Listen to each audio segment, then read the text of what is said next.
Chapter 1. The Comet's Warning. The blinding blue light of the screen reflects off my weary eyes as I rub my temples. The live broadcast from NASA continues to loop the image of the comet, gradually approaching Earth. Ladies and gentlemen, this is our first observation of such a colossal comet, codenamed Halley's Child, with a diameter of approximately 50 kilometers, expected to reach its perigee in 30 days. The serious voice of the news anchor reverberates in the quiet study. Currently, astronomical observatories worldwide are closely monitoring its trajectory, with preliminary assessments indicating that it will not directly collide with Earth, though it may bring some unusual cosmic weather phenomena. My name is Lin Jian, and I am 32 years old. A week ago, I was merely an ordinary white-collar worker, burdened by worries over mortgage and car loans. But now, seated in this newly acquired suburban villa, my identity has irrevocably changed, all stemming from that damned past life memory and the subsequent windfall of 5 million in lottery winnings.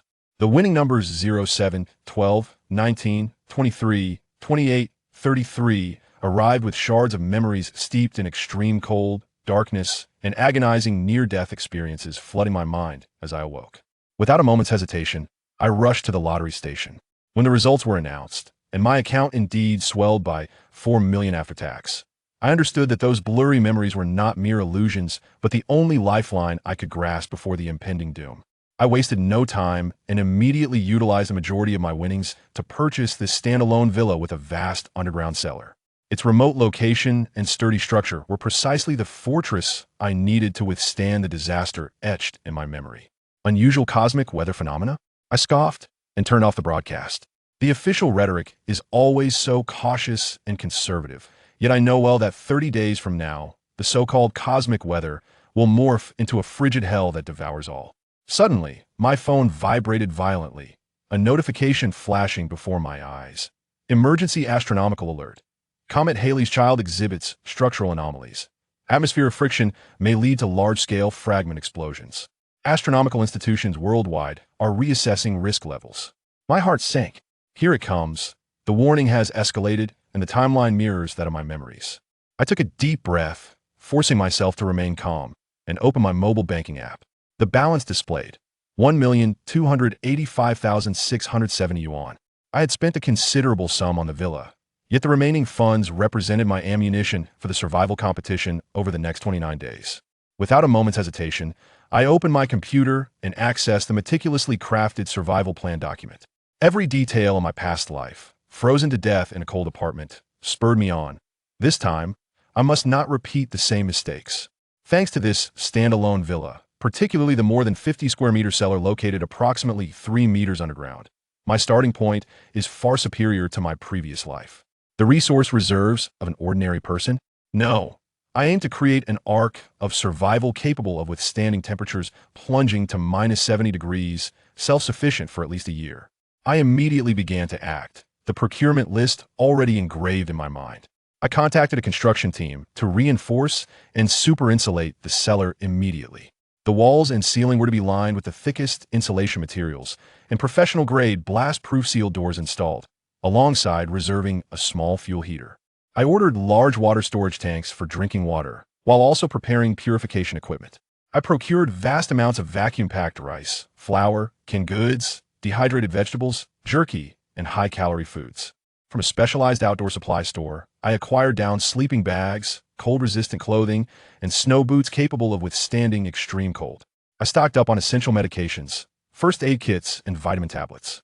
I even sourced a high-powered radio and walkie-talkies through special channels. Mr. Lee, your standards for the cellar renovation are approaching that of a civil defense project, the construction team leader remarked, a look of concern crossing his face at my demands. Money is not an issue. I can prepay half for materials and labor. I pushed a thick deposit across the table towards him. I have only one requirement. It must be completed within 20 days, and the quality must meet my design standards. As the renovation project progressed at a rapid pace, I continued to acquire additional supplies: gasoline, diesel, portable stove gas canisters, high-powered LED lights, batteries, books, and tools. My large-scale purchasing and the unusual transformation of the villa inevitably drew the attention of some neighbors and friends. Yang Ji, after winning the lottery, are you planning to retreat into the mountains or prepare for the apocalypse? Friends would occasionally visit, jokingly inquiring. I typically just smiled and deflected, saying it's about being prepared for peace of mind. I could not explain to them that the increasingly bright Halley's Child in the night sky heralded not an astronomical spectacle, but a dire warning. I, too, had once dismissed the warnings with derision until I witnessed my life slipping away in the biting cold of -100 degrees. As night fell, I stood alone in the villa's yard, gazing up at the northeastern sky. There, Halley's Child loomed like a cold, indifferent eye, silently drawing nearer. The cold wind swept through the bare branches, producing a wailing sound, as if it were the prelude to the end of days. I instinctively reached into my pocket. The cold touch of the Swiss Army knife that had accompanied me to the bitter end in my past life reminded me of that harrowing nightmare. Yet this time, it is entirely different. I possess a solid fortress, ample supplies, and, most crucially, the foresight of profit. The substantial funds from the lottery have endowed me with the means to contend against fate. This time, under the shelter of my standalone villa and meticulous preparations, I vow to survive. Chapter 2. Stockpiling Supplies. The construction team's efficiency was unexpectedly high. Under generous rewards, valiant efforts emerged. The substantial advance payment allowed them to work in shifts, propelling the transformation of the villa's basement at an astonishing pace. Thick insulation covered every wall and ceiling, and professional blast-proof seal doors were already in place, instilling a sense of security just by their mere presence. However, my funds were also depleting at a visibly alarming rate. The items on the procurement list kept multiplying, and the figures in my bank account continued to dwindle. I knew that with just over $1 million left, it was far from sufficient to construct an impregnable fortress capable of sustaining me through the prolonged cold and the potential chaos that might ensue. I must acquire more money. I gazed at the stock code for Hadiza machinery on the computer screen, fragments of memory piecing together once again. In my previous life, approximately 10 days before the disaster struck, this company, which was on the verge of bankruptcy at the time, would unexpectedly announce a new efficient thermal energy conversion technology adopted by the military, causing its stock price to soar 20-fold in just 1 week. At that moment, I could only watch this financial news, irrelevant to me, on my phone with its last dwindling battery, freezing in despair. And now, without a moment's hesitation, I decisively invested half of the remaining funds in this currently overlooked, underperforming stock. After completing this, I took a deep breath and retrieved another unregistered phone. The lottery remained the most direct and relatively discreet means of swiftly obtaining cash. From my memories of the past life, besides the set of numbers that won me the jackpot, there were also several secondary and third-tier prize numbers with substantial amounts. They lay scattered like buried treasures in the recesses of my mind. I meticulously recalled, avoiding the attention that a large jackpot would attract, and selected several secondary prizes that would be drawn in different provinces over the next week. Each ticket offered prizes ranging from hundreds of thousands to over $1 million, and by purchasing them in a dispersed manner, I could avoid drawing undue attention. In the following days, I transformed into a precise machine.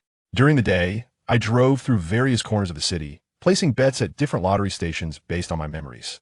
At night, I returned to the villa to supervise the construction progress and verify the continuous delivery of supplies. Boxes of high-calorie military rations filled a corner of the garage, while professional-grade medical kits and ample antibiotics were also in place. The construction team leader, Lao Zhang, observed my signing for these extraordinarily abundant supplies. His eyes filled with growing confusion, yet he was astute enough to refrain from asking too many questions. He merely focused on his work for pay. The day of the lottery draw arrived. As I had anticipated, my memories proved accurate. The several tickets I purchased discreetly brought me over $3 million in post-tax winnings. Through pre-planned channels, these funds entered my various accounts in batches, unnoticed. The financial pressure was instantly alleviated. I immediately increased my investment in the villa. In an era of societal collapse, the necessity for self-defense capabilities was as crucial as sustenance. As breaking news captured the public's attention, this small company announced the technological breakthrough that would alter destinies. The stock price surged as if propelled by a rocket. Within mere days, my investment multiplied 20-fold. I calmly sold off my shares as the price approached its peak, and vast profits flowed once more into my accounts. At this moment, my funds had reached an astonishing figure, sufficient to transform this underground refuge into a true doomsday palace. Chapter 3. An unexpected turn of events, however. Just as I was filled with a sense of accomplishment and poised to embark on the final and most comprehensive round of procurement, an unforeseen incident transpired. That afternoon, while I was cataloging the newly arrived pharmaceuticals, the doorbell rang. Through the surveillance monitor, I discerned a man and a woman standing at the entrance, impeccably dressed and bearing serious expressions, unlike neighbors or salespeople. The woman even raised her gaze precisely towards the concealed camera, her face adorned with an expression of all-knowing insight. My heart raced with apprehension. Who could this be at such a moment? I refrained from opening the door immediately and instead inquired through the intercom. "Who is it?" The man produced a badge holder, presenting it before the camera. "Mr. Lin Jian, we are from the Special Operations Bureau of the National Emergency Management Agency, and we wish to discuss some matters with you." The mention of the Emergency Management Agency and the Special Operations Bureau caused my blood to run cold. How could they have found me? Was it my large-scale and unusual procurement activities that had attracted the attention of the authorities? Was this a blessing or a curse? I stood behind the door, my palms slick with cold sweat.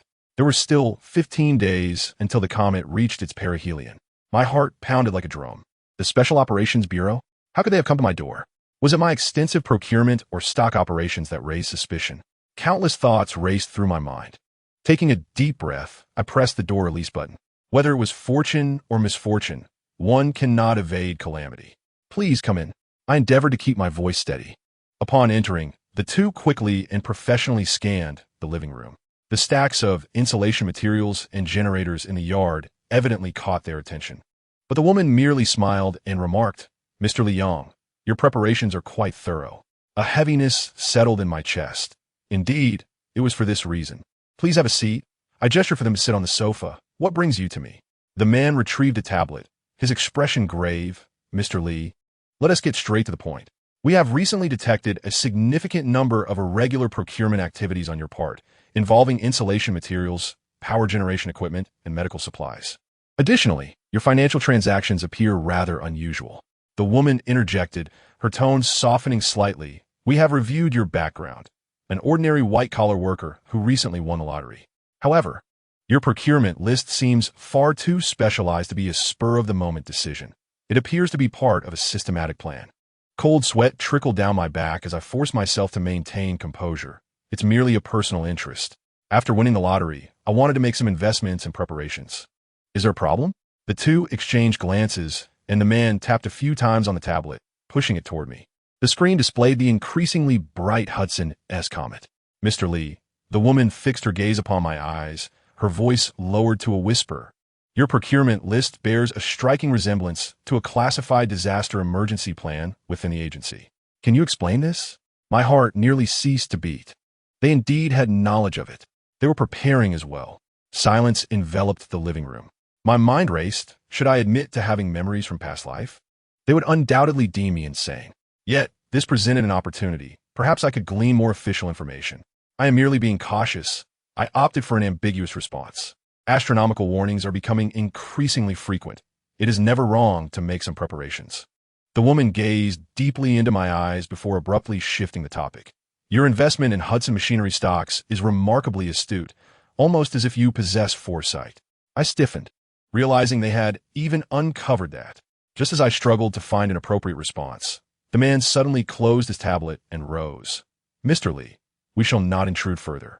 We merely wish to remind you that in these extraordinary times, the large-scale hoarding of resources may attract societal scrutiny. It would be prudent to maintain a low profile." This unexpected turn left me momentarily speechless. Were they not here to interrogate me? As I escorted them to the door, the woman unexpectedly turned back, handing me a business card with nothing but a phone number inscribed upon it. "Mr. Li, should you discover anything of particular significance or require assistance, do not hesitate to call this number. After all, it is wise to be prepared." Watching them drive away, I clutched the card tightly, my mind in turmoil. The authorities were evidently aware of the disaster's gravity, perhaps even preparing in secrecy. Their visit seemed less an investigation and more a probe and observation. I promptly returned to the basement, ensuring the concealment of all supplies.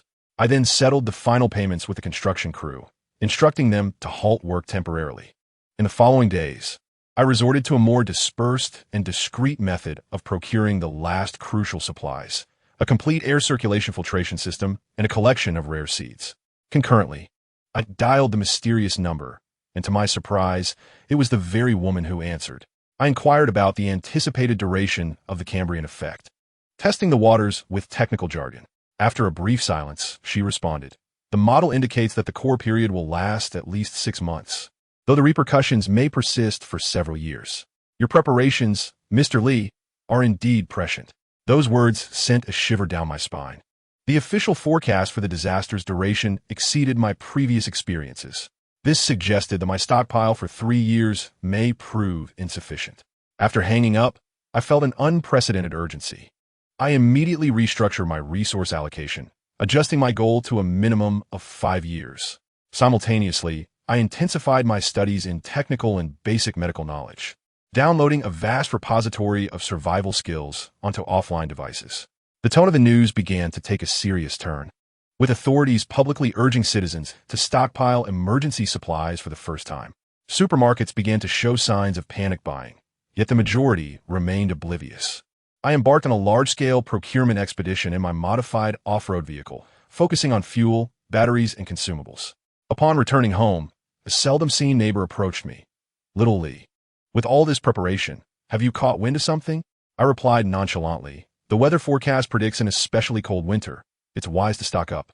The neighbor chuckled knowingly. "Indeed, it seems we should all look out for each other in such frigid times." As I watched him walk away, alarm bells rang in my mind. In the face of true calamity, the greatest threat may not be the bitter cold, but rather the news began broadcasting comet updates around the clock, and the authorities finally declared a state of emergency, urging the public to remain home and stockpile supplies. The memory of freezing to death in a frigid apartment remained vivid, yet at this moment, my heart was unnaturally calm. The long night approached, and I was at last prepared. Chapter 4. The countdown to the apocalypse. At 6 o'clock in the morning, my phone alarm rang punctually. I reached out to silence the alarm. Yet unlike my usual tendency to linger in bed, I rose promptly. Outside, the sky over City A presented an eerie hue of orange-red. The outlines of distant buildings shrouded in a delicate mist. I rubbed my weary eyes, memories of my past life surfacing in my mind.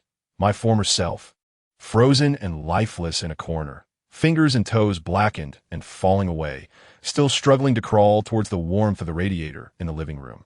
I cannot afford to repeat that fate, I murmured to myself, hastily getting out of bed. After a brief wash, I donned a lightweight jacket and quietly opened my door. The hallway was unusually silent, devoid of the usual morning clamor as neighbors hurried off to work.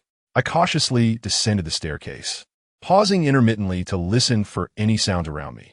At the entrance of the community, the once crowded breakfast stalls were now reduced to just 2, the vendors listlessly seated with only a handful of customers.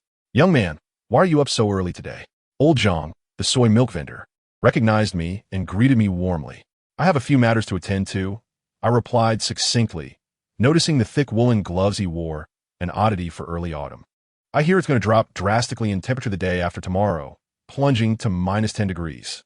Old Zhang remarked as he poured my soy milk. "My wife went to the supermarket yesterday and said the shelves were nearly empty." A chill ran through me as I received the soy milk and thanked him hurriedly. -10 degrees? The official forecast merely hinted at a slight drop, yet the general populace had begun to sense the abnormality. I exited the community swiftly and hailed a taxi. To the electromechanical market in the west of the city, I instructed the driver. "Wow, you're out early today," he commented through the rearview mirror. "I heard on the radio that it's going to get colder.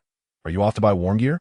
"Something like that," I replied vaguely. As the vehicle merged onto the main road, I was astonished to see the usual bustling thoroughfare now sparsely populated with vehicles and pedestrians. Most shops along the roadside remained shuttered, while a few that had opened were frequented by customers laden with bags. "Mister, what is the weather forecast saying lately?" I asked casually. The driver shook his head. "Who knows? One moment they say it's going to get colder, the next they say it's nothing to worry about. But I believe it's not that simple. I hail from the Northeast, and the older folks say such erratic weather is a bad omen." The electromechanical market buzzed with even more activity than the previous day. As I stepped through the entrance, I overheard several vendors engaged in fervent discussion. They say the dust cloud from a comet explosion will affect the atmosphere, causing global cooling. My cousin works at the Meteorological Bureau, and he confided that this might be worse than in 2008. "We should stock up. I hear some major clients have ordered dozens of generators at once." Feigning the role of an ordinary customer, I made my way to the tools section, continuing to gather materials necessary for constructing a shelter, welding machines, angle grinders.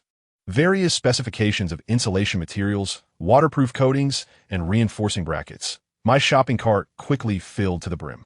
"Young man, why are you buying so much? Planning to start a renovation company?" A curious staff member inquired. "I need to renovate my home," I replied. I fabricated a casual excuse, while simultaneously noting that the clerk was busy packing high-powered electric heaters and fuel generators for several customers. At the checkout, a long queue formed at the register. As I stood in line, I inadvertently overheard conversations among the customers ahead regarding school closures and early company holidays. A middle-aged man in a suit murmured that the government had begun secretly stockpiling supplies. A friend of his who works in a government department mentioned in a meeting yesterday that something significant might indeed be forthcoming. "Is that true? Didn't the officials say it was just a typical cold wave?" inquired a puzzled individual nearby. "Official?" The middle-aged man scoffed. "By the time the authorities acknowledge it, it'll be too late." I silently took note of this information while hastening my procurement efforts. My goal for the day was to acquire as many building materials and tools as possible in preparation for the comprehensive construction of a shelter. Leaving the electrical market, I made my way directly to a large warehouse supermarket in the northern part of the city. Navigating through the aisles with my shopping cart, my list grew ever longer. In addition to replenishing canned food, dried rations, and drinking water, I added winter clothing, sleeping bags, candles, matches, portable toilets, solar charging panels, and backup batteries. "Sir, do you need assistance?" A supermarket employee, noticing my cart piled high with supplies, kindly inquired. "No, thank you. I'm merely preparing for an upcoming journey," I replied with a smile, quickly tossing a box of compressed biscuits into the cart. The checkout line was equally lengthy. While I awaited my turn, I observed that nearly every customer around me had carts brimming with warm clothing, canned goods, and heating supplies. This was already the 5th cart I had filled today. As the cashier scanned my items, she quietly remarked, "Have you heard about that comet?" I looked at her in surprise. "You're following this too?"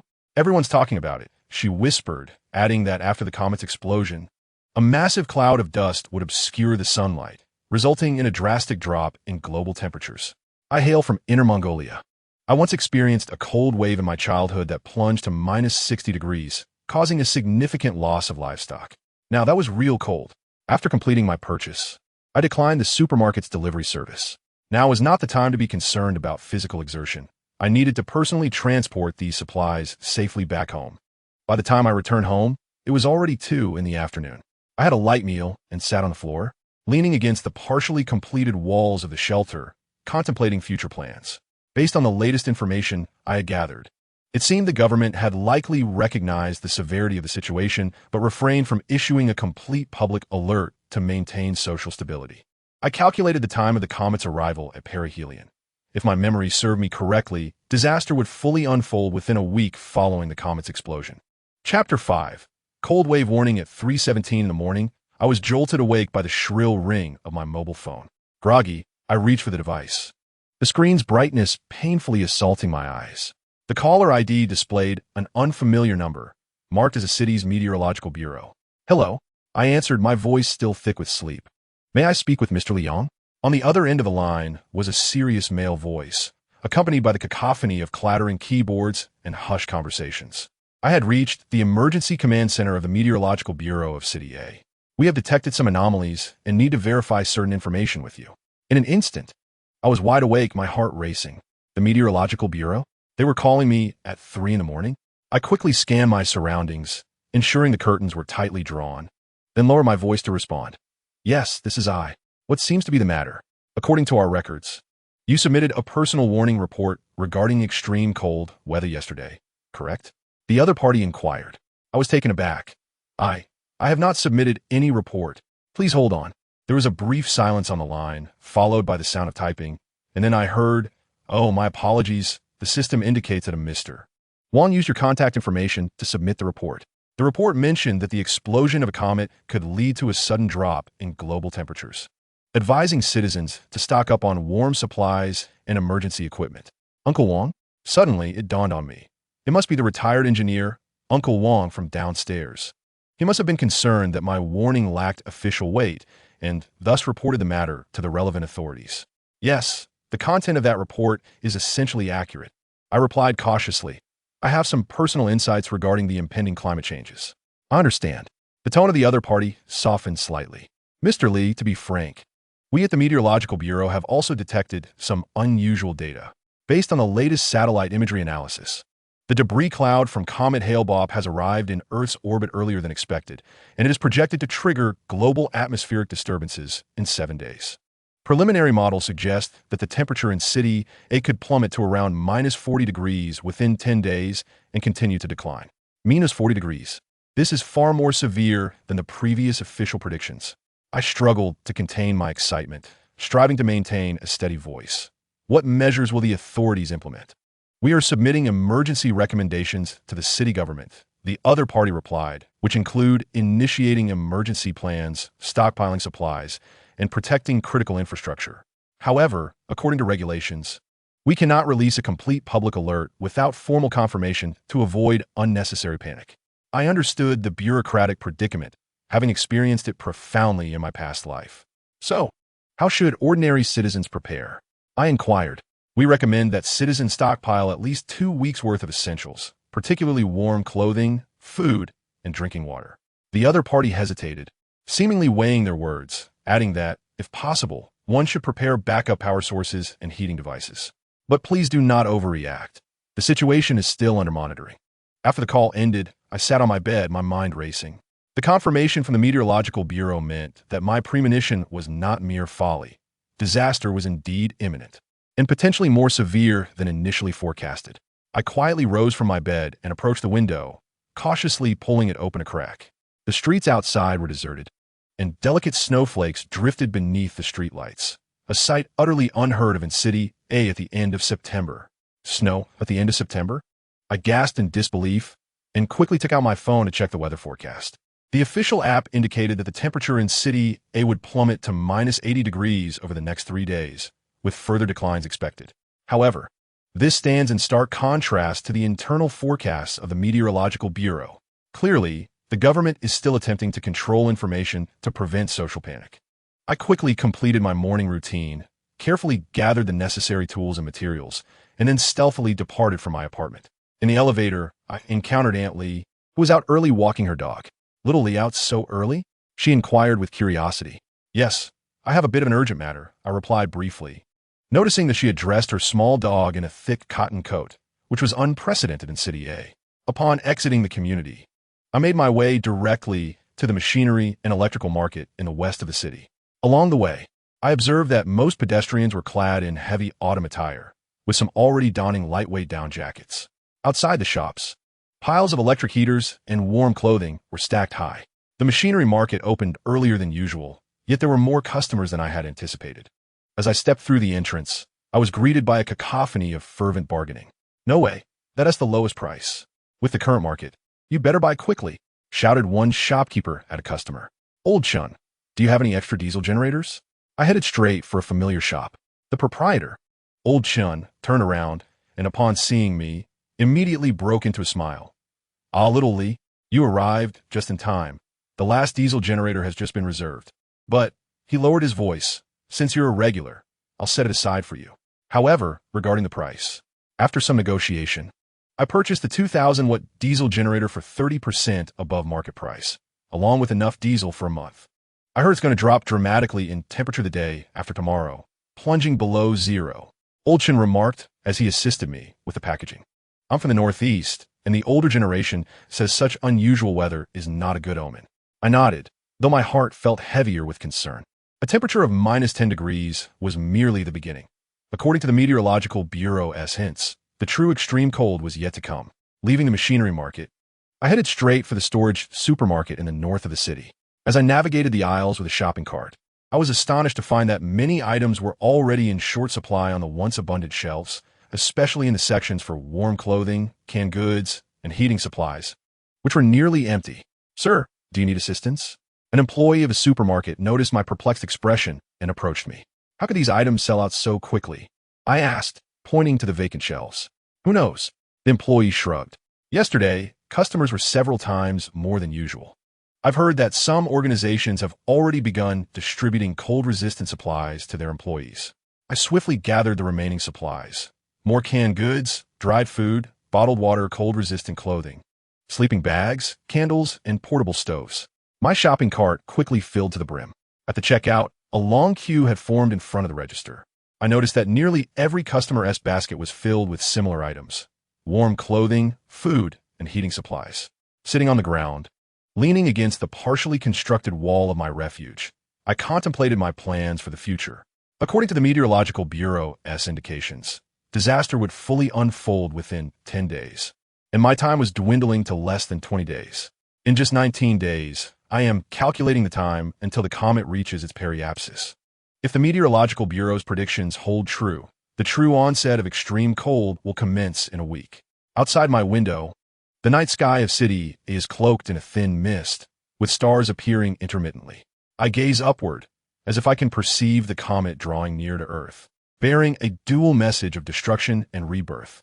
The demise in a past life has afforded me an opportunity for rebirth, and this time, I must ensure the survival of myself and as many loved ones and friends as possible amidst this impending cataclysm. Chapter 6. The final preparations at 6 in the morning. I am roused by the howling winds outside. Approaching the window, I part the curtain slightly. A tempest rages beyond, branches sway violently, and the sky exhibits an unnatural grayish-yellow hue. The thermometer indicates that the outdoor temperature has plummeted to minus 50 degrees. This is late September in City A. I quickly don thick clothing. After a brief wash, I check the news alerts on my phone. Official media have finally begun to report on the forthcoming extreme cold weather, though their language remains cautious. Due to the influence of an Arctic cold front, temperatures in City A are expected to drop significantly in the coming week, with a forecasted low of around minus 30 degrees. Citizens are advised to prepare for the cold.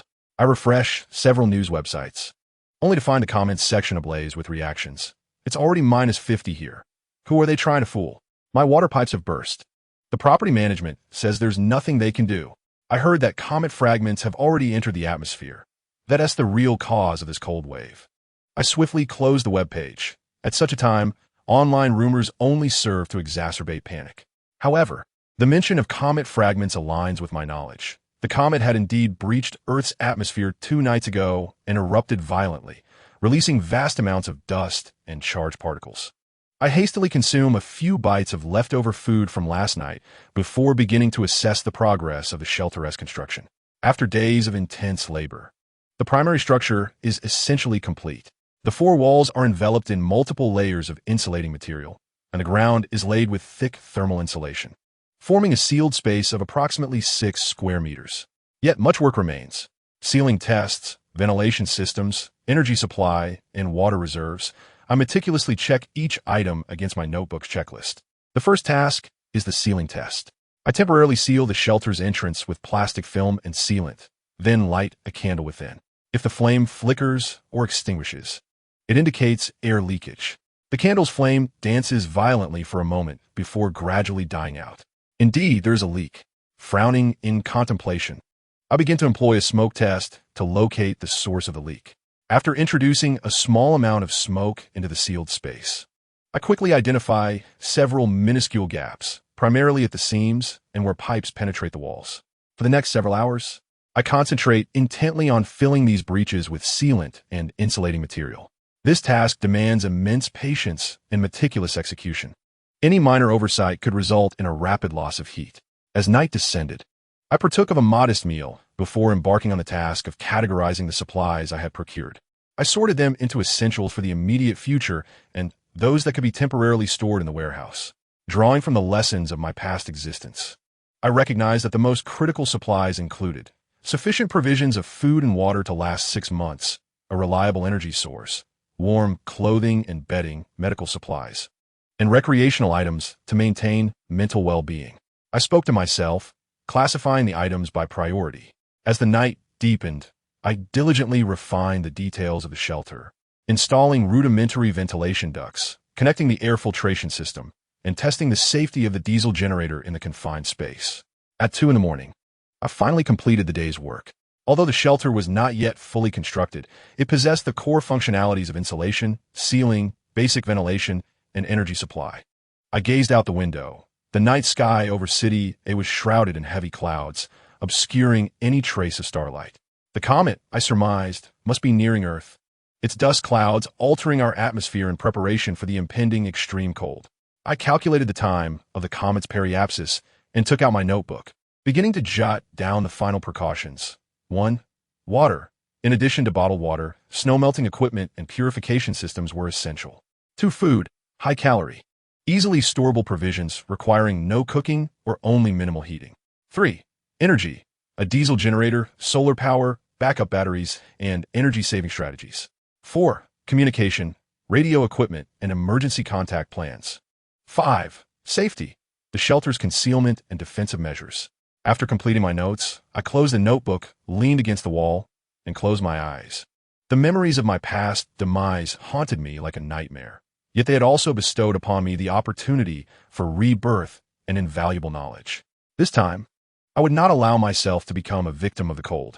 I was determined to survive and to assist as many others as possible in doing so. But first, I must complete this shelter, ensuring it could withstand temperatures plummeting to 100 degrees below zero, or even lower. Tomorrow would herald a busier day. Chapter 7. The onset of the cold wave at 5 in the morning, I was jolted awake by a piercing alarm. This was no ordinary air raid siren. It was an incessant electronic buzzing sound that pierced through my window, accompanied by a faint broadcast in the distance.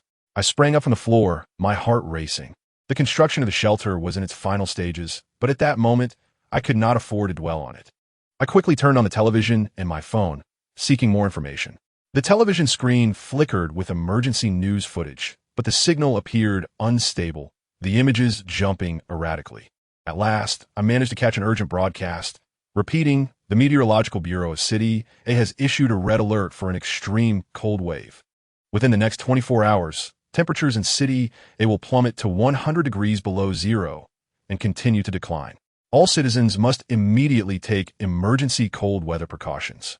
Refrain from unnecessary outings, secure doors and windows, and ensure indoor heating. The government has initiated the highest level of emergency response. 100 degrees below zero? This was a shocking 50 degrees lower than yesterday's prediction. I stared in disbelief out the window, witnessing the thick snowflakes swirling in the pitch-black sky, with hardly any vehicles or pedestrians visible on the streets. On my mobile device, various news applications were inundating me with urgent notifications. Emergency. City A is experiencing historically frigid weather, with temperatures plummeting 50 degrees overnight. Meteorological Bureau. A comet dust cloud has triggered global atmospheric anomalies. An extreme cold will persist and intensify.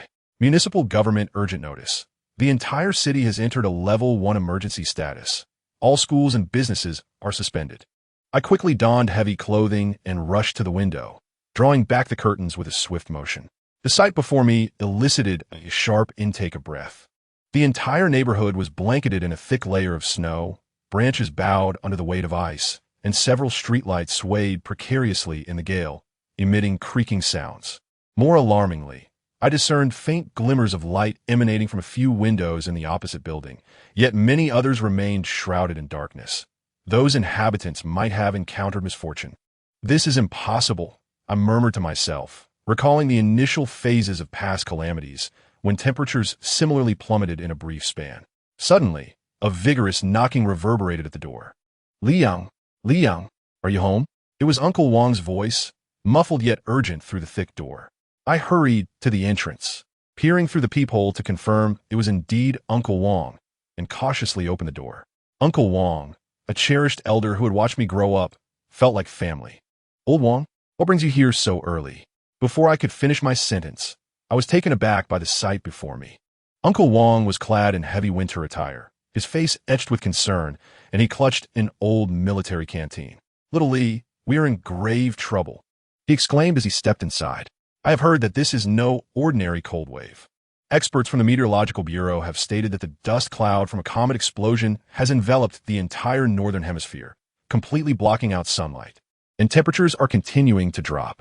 They predict that within 3 days, the temperature in City A could plummet to minus 100 degrees. This figure struck me like a sledgehammer to the heart.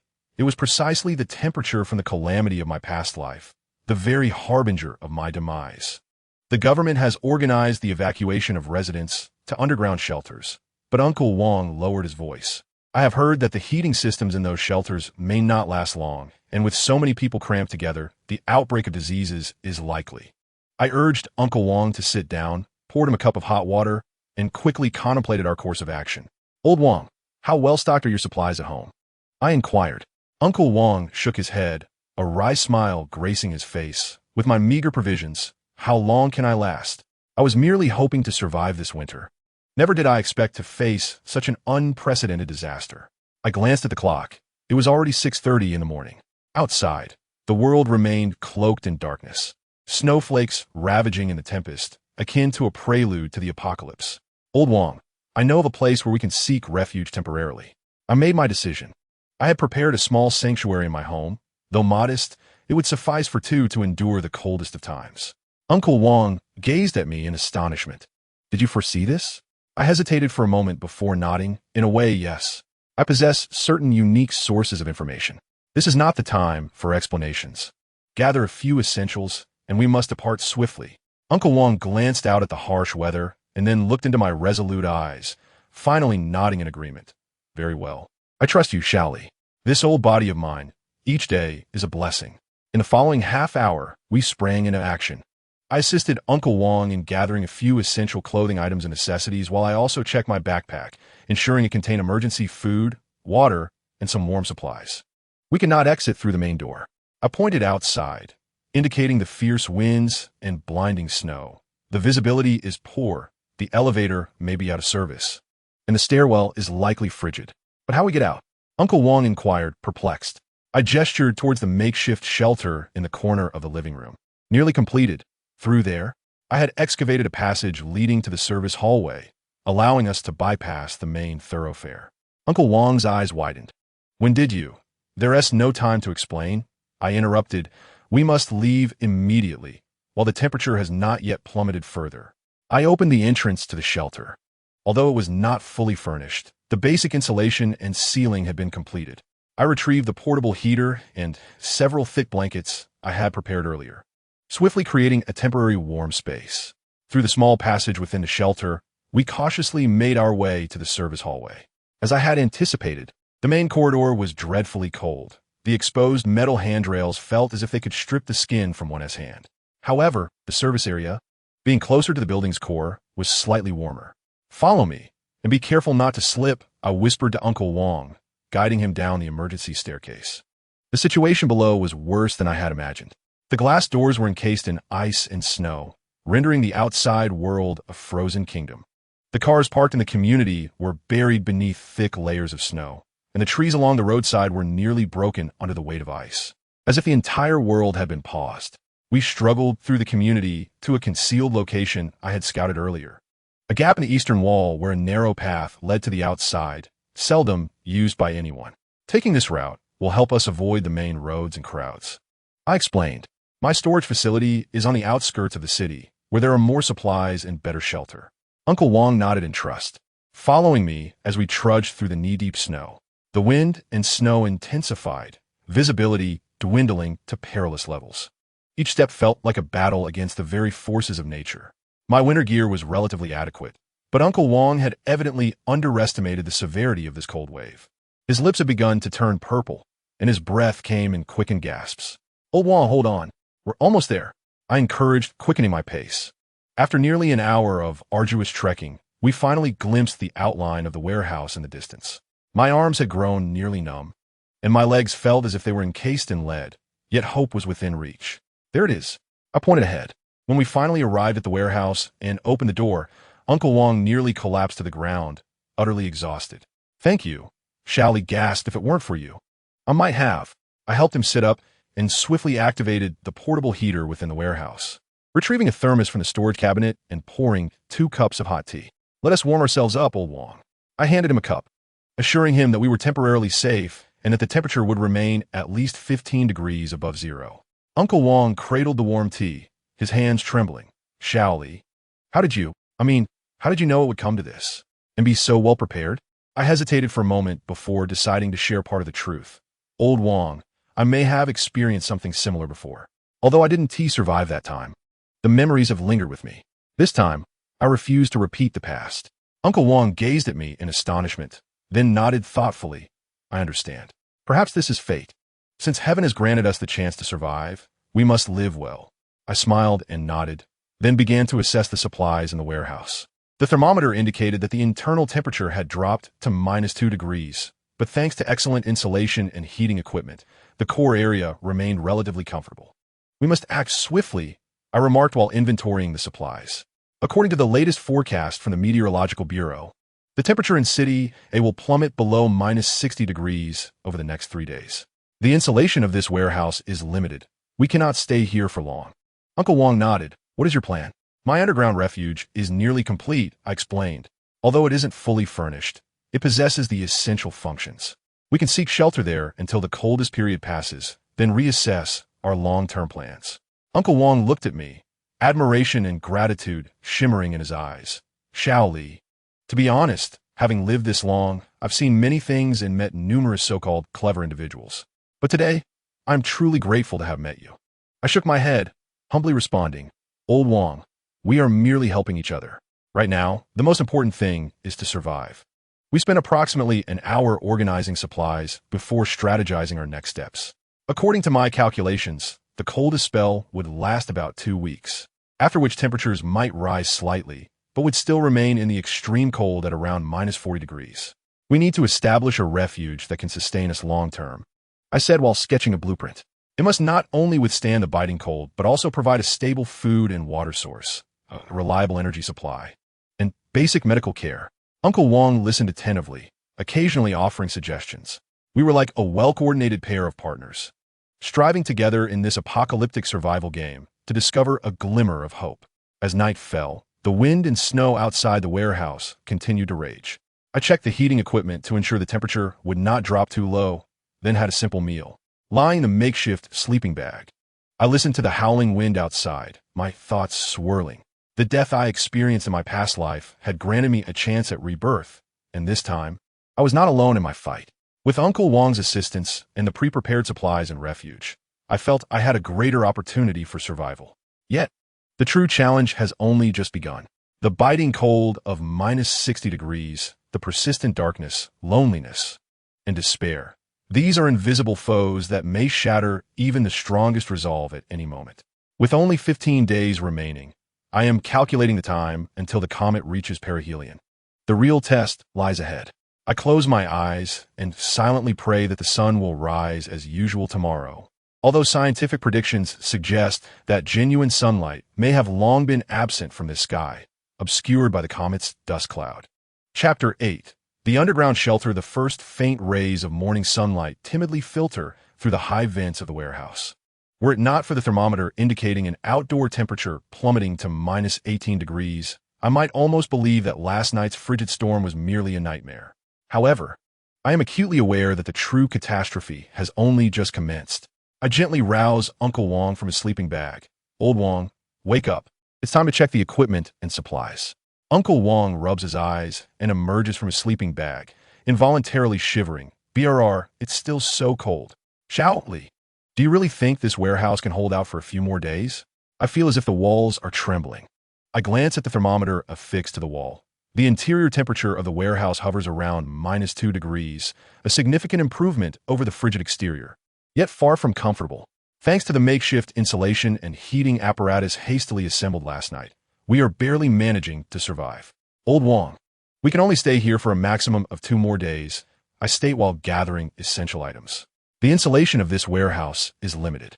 If the temperature continues to drop, our fuel consumption will escalate alarmingly, and prolonged confinement in such a space poses health risks. Uncle Wang nods, his gaze filled with concern as he looks out at the raging snowstorm. Then where shall we go? Can your underground shelter truly withstand such weather? In theory, it should be fine, I respond with resolve. I have designed it to endure extreme conditions with multi-layered insulation, a sealed structure, and a backup energy system. As long as unforeseen events do not occur, it should allow us to safely navigate through the harshest of times. After a simple breakfast, we strap on our pre-packed backpacks, filled with the most critical supplies: a portable heater, spare batteries, emergency food, water, and medical supplies.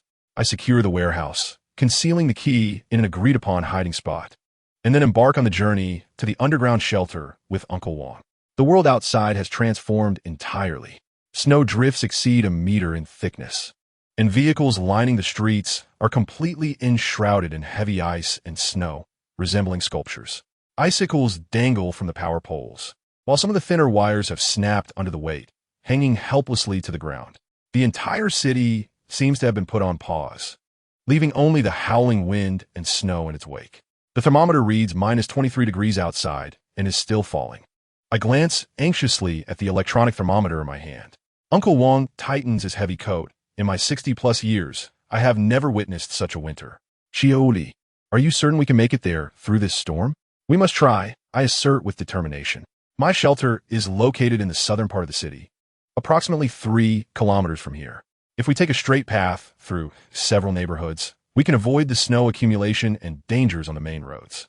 We embarked on our arduous journey, each step mired in snow that reached up to our knees. The howling winds swept through the streets, carrying ice crystals that sliced against our faces like tiny blades, rendering even the thickest masks and goggles inadequate. Despite my comprehensive winter attire, I could still feel the bone-chilling cold infiltrating from all directions in such extreme temperatures. Xiaoli, look over there, Uncle Wang suddenly exclaimed, pointing ahead. Following the direction of his finger, I spotted a few windows of distant high-rise buildings faintly illuminated, while the majority remained shrouded in darkness. How long can those illuminated households endure? Uncle Wang asked with evident concern. I shook my head in response. It depends on their insulation measures and fuel reserves. If the temperature continues to plummet, I fear I cannot offer any comforting predictions. In the frigid cold of -60 degrees, humans without professional shelter facilities will not survive beyond a few hours. After nearly 2 hours of challenging trekking, we finally approached our destination.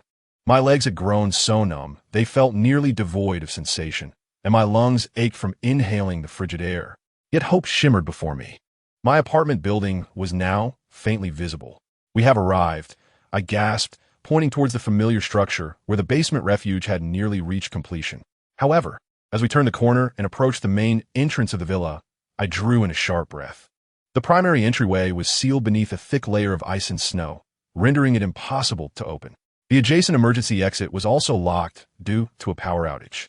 Damn it, I cursed, never anticipating the severity of the blizzard that would block our entrance. Uncle Wang looked at me anxiously. What shall we do? We can't remain outside indefinitely. I swiftly contemplated alternative solutions. Follow me. I have another entrance. I led Uncle Wang around to the side of the building, where there was an emergency stairwell entrance designated for maintenance personnel, typically seldom used. Fortunately, while this entrance was also covered in snow, it was in better condition than I had expected. I cleared the snow with my hands to reveal the metal door beneath, then pushed against it with all my strength. But it would not budge. It's frozen. I gritted my teeth and, retrieving the ice-melting spray and tools from my backpack, I began to work on prying open the lock. After nearly 10 minutes of effort, a narrow gap finally appeared in the metal door. I squeezed through and then assisted Uncle Wang into the stairwell. The stairwell was warmer than the outside, yet the temperature still hovered around -15 degrees. And it was completely dark. I switched on my flashlight and descended the stairs. A wave of relatively warm air greeted me. Although the outdoor temperature approached -100 degrees, I had closed all windows and turned on a makeshift heating device before leaving, maintaining an indoor temperature of about -5 degrees, a significant improvement over the harsh conditions outside. Welcome to my doomsday fortress, I remarked with a wry smile to Uncle Wang, leading him towards the corner of the living room where the entrance to my underground refuge was ready. I opened the concealed door hidden behind the bookshelf, revealing the staircase that led down to the sanctuary below. The entrance is ingeniously designed, cleverly concealed behind the bookshelf, rendering it invisible from the living room. My heavens, you have truly constructed an underground sanctuary, Uncle Wang exclaimed in astonishment as he gazed at the metallic door. I thought you were jesting. Come in. Let me show you, I invited as I unlatched the sealed entrance of the shelter and pressed the switch on the wall. The dim glow of LED lights illuminated the 6-square-meter space. Uncle Wang stepped inside, marveling at his surroundings. Goodness, this is akin to a space capsule. I took pride in my explanation. Here, we have 5 layers of insulation, a double-sealed structure, and a basic ventilation and air filtration system. The walls are composed of aerogel insulation panels, and the floor has a thermal layer, theoretically capable of withstanding temperatures as low as -60 degrees and beyond. Uncle Wang touched the wall. This surface feels different, hard and cold, yet strangely not as frigid. This is aerogel material, I elucidated, with an exceptionally low thermal conductivity, ranking among the finest insulation materials in the world. Coupled with the multi-layered ceiling and insulation design, even in extreme cold, the interior can maintain a relatively stable temperature. I flicked a few switches to demonstrate various systems. This is a portable diesel generator providing essential power. This is a solar charging panel, which replenishes energy during the day. This is a highly efficient air filtration system, ensuring breathable air. And this is an insulated water tank, storing sufficient drinking water. Uncle Wang stood in awe. Xiaoli, I truly am at a loss for words. You are like a doomsday prophet. I offered a wry smile. Alas, the prophecy is all too accurate. Now, let me show you the most critical part, the temperature control system. I activated the thermometer inside the shelter. The temperature maintained around 18 degrees Celsius. While not particularly warm, it was a significant improvement over the extreme cold outside. Incredible. Uncle Wang marveled. It's nearly -100 degrees outside, yet feels like spring in here. This is due to the effectiveness of the multi-layer insulation and ceiling, I explained. However, energy is limited and we must not squander it. Under normal circumstances, we aim to maintain the temperature between 15 and 20 degrees, striking a balance between comfort for survival and maximum energy conservation. Uncle Wang nodded, then suddenly inquired, Xiaoli, how many people can this shelter accommodate?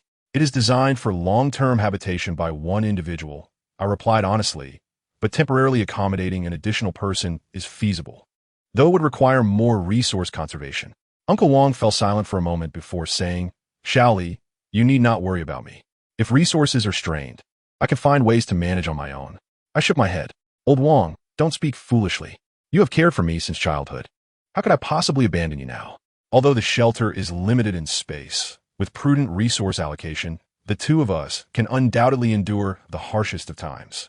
Uncle Wang looked at me, touched. Xiaoli, I truly don't know what to say. I patted his shoulder. Old Wang, let us set aside such sentiment for now. What we need to do is settle in quickly and then formulate a long-term survival plan. For the next several hours, we busily transported essentials into the shelter while testing the operational status of various systems.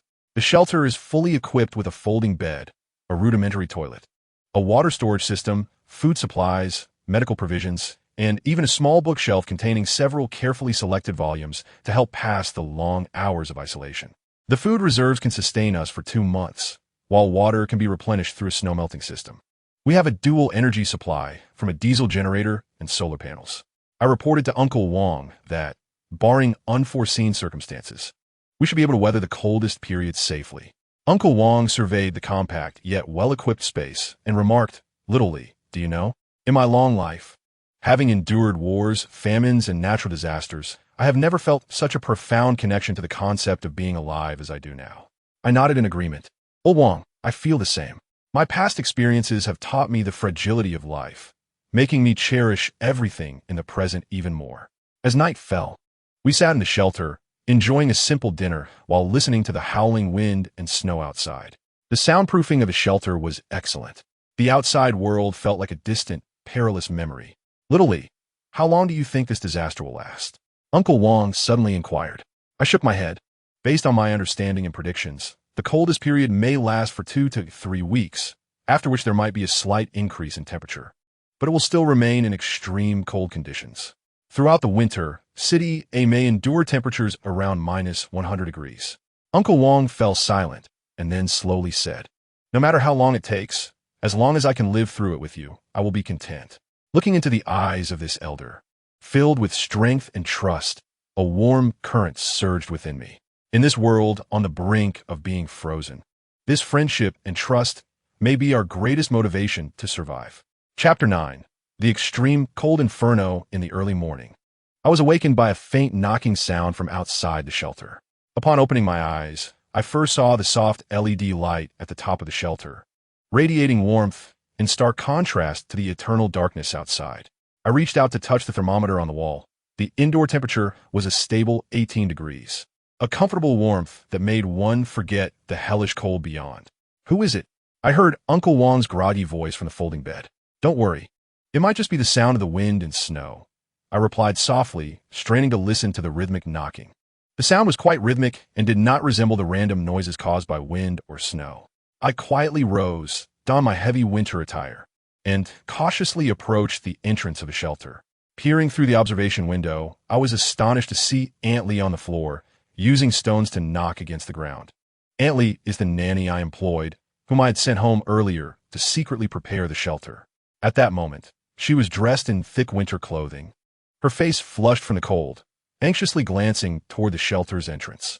I swiftly opened the sealed door of the shelter and carefully unlocked the apartment door. A bone-chilling gust of air rushed in, causing me to shiver involuntarily. Aunt Lee, what brings you here? I asked in surprise, quickly ushering her into the apartment. Aunt Lee rubbed her frozen hands, her voice trembling. Xiao Li, I saw lights and shadows in your house, and I thought it might be you inside. I helped her sit on the sofa and quickly turned on the electric heater. Why did you come out instead of staying at home? Aunt Lee gave a bitter smile, explaining that the heating system had malfunctioned 3 days prior. Last night, a few more people couldn't hold on. Xiao Li, I truly have no way out. It was then that I noticed Aunt Lee's condition was dire. Her cheeks were purple from the cold, her fingers stiff, and her teeth chattered as she spoke. You have a fever. I hurriedly fetched a thermometer and medical kit. Please don't speak. Let me check you. The measurement revealed that her temperature was a mere 35 degrees, perilously close to the threshold of hypothermia. I swiftly wrapped her in a thick blanket and offered her warm sugar water while assessing her other symptoms. Are you home alone? Where's your family? I inquired as I busied myself. My son is working out of town and won't be back for a while. Aunt Lee weakly replied. I thought I could endure, but last night was unbearably cold and my radiator broke. Aunt Lee, how have you managed these past few days? I asked. I hid in the wardrobe, wrapping myself in all the blankets, she explained in a frail voice. But last night was simply too cold. The wardrobe became increasingly frigid, and I couldn't bear it any longer. I quickly returned to the shelter to discuss a plan with Uncle Wong. Her condition is precarious, I whispered. Her body temperature is too low, and if we don't act soon, it could escalate to severe hypothermia, even endangering her life. Uncle Wong furrowed his brow. But our shelter has limited space and resources. I understand, I interjected, but if we don't assist her, she may not survive the night. Uncle Wong paused, then sighed. Chioi, y comprend. However, we must be realistic. Our food, water, and energy are prepared for 2 people. Adding another. Understand, I asserted. We can allow her to stay temporarily, but we must strictly control her range of activities and resource consumption. I only need to borrow some medicine and heating equipment, with no additional food or water required. After a brief discussion, we decided to let Aunt Lee stay in the apartment area, though the interior of the shelter would remain accessible only to Uncle Wong and me. I would set up a relatively warm, safe zone for her in the living room, utilizing a portable heater and extra blankets, while meticulously regulating her diet and activities to minimize resource consumption. Aunt Lee, you can stay here temporarily. I returned to the living room to explain our decision. However, you must rest in the living room area and cannot enter the shelter. We will provide you with basic warmth and sustenance, but you must cooperate with our arrangements. Aunt Lee weakly nodded, expressing her gratitude. Thank you. Thank you. I assure you, I will not be a burden. For the next several hours, I found myself overwhelmed with responsibilities. On one hand, I had to care for Aunt Lee, providing her with medicinal treatment and gentle warmth.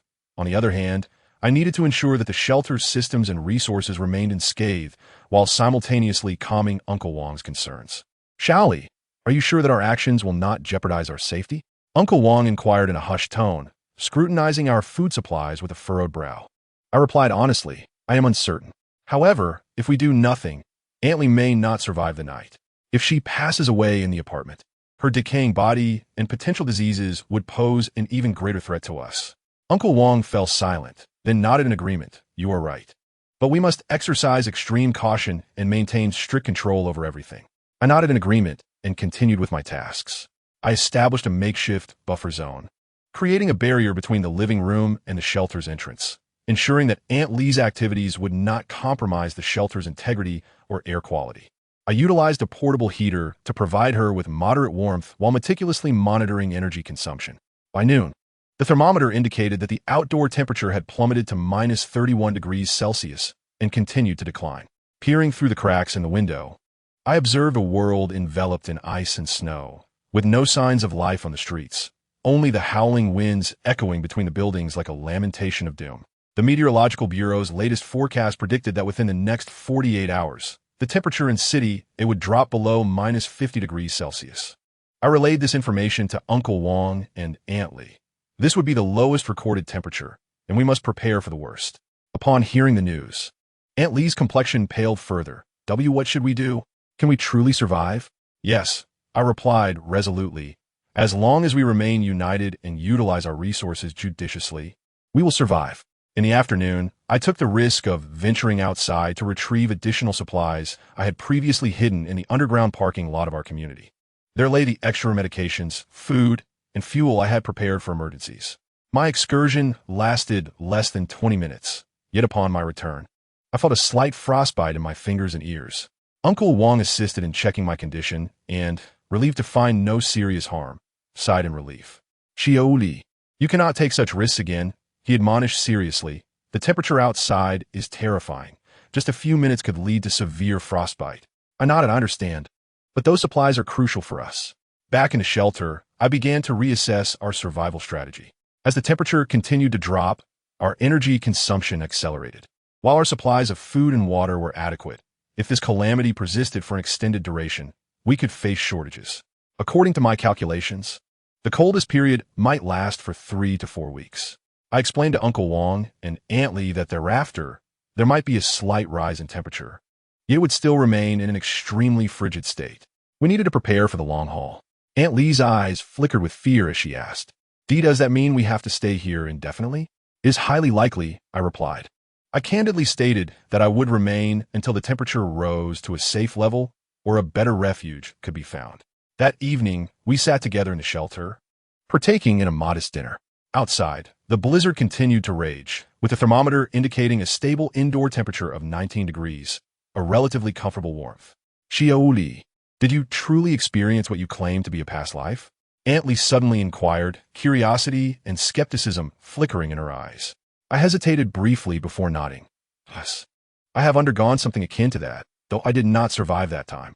Uncle Wang and Aunt Lee gazed at me in astonishment, and then Uncle Wang softly remarked, No wonder you are so well prepared. I nodded again, refraining from further elaboration. Some matters are best left acknowledged without delving deeper. As night descended, we retreated to our respective sleeping quarters for rest. Although the space in the shelter was limited through clever arrangement, the three of us could each enjoy a relatively comfortable resting area. I lay on a folding bed, listening to the howling winds and snow outside, my mind awash with thoughts. We had successfully navigated the initial 3 days of disaster, yet this was merely the beginning. The true challenges lay ahead: lower temperatures, longer darkness, and various unknown dangers that might arise. All indications suggested that the coldest period was just commencing. I closed my eyes, silently praying that we could endure this apocalyptic winter. In this frozen world, our humble shelter was the only oasis of life. Chapter 10. The Dawn of Darkness at 3:17 a.m. A sharp metallic distortion jolted me from my slumber. I sat up abruptly, my heart racing in my chest, sleep entirely vanishing, under the dim LED lighting of the shelter. Uncle Wang and Aunt Lee had also stirred, anxiously glancing towards the source of the sound. What was that noise? Aunt Lee trembled, her voice laced with fear. I quickly rose, grasping the flashlight, and cautiously approached the source of the sound, the metal door of the shelter. Peering through the observation window, I could see nothing but impenetrable darkness. It might be the building structure making noise due to the temperature drop. I attempted to provide a rational explanation, though my inner unease remained unabated. Just then, the emergency alarm of the shelter suddenly blared, a series of urgent beeps accompanied by the flickering of red warning lights. What is happening? Uncle Wang asked, visibly tense. Xiaoli, did you set some kind of alarm? I swiftly checked the control panel, my face paling instantly. No, this is not a preset alarm. It's an external pressure anomaly alert. What does that mean? Aunt Lee asked, panic evident in her voice. It means there has been a drastic change in external pressure surrounding the shelter. I explained, quickly assessing various indicators. This usually signifies potential structural damage or someone attempting to breach from the outside. No sooner had I spoken than a more intense metallic distortion echoed, followed by a resounding thud, as if some heavy object had collided with the shelter's exterior. "Heavens!" Antley exclaimed, gripping Uncle Wong's arm tightly. Though Uncle Wong displayed a hint of trepidation, he endeavored to maintain his composure. "Shaoli, are you absolutely certain that our refuge can withstand such a shock?"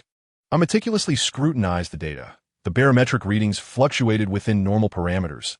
The temperature remained stable, and the structural integrity monitoring indicated no significant damage. However, that sound of impact was far from a mere deformation of the building. I resolved to venture outside. "What? Are you out of your mind? It's freezing out there." Uncle Wong exclaimed in astonishment, attempting to dissuade me. "I must ascertain what has transpired," I replied resolutely. "If someone attempts to breach our sanctuary, or if there are indeed structural issues, we need to be informed." I promptly shut down the main power supply of the refuge, retaining only the emergency lighting to conserve energy. Then, I donned my thickest winter gear, complete with gloves and goggles, and checked my emergency supplies, which included a portable heater, ropes, tools, and self-defense items. "At the very least, allow me to accompany you," Uncle Wong insisted. I shook my head. "No, the refuge requires someone to remain behind. If something were to befall me, you and Antley must ensure the systems continue to operate." I opened the emergency exit, a small, sealed door capable of accommodating only one person, connecting the refuge to the villa's living room. As I pulled open the door, a frigid gust rushed in, and the thermometer revealed that the living room's temperature had plummeted to -15 degrees, several degrees lower than when we had departed. The situation was worse than I had anticipated. I murmured to myself, swiftly inspecting the equipment and supplies. Everything appeared to be in order, save for the severe drop in temperature. Cautiously, I traversed the living room and approached the apartment door. Peering through the peephole, I beheld nothing but darkness. The blizzard continued to rage, rendering visibility nearly non-existent. Yet in that moment, I noticed a glint of reflective metal beneath the door. I crouched down and illuminated the gap with my flashlight, my blood running cold. Near the door lock, a small piece of metal had been pried open with some sort of tool. Someone had attempted to force their way in. "Damn it," I muttered under my breath, quickly retreating back into the refuge and resealing the emergency exit. "What happened?" Uncle Wong inquired anxiously. "Someone tried to break in," I responded hastily. "They pried open the lock, but may have temporarily abandoned their efforts due to the extreme cold and difficulties." Antley gasped, covering her mouth in terror. "Are they robbers? Or something else?" "I don't know," I admitted honestly, while swiftly checking the refuge's security system. "Regardless, we must remain vigilant." I immediately initiated a series of emergency measures to enhance the sealing of our refuge's entrance, activated additional security locks, set up rudimentary alarm systems, and placed various noisy traps by the door and the entrance to the refuge, items that would alert us if disturbed. "We may be facing two types of threats," I explained to Uncle Wong and Antley. "One involves ordinary robbers or survivors who may resort to desperate measures due to the extreme cold. The other, more ominously, may stem from a collapse of humanity brought on by the dropping temperatures." Uncle Wong nodded heavily. "I have heard that in extreme environments, the darker facets of human nature can be magnified." For the next few hours, the three of us took turns keeping watch, remaining ever vigilant. The atmosphere within the shelter grew exceptionally tense, as if the very air had solidified. At 5 in the morning, the thermometer indicated that the outdoor temperature had plummeted to -98 degrees and was still declining. Peering through the cracks of the window, I beheld a world seemingly frozen in time. Buildings, trees, roads. Everything lay beneath a thick blanket of ice and snow, devoid of life. The latest report from the Meteorological Bureau stated that the temperature in City A had reached a historical low. I informed the others that it was expected to continue dropping over the next 24 hours. Uncle Wong looked at me with concern. "Shaoli, can we truly endure this?" "Yes," I replied firmly, despite a flicker of doubt in my heart. "As long as we stand united and utilize our resources wisely, we shall persevere." By midday, I made a significant decision to take the risk of using the solar charging panel. Although a blizzard still raged outside, occasional rays of sunlight pierced through the clouds. I carefully cleared the snow accumulation on the rooftop solar panels, then connected the backup line, hoping to infuse a glimmer of hope into our energy reserves. Even if it could only charge a fraction of our needs, it was worth attempting. I explained that our diesel supply was limited, and we must extend our usage as long as possible. Surprisingly, the solar panel indeed functioned, albeit at only 1/10 of its normal efficiency. However, every watt of electricity was invaluable. In the afternoon, I began to reallocate our supplies, strictly controlling the daily rations of food and water, optimizing our energy usage plan, while also contemplating long-term survival strategies. If this extreme cold persisted until March, we might need to consider more drastic measures, I confided to Uncle Wang and Aunt Lee. Such as? Aunt Lee inquired with concern. For instance, seeking a more permanent refuge, or attempting to establish contact with other survivors once the temperature rises slightly, I elucidated. But these were distant thoughts. First, we needed to ensure our survival through the harshest period. As evening approached, the thermometer indicated that the indoor temperature had stabilized at 17 degrees, a relatively comfortable warmth. The three of us gathered in the shelter, enjoying a simple dinner while listening to the howling winds and snow outside. Shaoli, Aunt Lee suddenly asked, once this disaster passes, what's the first thing you wish to do? I paused for a moment, then smiled. I longed to see the sea, the real sea, unburdened by ice and snow. Uncle Wang chuckled. As for me, I wish to return to my hometown and see my few acres of land, along with the chickens I raise. Aunt Lee nodded. I want to reunite with my children and tell them that I survived. We exchanged smiles, despite our dire circumstances. The ember of hope continued to burn within our hearts. As night fell, we each retreated to our resting areas. I lay on my folding bed, listening to the howling winds and snow outside, my thoughts swirling in a myriad of directions. We have successfully navigated the first week of catastrophe. Yet the true trials lie ahead: plummeting temperatures, prolonged darkness, and a myriad of unforeseen perils. Chapter 11. The heart of ice when the thermometer's crimson digits steadfastly hovered at -108 degrees. The coffee cup in my hand, if one could indeed call it coffee, was in fact some sort of high-calorie instant beverage that almost slipped from my grasp. Uncle Wang fixated on that number, his murky eyes nearly bulging from their sockets. Good heavens, he stammered, his cracked lips trembling. The vapor he exhaled crystallizing into ice in the air. This could freeze a person to death. Silently, I approached the window, peering through the thick layer of insulating film. The once thriving city had now transformed into a silvery tomb. Buildings resembled enchanted ice sculptures, exaggerated frost patterns adorned the glass panes, and tree branches, burdened by the weight of ice and snow, occasionally emitted chilling, cracking sounds. Most disconcerting was the utter desolation of the streets. To be precise, I could see no moving objects. I need to go outside to check the solar panels, I suddenly declared, my voice reverberating unnaturally within the enclosed shelter. Uncle Wang jerked his head up, terror etched across his face. Are you out of your mind? Just 5 minutes outside could turn you into an ice sculpture. I must, I replied calmly, retrieving my specially designed ice pick from the wall. The solar reserves had dwindled to 12. If we did not clear the snow soon, we would lose all power within 48 hours. Aunt Lee emerged from a resting area, her face ashen. Shaoli, could we possibly wait another day? The temperature might rise. It will not. I resolutely shook my head. According to my calculations, the temperature would continue to plummet, at least for the next 72 hours. We must secure our energy supply before a complete blackout. After a heated debate, I ultimately stood firm in my decision. Clad in my specialized polar gear, comprising 3 layers of thick insulation, electrically heated gloves, custom goggles, and boots with built-in heating pads, I checked the portable heater and emergency communication devices. Casting a final glance at the vital signs monitor, heart rate 82, blood oxygen 96, temperature 36. 7C. All was well. Remember, Uncle Wang nervously cautioned from behind me. If you feel any discomfort, return immediately. Do not be reckless. I pushed open the emergency exit of the shelter, a bone-chilling gust of wind slicing through me like a blade. Even clad in such heavy gear, the cold penetrated my layers of protection, piercing my very marrow. As I took my first step, it felt akin to stepping into a pool of liquid nitrogen, a chill not of mere coldness, but of an intense frost capable of instantly freezing blood. The outside world had irrevocably transformed. The once familiar apartment corridor now resembled an ice-encased tunnel. Thick layers of ice clinging to the walls, and the exposed sections of pipes on the ceiling completely enveloped in frost, forming a bizarre spectacle of icicles.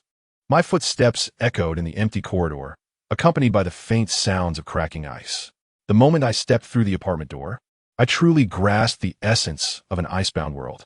The entire edifice appeared to be enveloped in a thick layer of icy armor. The frost on the windows so dense that the scenes within were nearly obscured. The handrails of a stairwell were adorned with exaggerated icicles, each step fraught with the peril of shattering ice. I cautiously descended the staircase, each footfall sinking into drifts of snow exceeding a meter in depth. Gale-force winds howled from all directions, the ice crystals they carried slicing across my face like countless tiny blades. Even with specialized goggles, the sting was palpable. The thermometer indicated that the outdoor temperature continued to plummet. Upon reaching the bottom of the apartment building, I gasped at the sight before me. The garden, pathways, and parking spaces were all blanketed in a thick shroud of ice and snow. Once proud trees had transformed into eerie ice sculptures, their branches contorted at impossible angles, their trunks marred by intricate fissures of ice.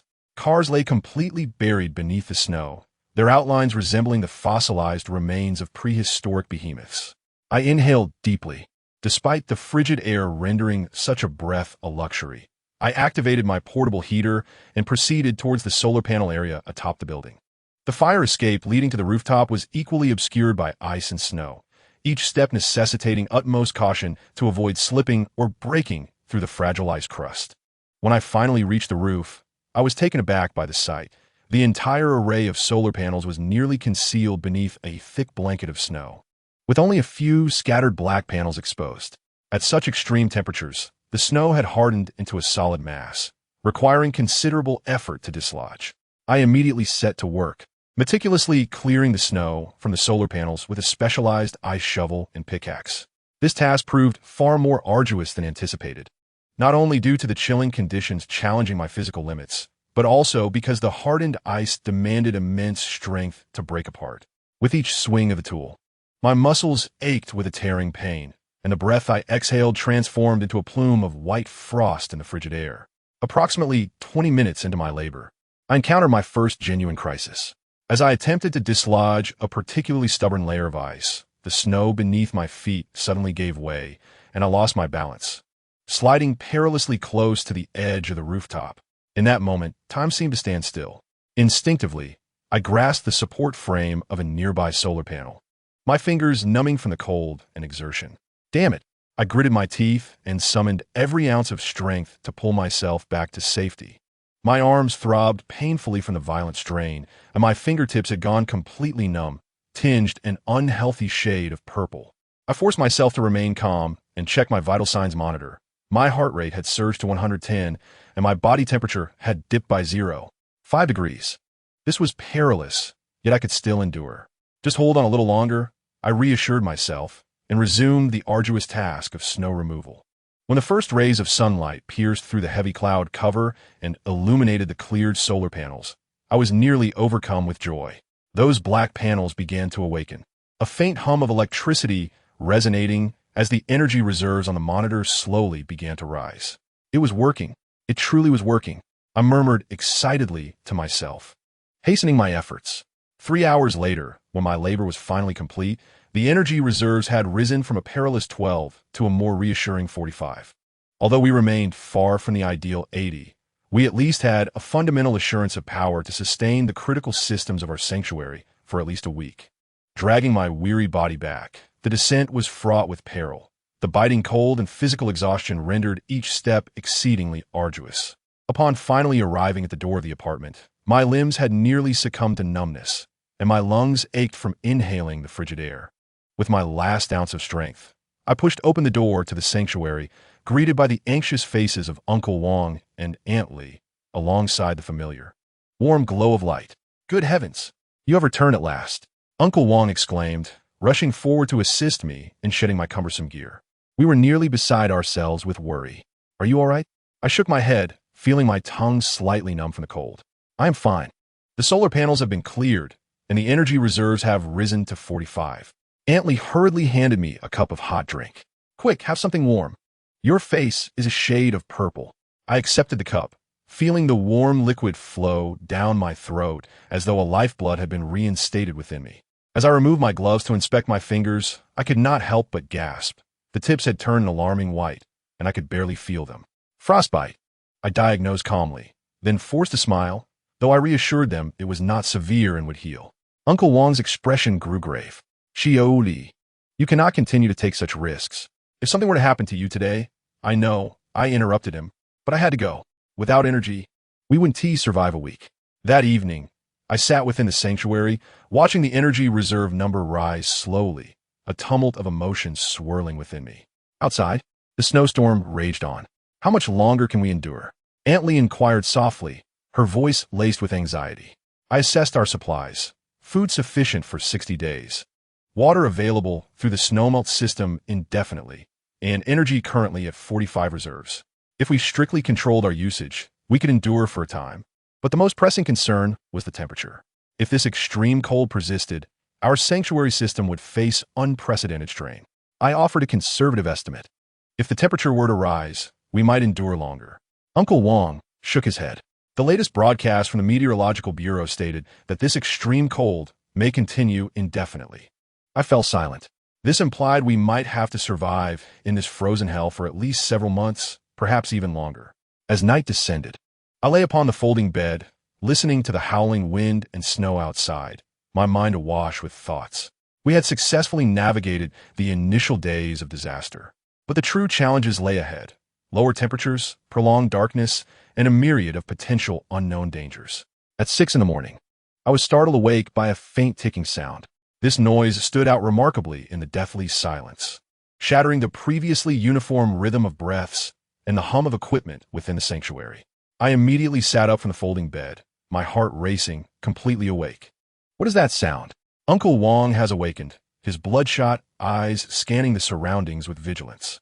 His hand instinctively reaches for the makeshift weapon, a wooden stick with a screwdriver affixed to one end, resting beside his pillow. Aunt Lee turns over in her resting area, her voice thick with nasal congestion.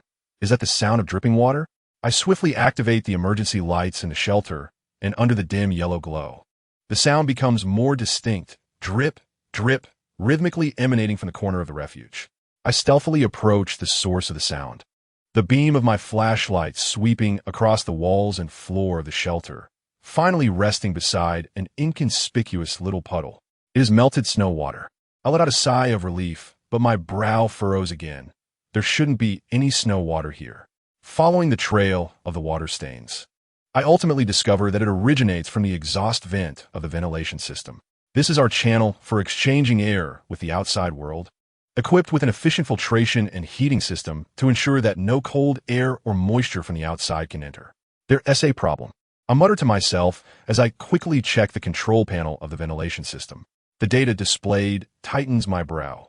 External temperature, minus 103 degrees. Internal humidity, abnormally high. Ventilation system, partial failure. What has happened? Why has it suddenly turned like this? I ponder. What is going on? Uncle Wang leans in, bewildered. The ventilation system may have frozen, I explain. Moisture from the external air has frozen within the ducts, blocking part of the system, causing melted snow water to seep into the shelter. Aunt Lee asks anxiously, is this serious? If not addressed promptly, it could lead to excessive humidity, fostering mold growth, and even jeopardizing the structural integrity of the shelter. I respond gravely. Worse still, if ice blocks a critical duct, it could compromise our air supply. I swiftly retrieve my toolbox, preparing to inspect and repair the ventilation system. This is a perilous task, as it necessitates reopening some sealed systems, allowing the possibility of the frigid external air to infiltrate. I will go with you, Uncle Wang asserts firmly, grasping his weapon. No, you stay here to look after Aunt Lee and the system. I shake my head in refusal. It's too dangerous. I can manage alone. After some debate, Uncle Wang ultimately concedes, but only on the condition that I return within 10 minutes. I don my cold weather gear and take the necessary tools, cautiously opening the inspection panel of the ventilation system. A gust of biting cold air rushes out from the opening, and I quickly activate the portable heater while illuminating the interior of the duct with my flashlight. The sight before me draws a sharp intake of breath. The inner walls of the duct are encrusted with thick layers of ice, with some areas even forming icicles, nearly completely obstructing the airflow. This is not a good omen. Damn, I curse softly, swiftly extracting the specialized ice scraper and begin to meticulously remove the layers of ice. This task is exceedingly challenging, not only due to the impact of the frigid environment on my movements, but also because the confined space within the duct severely restricts my actions. As the work progressed for approximately 15 minutes, I encountered my greatest challenge, a massive ice block lodged at a bend in the pipeline, nearly completely obstructing the airflow. I attempted to pry it loose with an ice chisel, but the stubborn mass remained immovable. What should I do? I was drenched in sweat despite the frigid temperature. Having underestimated the complexity of the repairs, it was far more arduous than I had anticipated. My anxiety mounted as time slipped away. Chapter 12. The crisis approaches, damn it. I nearly spat these words through clenched teeth, a surge of desperate resolve welling up within me. I could no longer afford to be so lethargic. I had to employ more drastic measures. I directed a portable heater towards the obstinate ice block, intent on melting it as swiftly as possible. Kneeling before the frigid pipeline, I inhaled deeply, my hands steadied on the heater, aligning its vent precisely with the thickest core of the ice. I gradually turned the power knob to the right. Initially, a faint warmth emanated, but soon the airflow became scorching, howling against the ice surface. The harsh sound of melting ice echoed immediately, droplets of water cascading down. This noise should have been reassuring, yet simultaneously, a faint, chilling crackle from the outer wall of the pipeline pricked my ears. A subtle but ominous sound reminiscent of metal fatigue, straining under duress. Panic surged within me. A terrifying thought struck like lightning. The severe temperature differential could cause the metal pipeline to become brittle and fracture. I jerked my wrist, hastily shutting off the heater. Yet, it was too late.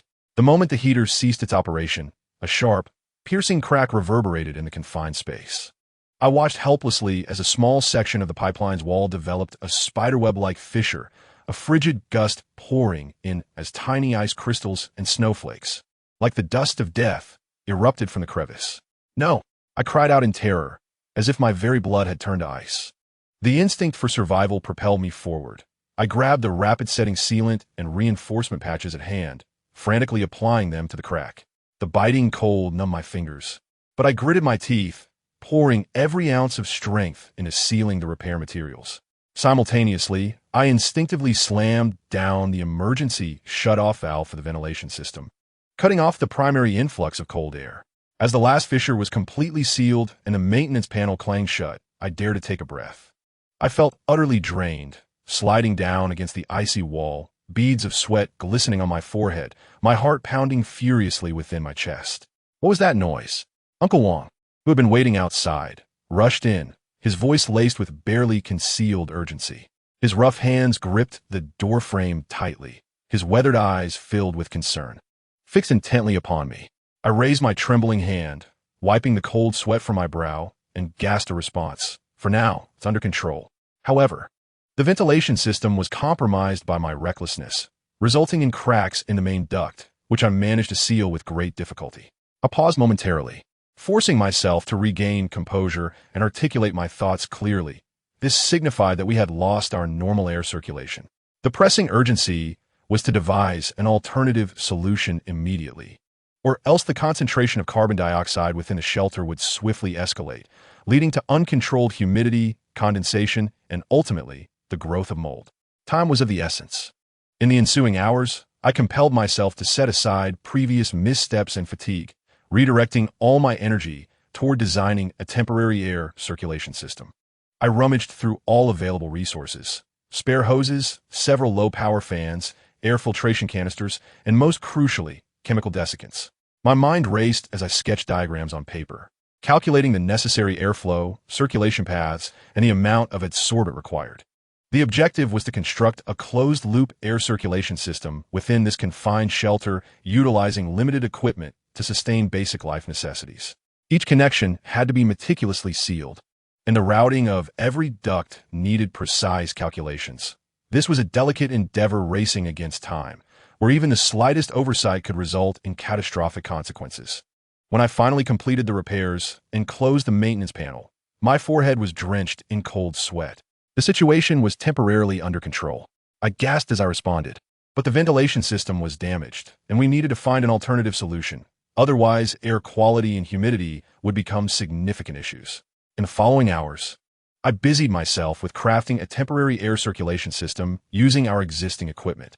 establishing a closed-loop air circuit while employing chemical desiccants to regulate humidity.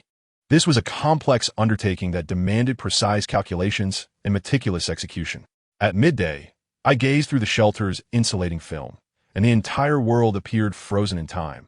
Buildings, trees, roads, everything was blanketed in thick ice and snow, devoid of life. Uncle Wang expressed his apprehensions about the future again, his voice laden with despair. I shook my head, unwilling to contemplate such distant concerns. We needed to address the immediate issues at hand. The new air circulation system was nearly complete. While it was not as efficient as the original ventilation system, it could at least ensure air quality and humidity control. Aunt Li peeked out from her resting area, her complexion still pale. Xiaoli, I feel unwell. I promptly set aside my work and approached Aunt Li's resting area. She lay on a folding bed, covered with a thick blanket, yet her face was unusually flushed and her breathing was rapid. She was feverish. I quickly retrieved a thermometer. Aunt Li, can you tell me where you feel discomfort? Aunt Li weakly shook her head. I have a headache, my whole body aches, and I feel a bit cold. No, hot? I'm not quite sure.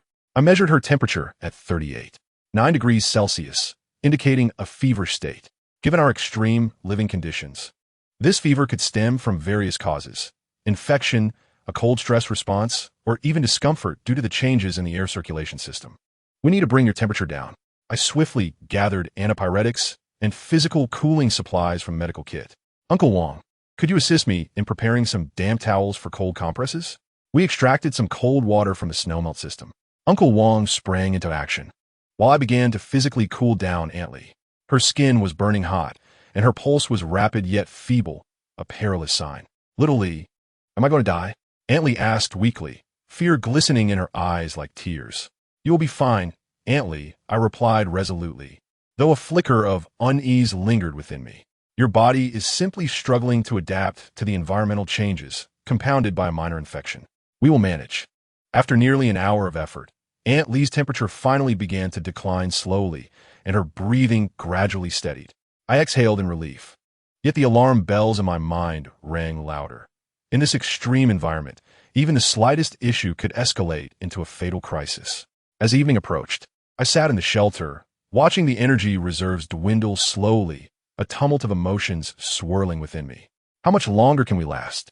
Uncle Wang asked softly, his voice laden with fatigue and concern.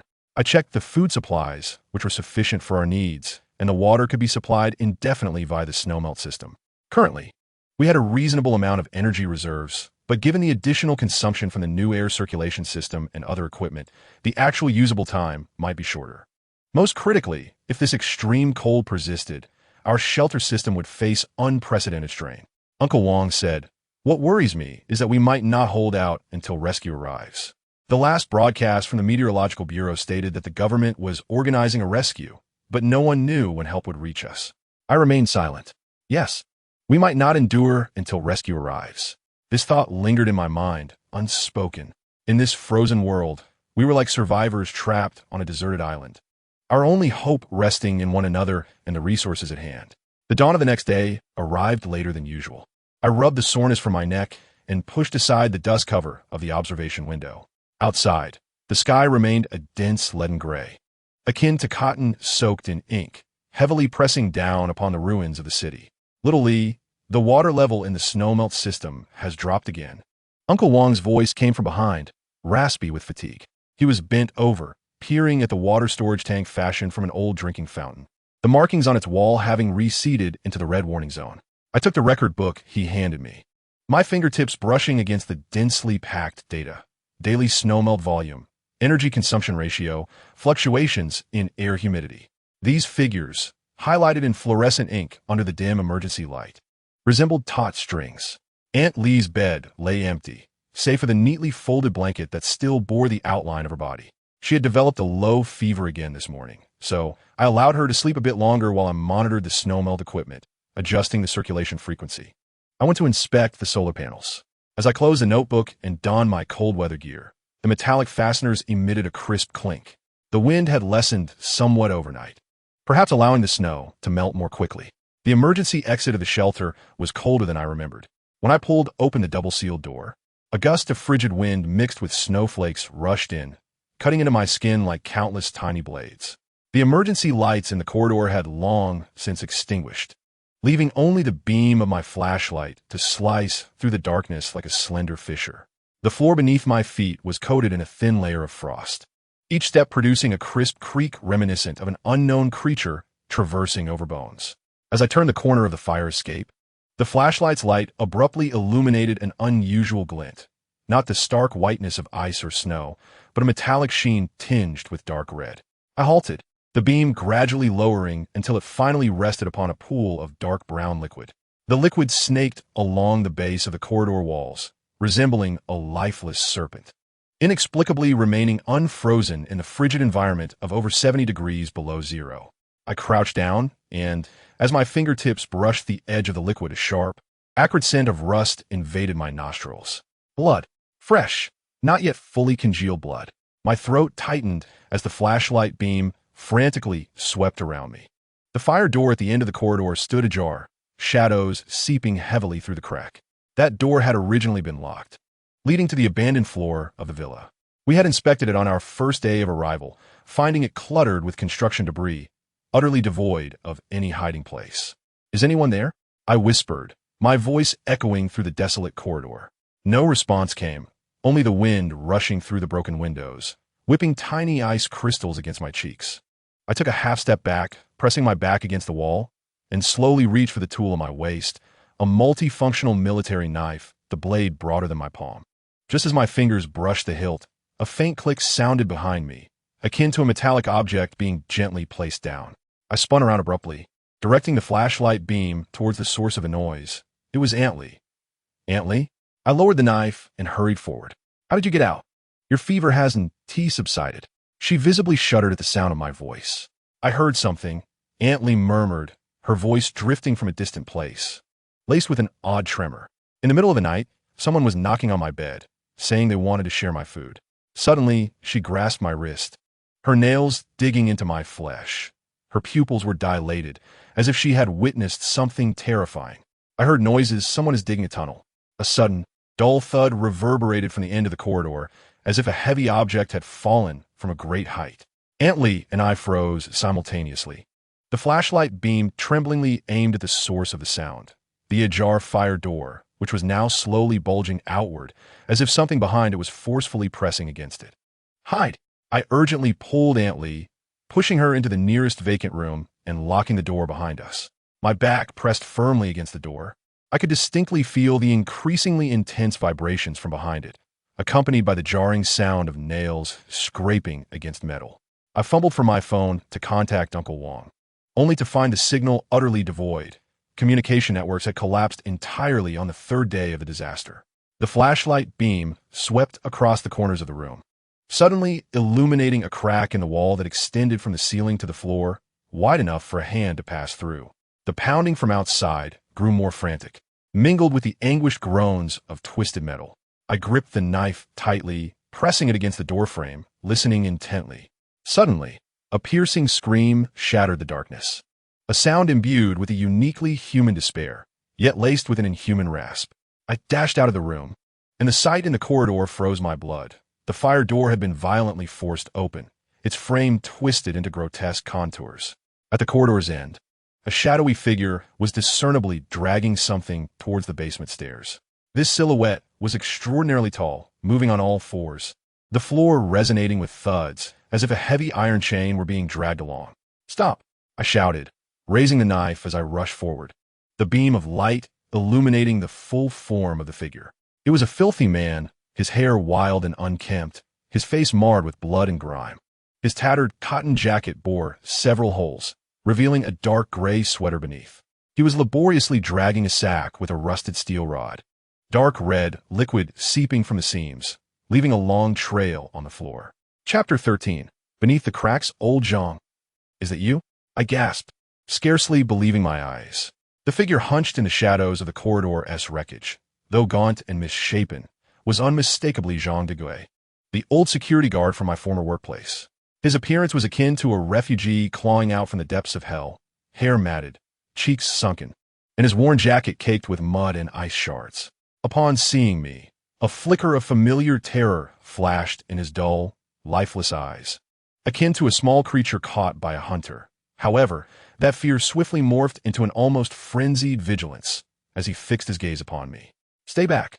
Get away," he rasped, his voice reminiscent of a strained bellows, suddenly thrusting the sharpened steel rod towards me, his arm trembling uncontrollably. "These are mine. I dug for 3 whole days. This meat, layer by layer, is enough for me for half a month. No one can take it." His emotions were frenzied, words tumbling out incoherently. Yet he stood, resolutely guarding whatever lay behind him. Following his gaze, I finally discerned what he clutched tightly. A few slabs of meat, frozen hard as stone, their edges darkening. From their irregular shapes, it was evident they were the kind sold in the supermarket's cold display before the catastrophe. At his feet, a pool of dark brown liquid had not fully frozen in the extreme cold, emanating a faint metallic odor. It was the blood seeping from the frozen meat. "Old Zhang, look at me. It's me, Liang.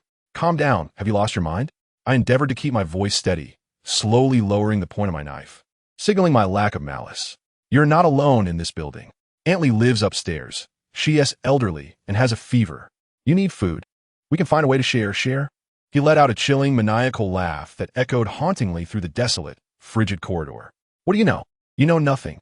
My wife, my son, they died on the highway out of the city. They were trapped there, their car out of fuel, and the heating ceased. When someone finally found them, they were huddled together in the vehicle, frozen like ice sculptures." His laughter abruptly ceased, transforming into a heart-wrenching roar. His eyes wide with rage. Why should he share? Why should he give any to them after he had toiled for 3 days and nights? He had hammered from the 3rd floor down to the basement, his fingers. Look closely. They were frozen in the crevices of the bricks. He suddenly raised his right hand. It was then that I noticed in horror that the pinky and ring fingers of his right hand were severed at the base.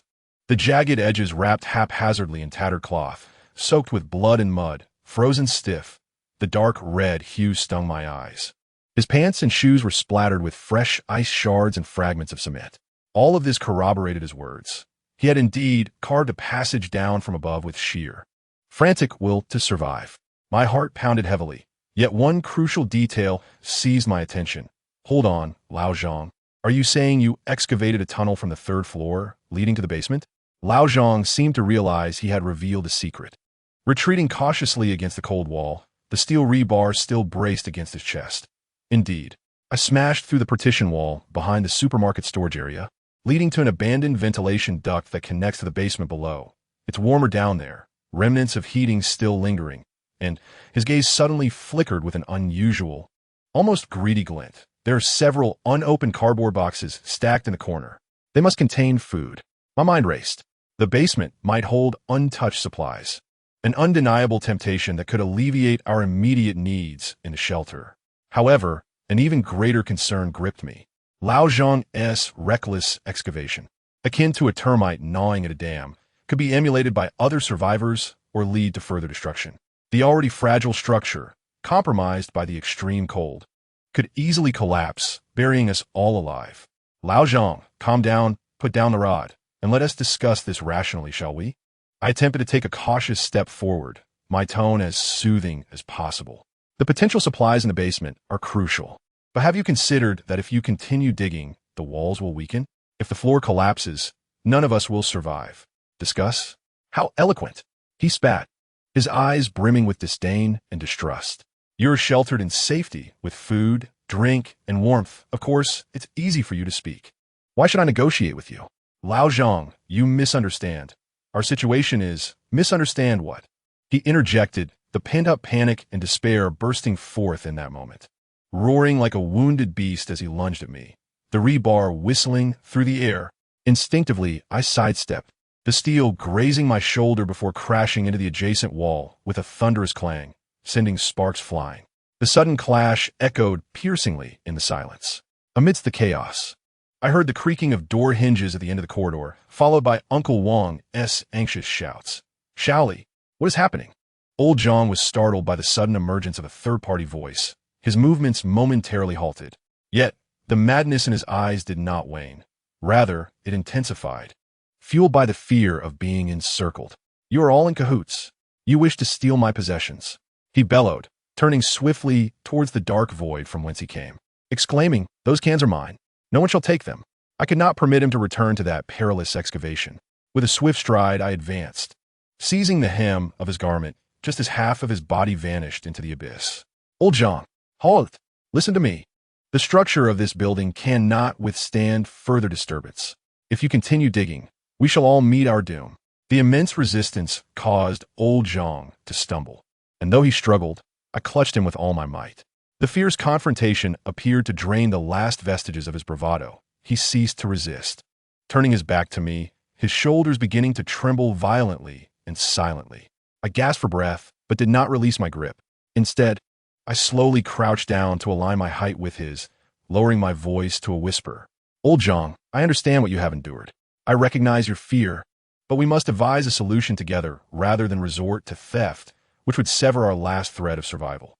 At that moment, Uncle Wang and Aunt Li, supporting each other, hurried over. Upon witnessing the scene before them, their expressions transformed into shock and understanding. Aunt Li even let out a gentle sigh, her eyes filled with compassion. As I gazed at old Zhang's trembling form, then at Uncle Wang and Aunt Li, a sigh escaped my lips. From the side pocket of my backpack, I retrieved the last few high-energy compressed biscuits and extended them towards old Zhang. Here, take this to tide you over. We have some food back at the shelter, and I can share a portion with you to ensure you have a warm meal. But you must promise me, you cannot return to damage the building's structure. That is non-negotiable. Old Zhang slowly turned around, hesitating to accept the biscuits. He slumped against the cold wall, his soiled face streaked with tears, his head bowed deeply, fists clenched so tightly that his nails nearly pierced his palms. After what felt like an eternity, he finally managed to utter, in a barely audible voice, I was just so afraid. I am sorry. In that moment, I realized I could not abandon him. In this desolate wasteland, shrouded in cold and death, taking in one more person undoubtedly meant an additional burden and an uncertain risk. His unstable mental state could disrupt the delicate equilibrium within the shelter. However, one more person might also mean an added strength, and more importantly, perhaps a glimmer of humanity could be preserved in this abyss of despair. Old Zhang was not fundamentally a bad person. He had merely been driven to the precipice of human nature by this sudden catastrophe. I inhaled the frigid air, a sharp pain coursing through my lungs. Yet my mind remained extraordinarily clear. This decision bore immense risk. Yet some choices cannot be measured solely by their pros and cons. Old Zhang, I spoke once more, my tone slowing but imbued with an undeniable firmness, conveying my message clearly. Listen to me.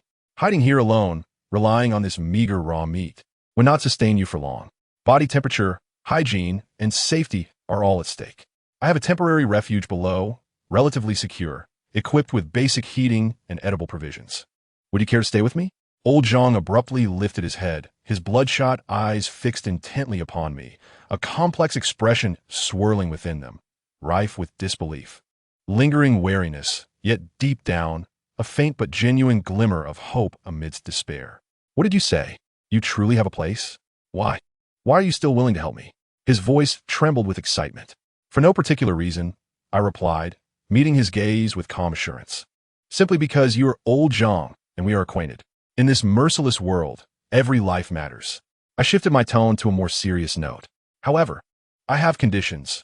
First, once you enter, all arrangements must adhere to my directives. You cannot act independently or create trouble.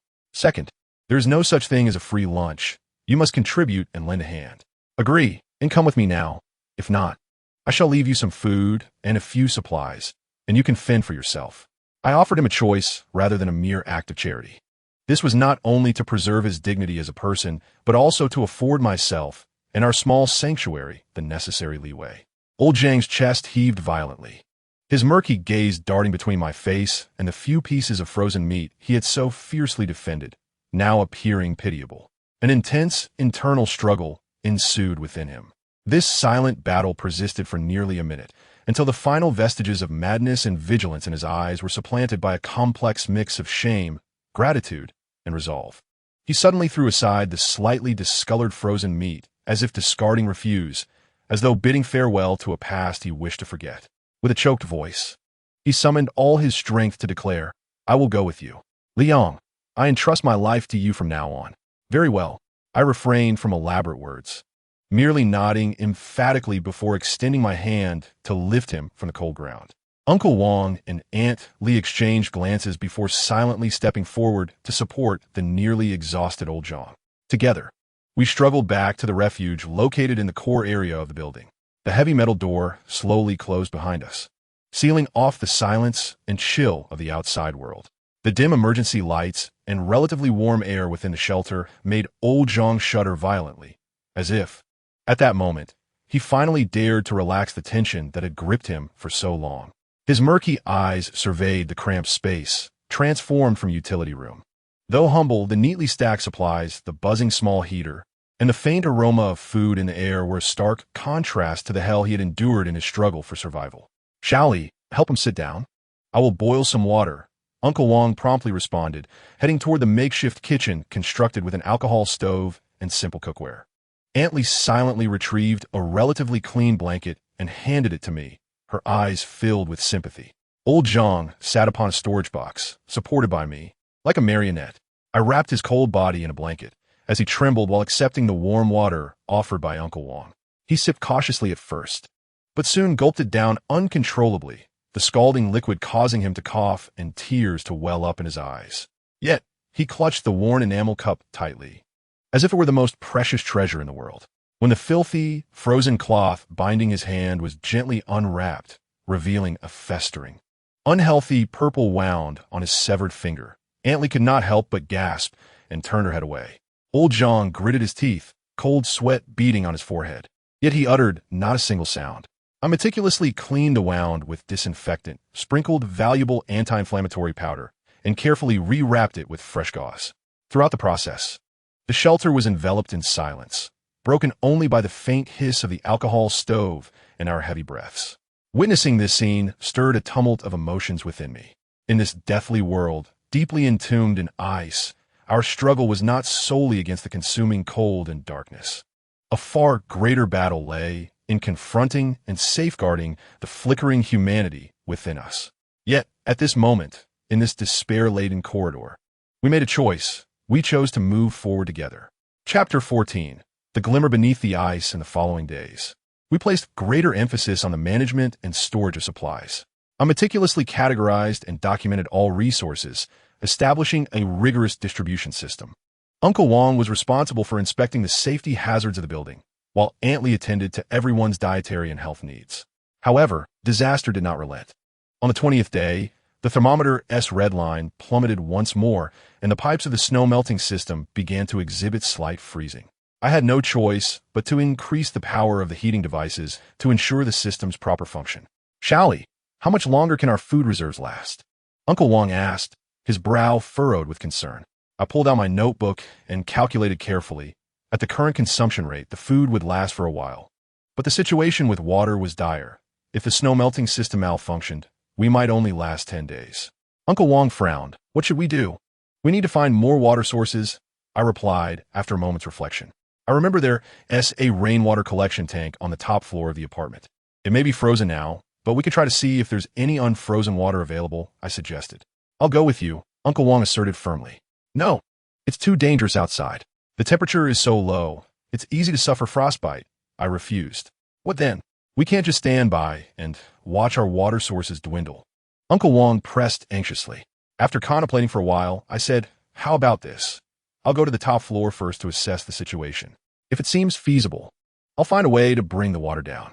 The next morning, I donned the thickest winter attire, equipped myself with goggles and gloves, and quietly ventured out of the shelter with my toolkit. The outside world appeared encased in a thick layer of ice, each step proving to be exceedingly arduous. I trudged through the snow, my breath crystallizing in the frigid air. Upon finally reaching the summit, the sight before me elicited an involuntary gasp. The rainwater collection basin lay entirely shrouded in a mantle of ice and snow, its edges adorned with thick icicles that appeared poised to fracture at any moment. With utmost caution, I approached the collection basin, wielding an ice pick to chip away at the surface layer of ice, endeavoring to uncover a source of unfrozen water. After considerable effort, I finally discerned a small patch of liquid at the bottom of the basin. Hastily, I retrieved my container and carefully scooped up the precious water, transferring it into an insulated bucket. Though the quantity was scant, it marked a commendable beginning. As I returned to the shelter with this invaluable resource, Jubilant cheers erupted from my companions. I swiftly poured the water into the snow-melting system, ensuring its continued operation. "Shaoli, you are extraordinary," Uncle Wang exclaimed, patting me on the shoulder with palpable excitement. "Indeed," Aunt Lee added gratefully, "without you, we would be a loss." I shook my head, replying, "Let's not speak thus. We are a team, and as long as we unite in purpose, no challenge is insurmountable." Yet, I was acutely aware that this relief was but temporary. As the temperatures continued to plummet, our supplies dwindled alarmingly. We had to explore every possible avenue to secure more food and water, all while ensuring the safety of our shelter. In the days that followed, we meticulously conserved electricity for emergencies. I lay behind the dust cover of the observation window, observing the leaden sky, brittle with frost, as even the falling snowflakes seemed enchanted, suspended mid-air like delicate ice crystals. "Shaoli, the snow-melting system has failed again." Uncle Wang's voice pierced through the 3 layers of insulated doors, rasping like a warn bell. Gripping my notebook tightly, I dashed into the control room, only to find the water level precariously perched at the red alert line. A dire situation indeed. As we had relied on the melting of old tire rubber for 5 consecutive days, and even the filter's core was encrusted with ice. Aunt Lee entered with a steaming bowl of soup, the edges of her blanket dusted with ice crystals. While on watch, I heard noises from the top floor. As if the ice layer were cracking, she noted. Her breath formed a delicate mist in the air. Could it be that the snow on the roof has collapsed? Just as I was about to respond, the entire steel structure of the building groaned ominously, as though gripped by a giant's hand. Canned goods on the shelves danced in unison, and the water pipes of the melting system emitted a sharp whine, resembling countless ice needles skimming along the walls. Everyone immediately checked the integrity of the shelter. I seized a flashlight and burst through the door, its beams sweeping across the corridor walls. Those cracks we had sealed with old blankets and foam boards now wept fine droplets, which, astonishingly, did not freeze in the frigid temperature, but rather trickled down like warm tears. Old Zhang rushed up from the basement, wielding a shovel. "Shaoli." I just observed the rainwater collection basin through my binoculars. The ice at the edge has fissured. Icicles hung from his brows, his voice an octave higher than usual. "There may still be unfrozen water at the bottom." Uncle Wang's expression shifted dramatically. "Have you lost your mind? Going up there is tantamount to seeking death." He gripped my arm, his nails nearly digging into my skin. There was no time for hesitation. I shook off his grip, stuffing the military knife into the inner pocket of my cold weather gear. If we continue to linger, the water level in the melting snow system would not last beyond 3 days. Turning to Aunt Lee, I instructed her to monitor the water level gauge. Should it fall below the warning line, she must immediately use the filtered tire adhesive as an emergency measure. The iron door on the top floor had frozen solid, so I swung the fire axe with all my might, striking it repeatedly until the blade grated against the icy lock, producing a cacophony of sparks. When the final bolt shattered, a frigid gust of wind rushed in, piercing through my nostrils, and I gasped at the sight before me. The snow-covered rooftop was now entirely exposed, the snow having been overturned by some unseen force, revealing the cracked concrete beneath. A 2-meter-wide fissure spread from the edge of the rainwater collection pool, resembling a wound torn open by a giant. "This is it." Old Zhang's hand trembled as he held up the binoculars. "The ice at the bottom of the pool has cracked." I observed shadows stirring below. Peering over the edge of the crack, the biting cold wind forced icy crystals into my collar. 30 meters down, the rainwater collection pool resembled a shattered mirror, its surface mostly covered in thick blue ice. Yet at the center of the pool's bottom lay a small dark area, resembling unfrozen water or perhaps some viscous liquid. "I must descend," I declared. I unfastened the safety rope from my waist, securing one end to the ventilation duct support. "Old Zhang, keep an eye on the rope." "Uncle Wang, prepare hot water and a first aid kit." "No." Uncle Wang clutched my waist tightly. "At least let me. I have no time." I pried his hands away. "If that truly is unfrozen water, we can survive this winter."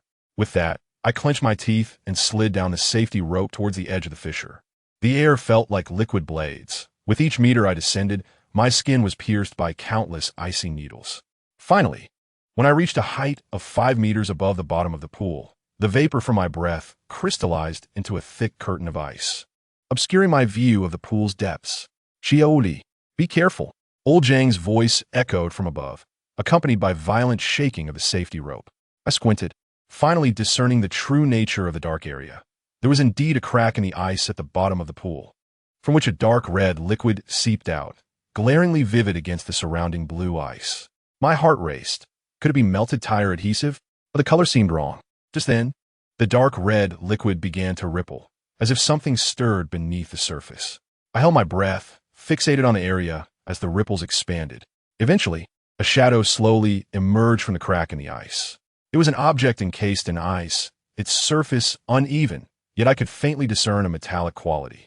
Cautiously, I approached, and as the beam of my flashlight illuminated the object, the mist on the ice's surface dissipated, revealing its true form, a fragment of a frozen solar panel. One end of the shard was still connected to a half-buried cable, the other end deeply embedded in the unfrozen water. This is an alternative energy source. My voice trembled with excitement. The water at the bottom had not completely frozen. The cable, submerged in the water, formed a conductive circuit, explaining why that section remained unfrozen. I quickly retrieved my utility knife, severing the wire that secured the solar panel fragment, and then pulled both the shard and the cable up to the edge of the fissure. As the cable's plug made contact with the snow melting system's auxiliary interface, the entire apparatus suddenly emitted a resonant hum, and the red line on the water level gauge began to rise slowly. Success! Uncle Wang shouted from above. Xiaoli, hurry up! Just as I was about to ascend the rope, I heard a sudden crack from the bottom of the pool, a sound reminiscent of the ice layer fracturing anew. Looking down, I observed the once tranquil surface of the water rippling violently, and shortly thereafter, a colossal shadow emerged from the depths of the ice fissure. It was a beast ensnared beneath the frozen surface. Its fur, encased in ice crystals, gleamed with a grayish-white luster, its limbs frozen in the ice, with only its head able to turn slightly. Its eyes, half-closed, glimmered with an eerie blue light under the beam of my flashlight, and dark red streaks of blood lingered at its mouth, marks left from its desperate struggles. It's a snow wolf. Old Zhang's voice echoed from above, filled with alarm. This creature only appears in extremely frigid regions. My heart raced as I hastily climbed the rope. Midway up, the snow wolf unleashed a deafening roar, causing the ice layer to shatter instantly. Its massive form leapt from the pool's depths, lunging toward me. Be careful! Uncle Wang yanked the safety rope with all his might, pulling me back to the edge of the fissure. The snow wolf missed its target, crashing heavily onto the ice below, but it quickly regained its footing, its eyes glinting with fierce determination. Xiaoli, come up quickly, Uncle Wang urged again. We cannot confront it head-on. Gripping the rope tightly, I pressed my feet against the fissure's edge, leveraging Uncle Wang's pull to swiftly ascend to the rooftop. As my feet touched the ground, the snow wolf lingered at the bottom of the pool, occasionally emitting low growls. I gasped for breath, gazing at the water level gauge, which steadily climbed. If we connected the cable, the snow melting system would function seamlessly. Uncle Wang wiped the cold sweat from his forehead, expressing concern. What if the beast gnaws through the cable? I shook my head. The cable is insulated, and we will reinforce the protection immediately. Turning to old Zhang, I instructed, fetch some old steel plates and wires. We shall craft a protective shield for the cable. In the ensuing hours, the four of us collaborated diligently, fashioning a robust protective cover for the cable from the old steel plates and wires, while also fortifying the snow melting system's auxiliary interface. As the final screw was tightened, the red line on the water level gauge surpassed the safety threshold. I exhaled deeply, observing the gradually stabilizing snow melting system, a profound sense of accomplishment swelling within me.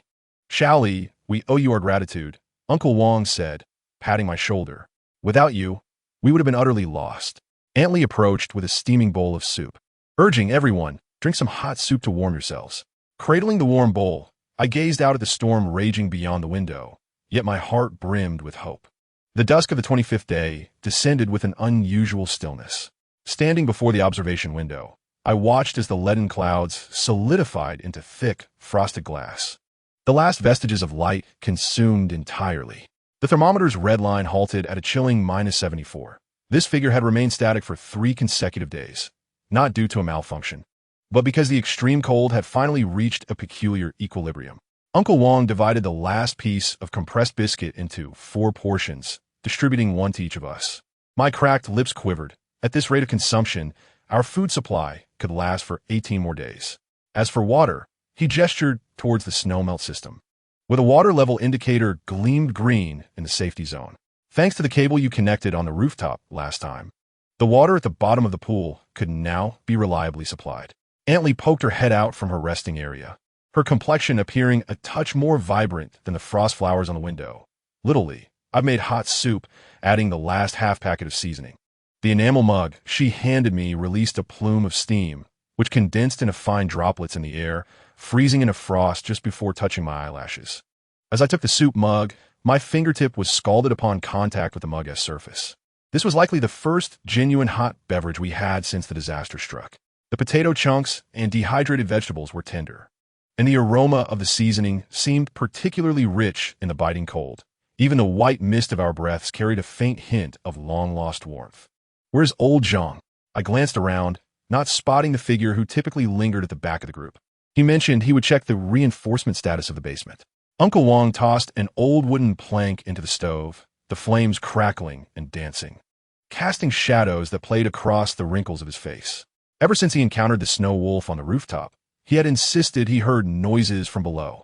Just as he finished speaking, a dull thud resonated from the end of the corridor, like a heavy object crashing onto the floor. Chapter 15.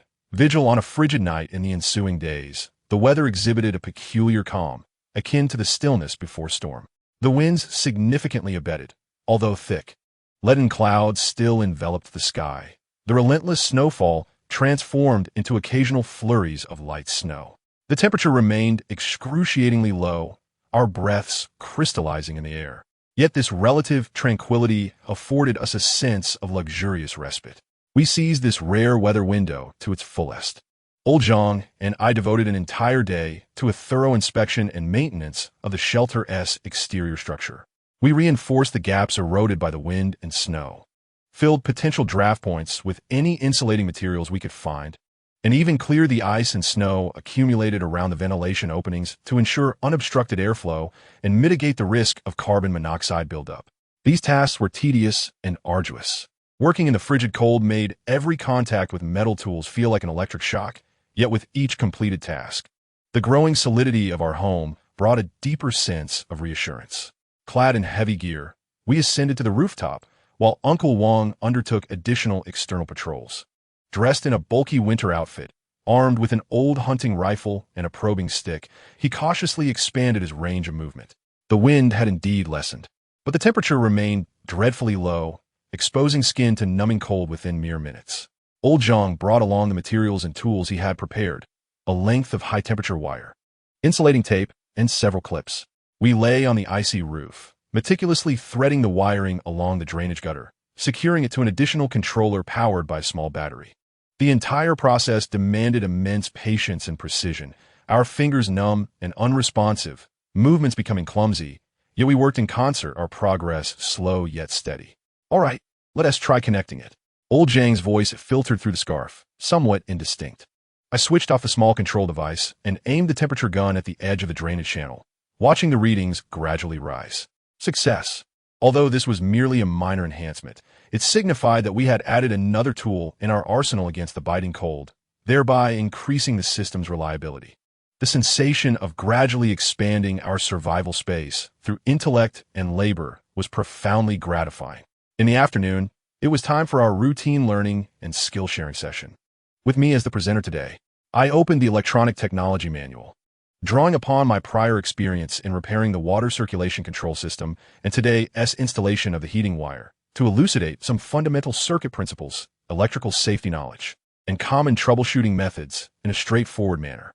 Uncle Wang and Aunt Li listened intently, frequently posing questions. In such an environment, acquiring even a modicum of knowledge could prove invaluable in a critical moment in the future. Old Zhang, sitting nearby, contributed by offering analogies using mechanical terminology that he was more familiar with, facilitating comprehension. The room was enveloped in tranquility, punctuated only by the crackling of the fire, the rustling of turning pages, and the occasional soft clink of tools. Yet this silence was not oppressive. Rather, it was a serene stillness brimming with intrinsic strength. We resembled a flock of birds constructing a nest together amidst a snowstorm. reinforcing our sanctuary with whatever materials we could gather, simultaneously fortifying each other's resolve. The kettle on the stove gurgled softly, steam swirling upward, carrying the unique, slightly bitter aroma of the tea leaves, which gradually permeated our modest refuge. This fragrance was starkly different from the usual scent of food mingled with diesel, akin to a gentle key softly unlocking a long-sealed corner of our memories. Uncle Wang gingerly used a cloth to cushion his grip as he removed the boiling iron pot from the stove and set it on a makeshift wooden table. His cautious demeanor suggested that he was cradling not a pot of humble tea, but rather a rare treasure. The rising steam obscured his weathered face, etched with wrinkles from the elements, yet illuminated his eyes with a childlike anticipation and joy. "All right, that's about enough. Leaving it longer would render it bitter," he murmured, as if performing an exceedingly solemn ritual. He then retrieved several mismatched cups and lids, bearing numerous chips and dents from regular use. After rinsing them with hot water, he meticulously ladled out the unfurling dark green tea leaves along with a small measure of clear tea into each container, followed by additional hot water. Though his movements were somewhat clumsy, they radiated a rare sincerity. "Come, old Zhang, have a taste of the genuine tea." Uncle Wang offered the first cup to old Zhang, who was busy recording equipment data. Old Zhang paused, adjusted his glasses, which had been patched repeatedly with tape, set aside his notebook and pencil, and accepted the cup with both hands, a rare, somewhat shy smile gracing his face. "Ah, this is quite a fine brew, old Wang. Where did you procure such a treasure?" "Shoo, it's a secret," Uncle Wang replied, his tone betraying an uncontainable pride, as he handed a cup to me and Antley as well, cradling the warm enamel cup in my hands. The gentle heat radiating from its walls perfectly soothed my chilly palms. I lowered my head and took a deep breath. The familiar aroma of tea, mingled with a faint metallic scent from the iron pot, created an extraordinary and tangible sense of warmth. I delicately blew away the tea leaves floating on the surface and cautiously sipped a small mouthful. The slightly hot brew glided over my tongue, initially presenting a clear bitterness. But soon a wave of sweetness surged from deep within my palate, not only moistening my parched throat, but seemingly warming its way down to my stomach, dispelling the lingering chill within. This flavor, perhaps mundane before the end of the world, might even have been deemed inferior by the discerning. Yet in this moment, within a world starkly devoid of resources, where colors had dwindled to mere whites and grays, the solace provided by this cup of hot tea transcended mere taste. It served as a gentle reminder of the seemingly ordinary, yet immeasurably precious quality of life we once possessed. "Ah, that flavor!" Old John squinted, savoring the memory, exclaiming. Back in the factory, during our breaks, I relished brewing a large vat of strong tea, chatting and boasting with my coworkers. "It feels like a lifetime ago." Antley cradled her cup in both hands, remaining silent as she sipped delicately, a serene and content expression gracing her face. Perhaps the fragrance of the tea stirred memories of family and the warmth of a bustling kitchen. We sat together by the hearth, the air thick with unspoken camaraderie, quietly indulging in this unexpected luxury. Outside, the relentless cold wind howled, battering the reinforced windows with a mournful sound. Yet within this small space, the fire crackled softly. The steam and aroma of the tea intertwined, crafting an atmosphere distinctly separated from the biting chill outside, one that could be deemed stable, even cozy. In this moment, we were not merely replenishing our fluids, but engaging in a brief, yet profound spiritual healing. As I finished my cup, Uncle Wang refilled each person's cup. Though the flavor had dulled considerably, the delicate hue and subtle aroma lingered. Observing the tea leaves unfurling at the bottom of the pot, he lamented, "We must not waste these leaves. Let Antley knead them into the dough later. Who knows, we might create some delightful tea-infused pancakes." Aún nuda enthusiastically. "That's a splendid idea. It will add a unique flavor." This encapsulated our philosophy of survival, to utilize every resource to its fullest potential, never squandering anything that might enhance our circumstances. In the afternoon, sunlight peeked through the gaps in the clouds, intensifying slightly. Following old Zhang's duty roster, I joined him in inspecting the defenses surrounding the shelter, primarily ensuring that the barriers constructed from snow and debris had not been damaged by the strong winds and that the warning devices were functioning properly. The cold wind sliced against our faces like a knife, but we moved swiftly, our movements in perfect harmony. Upon returning indoors, still bearing the chill from the outside, Antley promptly offered us 2 bowls of warm water. The residual warmth from the previous pot of tea seemed to linger in the air, bestowing upon us an added layer of comfort as we emerged from the icy wilderness. Old Wang once again picked up his martial arts novel, leaning against his bedding roll, engrossed in reading as the soft light from the window streamed in. Occasionally, he emitted a couple of ambiguous chuckles or sighs.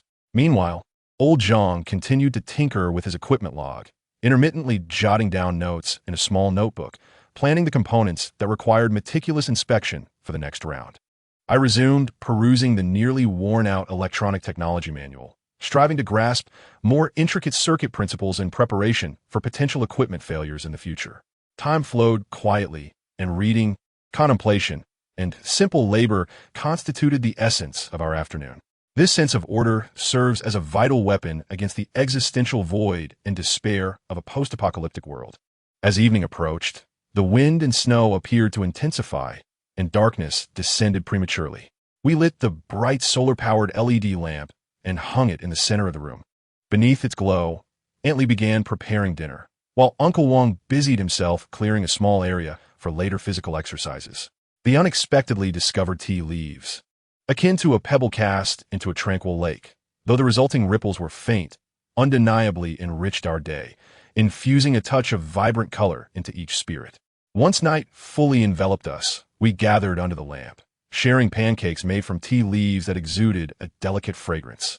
Although the taste was subtle, everyone savored it with utmost seriousness, as if relishing a refined delicacy from a distant past. After our meal, we engaged in our customary conversation, traversing whimsical fantasies, reminiscing about fragments of past lives, and expressing hopeful expectations for tomorrow's sunny weather. The night deepened amidst the howling wind and snow, yet within our modest sanctuary, it felt like an independent bubble filled with warmth and faint hope. The solar-powered LED lamp, suspended in the center of the room, stood as our resolute declaration against the boundless darkness. Its steady and bright light not only dispelled physical shadows, but also alleviated, to some extent, the gloom that lingered in our hearts.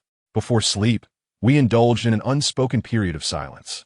Old Wang would typically flip through a few more pages of his well-thumbed martial arts novel until yawns overtook him. Old Zhang, under the lamp's light, meticulously inspected his old tool bag, carefully cleaning and maintaining his treasured screwdrivers and pliers, akin to a soldier polishing his weapon. This meticulousness brought a precious order into our lives. Antley would organize the ingredients for tomorrow, even if it were merely a few compressed biscuits and frozen potatoes, arranging them neatly. As for me, I would retrieve my precious tablet, one of my most valued possessions, containing a wealth of technical manuals, maps, and even some ebooks and films. I would typically skim through the previously downloaded weather data, though largely obsolete now. Reviewing historical patterns could still offer some insights, or refresh my knowledge on potentially useful skills, such as more efficient energy collection methods or basic first aid measures. In such an environment, knowledge is a weapon more precious than bullets. This evening, perhaps due to the lingering essence of the afternoon tea, everyone seemed notably more relaxed than usual. Old Wang did not succumb to slumber immediately. Instead, he gazed out at the swirling snowflakes, illuminated by the glow of the streetlights. And suddenly, with a sense of yearning, he inquired, "When do you suppose this snow will cease?" This question left us all at a loss for words. Old Zhang paused in his task of cleaning tools and sighed. According to the sparse information I've encountered in the past, such global climatic upheavals may endure for an extended period. We must prepare for the worst and brace ourselves for the long haul. I interjected, in terms of long-term preparations, our provisions and fuel, utilized in the most frugal manner, can sustain us for several more months. However, the most vital aspect is to maintain the vitality here. I gestured to my head and the spirit within. I patted my chest. Antley nodded gently and remarked, "As long as we have each other, and our spirits remain high, we shall persevere. Look, we are still enjoying tea today." Her words evoked a shared smile among us. Indeed, finding or even creating small moments of happiness amid despair is our secret to survival. Time to rest, Old Zhang concluded as he inspected the door latch, saying, "If the weather is favorable tomorrow, I plan to disassemble and clean the spare diesel filter, just in case. Little Lee, when you have a moment, could you check the control circuit for the water circulation system?" I suspect one of the indicator lights may have a poor connection. Of course, Zhang. I'll take care of it, I replied eagerly. Such explicit task distribution allowed each of us to feel our worth, preventing us from slipping into the numbness of mere consumption. That night, I slept particularly soundly. Perhaps it was the calming effects of that cup of tea, or perhaps the rhythmic sounds of my companions' breathing mingled with the howling winds and snow outside created a peculiar white noise, reminding me that I was not alone. Chapter 16. A long-awaited peace on the 32nd day, a long mist aroma of smoke wafted through the air of the shelter. I crouched before the makeshift brick stove, cautiously tending to the fire. The dry wooden planks crackled in the flames, sending sparks that landed on my hand, leaving a trail of tiny red dots. Yet I couldn't help but chuckle. This was the first time in 32 days that we had a real flame in the shelter. Little Lee, keep the flames from getting too high. Aunt Lee approached, cradling a clay bowl filled with half a bowl of golden cornmeal batter. This grain is precious. Do take care not to burn it. I quickly subdued the fire, watching as the sparks danced into the ash pile at the stove's base. Uncle Wang emerged from the storeroom, clutching a bag of flour, his old cotton coat dusted with specks of white powder. According to our plan, we will steam some buns today and prepare a pot of vegetable porridge. There's enough from the pickled vegetable jar for 3 servings. Old Zhang's stomach isn't well, so let us give him an extra half-spoonful of rice. Old Zhang peeked out from the corner, a remnant of yesterday's fever still clinging to his nose, yet his eyes sparkled with excitement. Really? Are we actually going to have something warm to eat? I can hardly remember the taste of buns. Just 3 days prior, when we discovered the food in the air raid shelter, none of us dared to dream of having hot meals. After all, the melted snow system could only provide drinking water. Starting a fire would consume precious oxygen and could lead to carbon monoxide poisoning. Until yesterday, I had fortuitously discovered a ventilation shaft beside the water tank pipes on the top floor of the apartment, covered by a metal panel. Upon lifting it, I found a steady draft of fresh air. I endeavored to construct a rudimentary chimney using iron sheets and bricks, directing the flames upwards through the shaft. After testing it throughout the night and confirming that no toxic gases would accumulate, I finally dared to ignite the fire. Dinner is ready. With Uncle Wang's exuberant shout, the shelter instantly buzzed with life. I lifted the steamer, covered by an iron pot, revealing plump, steaming buns nestled closely together. Aunt Lee hurriedly distributed bowls of cooled vegetable porridge, while even the usually reticent old Lou rubbed his hands together, a grain of rice adorning the tip of his nose. Eat slowly. There's plenty for everyone. Aunt Lee chattered as she ladled an extra scoop of rice for old John, explaining that these buns were steamed from flour sourced from the air raid shelter. Although slightly damp, they had risen perfectly. I took a bite of the bun, its coarse texture imbued with a delightful wheat fragrance, vastly superior to the compressed biscuits I had consumed previously. The warmth flowed down my throat, warming my eyes with tears. This was not merely sustenance, but a glimmer of hope for survival. Shao Li, Uncle Wang suddenly set down his bowl and pulled out a small notebook from his pocket. We need to carefully plan our resources. This batch of grain would last a month, but if we continued at the current rate. I took the notebook and sketched with a pencil, proposing to have the daily ration for each person, mixing in cornmeal and pickles from the shelter, which could extend our supplies for 40 days. Once the temperature rises a bit more, I intend to attempt installing another set of solar panels on the rooftop to melt more snow. Old Zhang raised his hand. I can help move bricks tomorrow. He pointed at the leftover fragments from the chimney construction. I'm strong enough to assist in building storage shelves. I can help too. Aunt Lee quickly added, the old blankets I've gathered can be used to protect the grain bags from moisture. The atmosphere in the shelter was more vibrant than ever. We gathered around the fire, discussing our future plans while dining. Uncle Wang proposed inspecting the snow-melting system's pipes to prevent ice blockages. Aunt Lee suggested repurposing the extra blankets into gloves and socks. Even old Lou, typically taciturn, spoke up. I used to be an electrician. If there are issues with the cables, I can fix them. As night fell, I routinely checked the snow-melting system. The water level in the basin had risen half an inch from yesterday, thanks to a light snowfall last night. Although only one set of solar panels had been activated, it had still melted a considerable amount of snow. I crouched by the basin, watching the reflections of the emergency lights on the water surface, when I suddenly heard soft footsteps behind me. Shao Li, Uncle Wang's voice called from behind. Thank you for today. I turned to see him holding an old oil lamp. its warm glow casting deeper shadows into his wrinkles. If it weren't for your insistence on utilizing the air raid shelter, and your thoughtfulness in starting a fire to cook, we might not have made it this far. I shook my head, accepting the lamp from him, the light illuminating his silver hair with a gentle sheen. We are a collective. No one can afford to give up. By the way, Uncle Wang, could you help me repair the cables on the rooftop tomorrow? If we can connect another set of solar panels, the snow melting process will accelerate. His eyes sparkled with enthusiasm. Absolutely. I have an old pair of pliers specifically for fixing wires. Upon returning to the shelter, I found Aunt Li mending clothes by the firelight. She waved me over. Xiao Li, come warm your hands. These buns are still warm. I saved two for you. I took the steaming bun in my hands and took a bite, the sweet aroma melting in my mouth. Through the flickering firelight, I observed the satisfied expressions on everyone's faces. Old Zhang leaned against the wall, dozing off with grains of rice lingering at the corners of his mouth. Old Lu was studying the cable diagrams by the firelight. Uncle Wang and Aunt Li were quietly discussing tomorrow's tasks. Outside, the blizzard continued to howl, the thermometer's red line stubbornly pointing to minus 74 degrees. Yet within this humble refuge, warm light illuminated every resolute face. On the morning of the 35th day, I was startled awake by a series of delicate sounds. The noise resembled ice and snow gently rubbing against each other, akin to distant wind chimes swaying in the breeze.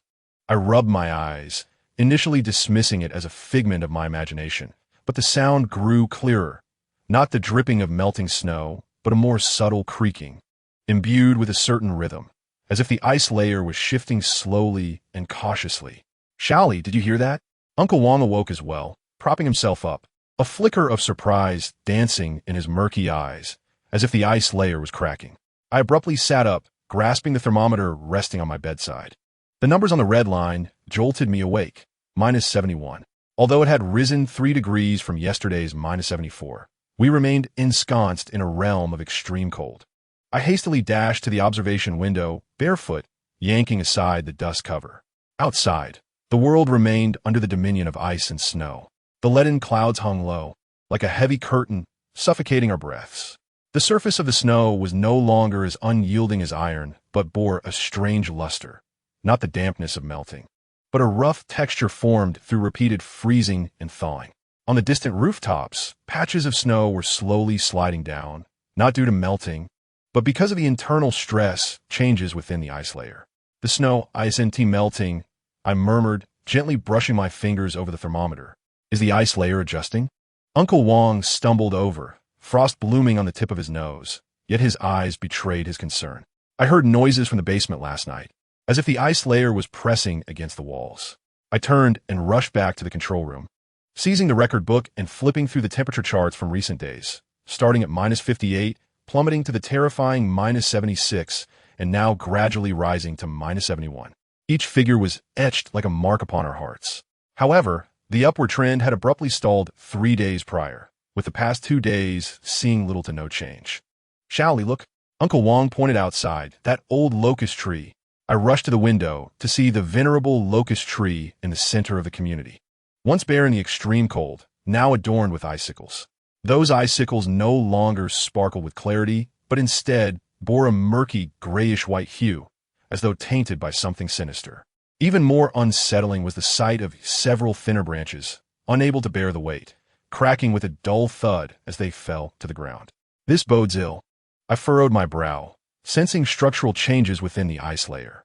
In the ensuing days, the situation grew increasingly strange. The temperature hovered around minus 70, neither rising further nor worsening. The snowmelt system's water level ceased its descent, yet it did not rise due to the melting snow on the roof. As if the entire world's ice and snow had succumbed to a peculiar equilibrium. Literally, the pipes in the basement have frozen and burst again. On the 4th day's dawn, old Zhang hurriedly rushed in to report. I just went to inspect, and I found the basement walls covered in frost. As if something were seeping out, I immediately set down my notebook and, alongside Uncle Wang, dashed towards the basement. The snow on the stairs had been compacted, and each step echoed with a crisp crunch, resonating distinctly in the silent hallway. The basement door stood ajar, exuding a hint of chill. Upon pushing the door open, a damp, frigid breeze assailed me, carrying an elusive metallic scent. Neither the odor of decay nor something familiar, rather akin to the essence released by a mineral when frozen. This is the place. Old Zhang pointed at the basement wall, his voice trembling. Look at this frost. It's not formed from the outside. It's seeping out from within the wall. I shone my flashlight on the wall, revealing a surface adorned with intricate ice crystals. Unlike ordinary frost flowers that appear loose, these crystals were densely packed together, forming a formidable layer of icy armor. More unsettlingly, several crystals were slowly and rhythmically expanding and contracting, as if imbued with life. This is not a natural phenomenon. I crouched down, gently touching the crystals with my fingertip. They seemed to be driven by some unseen force. Uncle Wang's complexion turned ashen. Little Lee, are you suggesting? I'm uncertain. I shook my head, forcing myself to remain composed. Yet one thing was clear. The extreme cold had not truly abated. It merely continued to influence us in an alternative manner. In the following days, we began to monitor every corner of the shelter with heightened vigilance. The thermometer's red line perpetually hovered around -70. The water level of the snowmelt system remained stable but did not rise, while the frost in the basement advanced at a visibly alarming pace. Little Lee, we must find a way to reinforce the basement. Uncle Wang furrowed his brow. If this frost continues to spread, it could compromise the load-bearing walls. I'm already on it. I indicated the newly constructed support beams in the basement, temporarily reinforced with old planks and steel bars at critical points. However, I paused, realizing this was merely a stopgap measure. The fundamental issue was that we remained ignorant of the nature of this frost and how it might evolve. Aunt Lee entered carrying a bowl of hot soup, and upon overhearing our conversation, she placed the bowl with a clatter on the table. What shall we do then? I took the soup bowl, warmth emanating from my fingertips. Yet it did little to dispel the chill in my heart. First, we must ensure the structural safety of the shelter. Uncle Wang, please continue inspecting the walls and pipes. Secondly, we need to conserve every drop of water. Although the water level in the snowmelt system is stable, we do not know how long it will last. Lastly, I gazed out at the leaden gray sky. We must prepare for a prolonged battle against the extreme cold. The severity may not have ended. It is merely waiting for its next opportunity. In the ensuing days, we embarked on an even more arduous survival regimen. Our food reserves dwindled to less than 20 days. And though the water level of the snowmelt system remained steady, we dared not waste it lightly. We have instituted a more rigorous system for the allocation of resources, meticulously measuring each individual's daily intake of food and water down to the milliliter and gram. Uncle Wang has taken on the responsibility of reinforcing the structure of our shelter, tirelessly fortifying the basement walls and critical support points with old planks and steel bars, again and again. Aunt Lee, on the other hand, is dedicated to conserving water. She collects all the water used for washing vegetables and faces, repurposing it for flushing toilets and mopping floors. Old Zhang has willingly assumed the duty of nighttime vigilance, checking the thermometer and pipes repeatedly with his calloused hands. As for me, I diligently monitor the temperature and water levels each day, meticulously recording every subtle change. I endeavor to analyze the patterns of frost formation in the basement, studying the correlations between temperature curves and weather fluctuations, hoping to uncover a breakthrough. On the morning of the 40th day, the thermometer's red line plummeted suddenly to a chilling -72 degrees. Though it was but a minor change, it struck us like a heavy blow, reverberating in our hearts. It's back. Uncle Wang's voice trembled. The extreme cold is about to intensify. I stared intently at the thermometer, my fingers instinctively tightening around my notebook. No, it may just be a temporary fluctuation. Yet deep down, I knew all too well that the bitter cold had perhaps not truly ended. It was merely continuing to test us in another form. In this world dominated by ice and snow, we were uncertain when spring would genuinely arrive or when the extreme cold would once again wreak havoc. Chioli, Uncle Wang said, placing a reassuring hand on my shoulder. Regardless of what the future holds, we shall endure together. I nodded, gazing out at the world still cloaked in ice and snow, my heart brimming with resolve. Yes, the aftershocks of the extreme cold remain unquenched. The struggle for survival persists. Chapter 17. The secrets beneath the ice. The night enveloped us like ink, spilling over the desolate snowfield. The thermometer obstinately repeated its heart-wrenching reading. -100 degrees. -100 degrees. The electronic voice echoed, like pebbles striking the icy surface. each utterance a stark reminder that the boundaries of survival were being pushed to their utmost limits. Within the shelter, our breath crystallized in the air, even the walls adorned with thick white frost. The glow of the fire was feeble, illuminating only a small area, as if it might be swallowed by the relentless chill at any moment. Uncle Wang, bundled in every layer he could muster, curled up near the door, yet still shivered uncontrollably. Suddenly, he sat up, straining to listen, a flicker of confusion crossing his murky gaze. "Shaoli," he whispered, as if fearing to disturb something. "Do you hear a sound outside?" I focused intently, and aside from the unending howl of the wind, there indeed seemed to be a faint, hissing sound. Unlike the wind's wailing, intermittent like a gas leak or the soft hiss of steam escaping. The source of the sound appeared to be near the outer wall of the villa. This revelation instantly banished our sleepiness. In such dire circumstances, any anomaly could signify danger or herald a turning point. We exchanged glances, resolutely understanding that we must venture outside. Clad in all our winter gear, we resembled two cumbersome snowmen as we struggled to push open the rear door, half buried in snow and ice. The frigid wind, mingled with snowflakes, struck us fiercely, almost suffocating us. We crouched low, binding ourselves with ropes, and painstakingly made our way along the wall, the beam of our flashlight flickering like a firefly in the tempestuous snowstorm, illuminating only a small patch of ground ahead. The hissing sound ebbed and flowed, guiding us onward. At last, in a corner of the villa, sheltered from the wind and nearly buried beneath a blanket of snow, we discovered the source of the sound. A long-forgotten, desiccated well. The well-less mouth was partially concealed by dilapidated wooden planks and stones, and at that moment, wisps of barely perceptible steam were escaping through the cracks and crevices, condensing into tiny ice crystals upon contact with the frigid air. "It's warmth," Uncle Wang exclaimed, his voice fragmented by the howling wind. He reached out towards the emanating vapor, and even through his gloves, he could feel a faint yet palpable warmth. Hope surged through us like a jolt of electricity, dispelling the numbness of despair. We frantically dug away the snow and the obstructing stones from the well's mouth with our hands and whatever tools we could find. The well opening was fully revealed.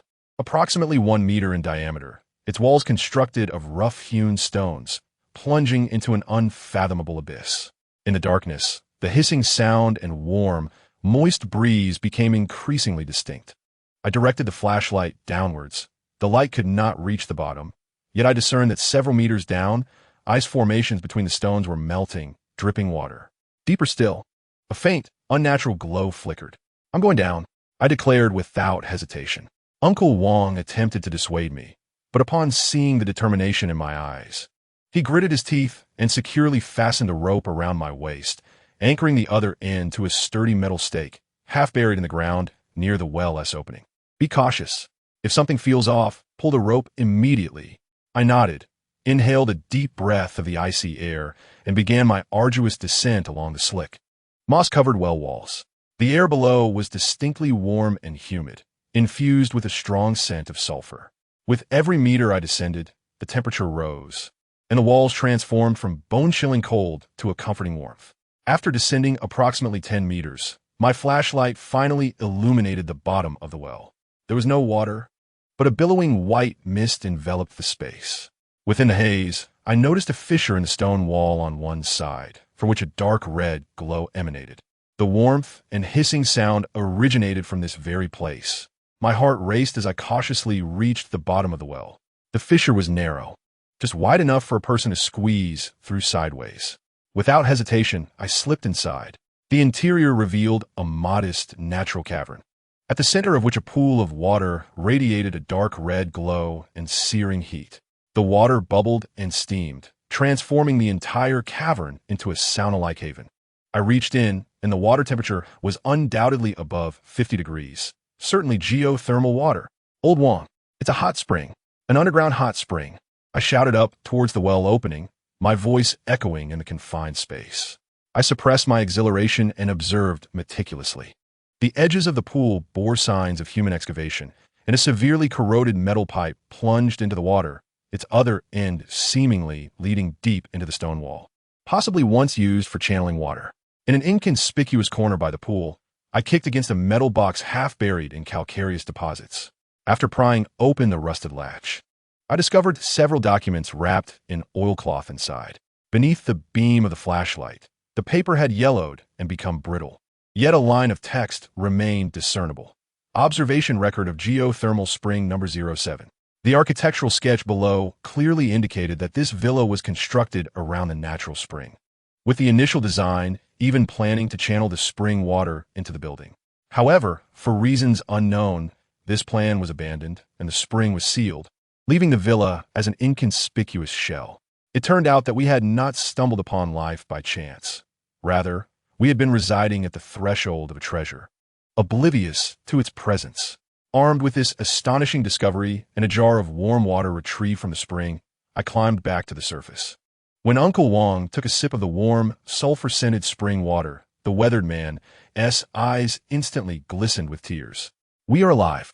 We can live," he choked out. In the following days, we devoted all our energy to figuring out how to utilize this spring. We cleared the underground cavern and located the valve of the old water supply pipe. Though rusted, with the combined ingenuity of old Zhang and Uncle Wang's brute strength, we managed to turn it little by little. The moment the warm spring water flowed through the pipe, the entire underground cavern was filled with vibrant warmth. Initially, we employed the most rudimentary and direct method, drawing the water up for drinking and washing, which significantly improved our living conditions.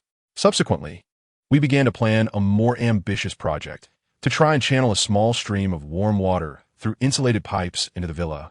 Even if it merely raised the temperature in the basement, it could radiate warmth throughout the entire shelter, greatly reducing heating energy consumption.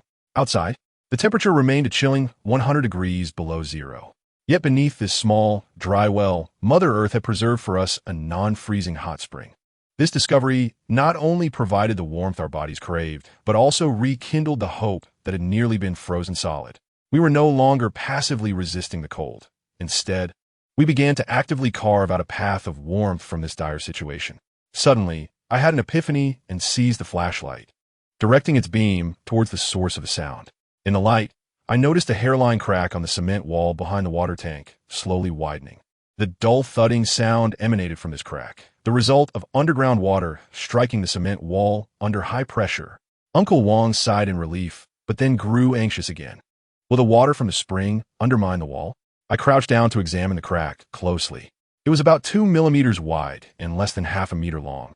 And for now, it showed no signs of expansion. However, with the high temperature of the pool water consistently heating the wall, it could indeed render the cement structure more fragile. We needed to devise a way to divert the water. I stood up and quickly sketched a plan in my notebook. "Uncle Wang, please fetch some old plastic pipes and sealant. We will redirect the spring water into the snowmelt system's reservoir. But we must first control the flow rate to ensure the water temperature does not adversely affect the pipes." Uncle Wang nodded and turned to gather the tools.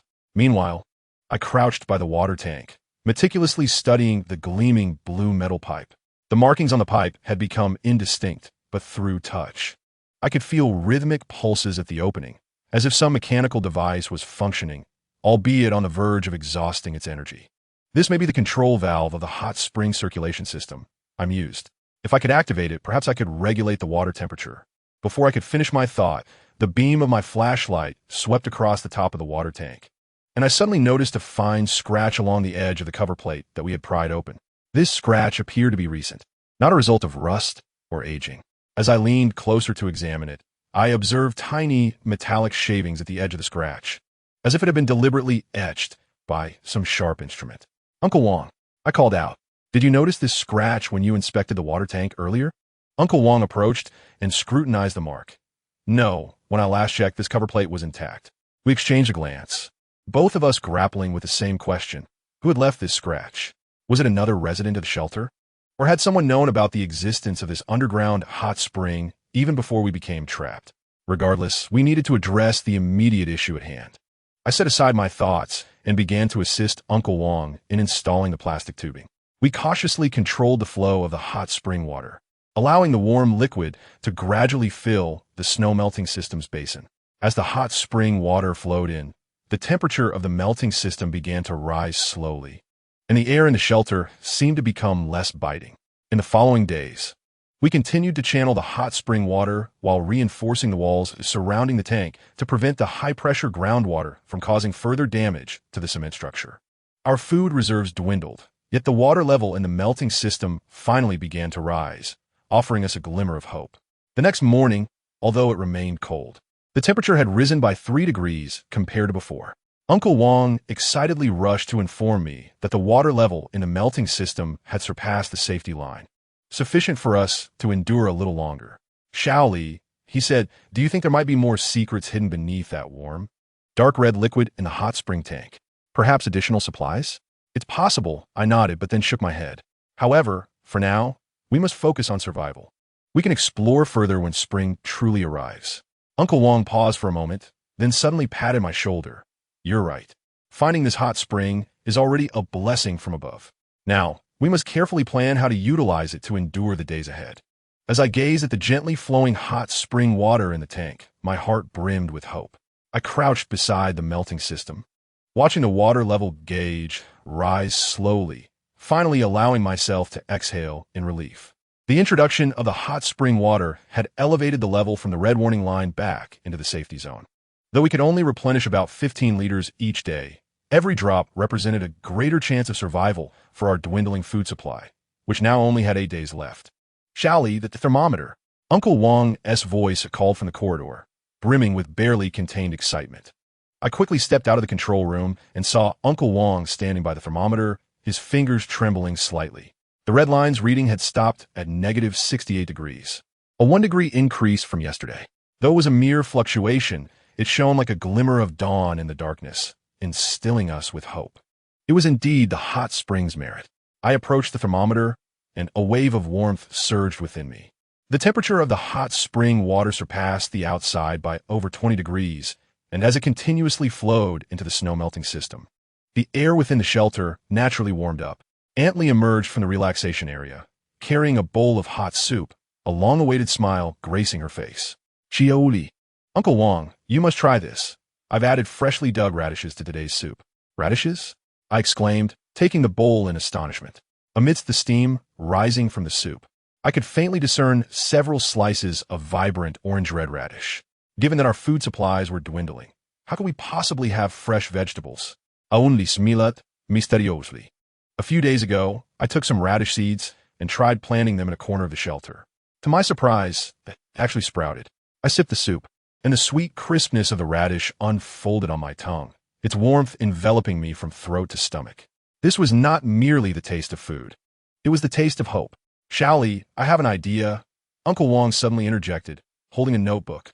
With the hot spring water being so warm, could we divert some to the relaxation area?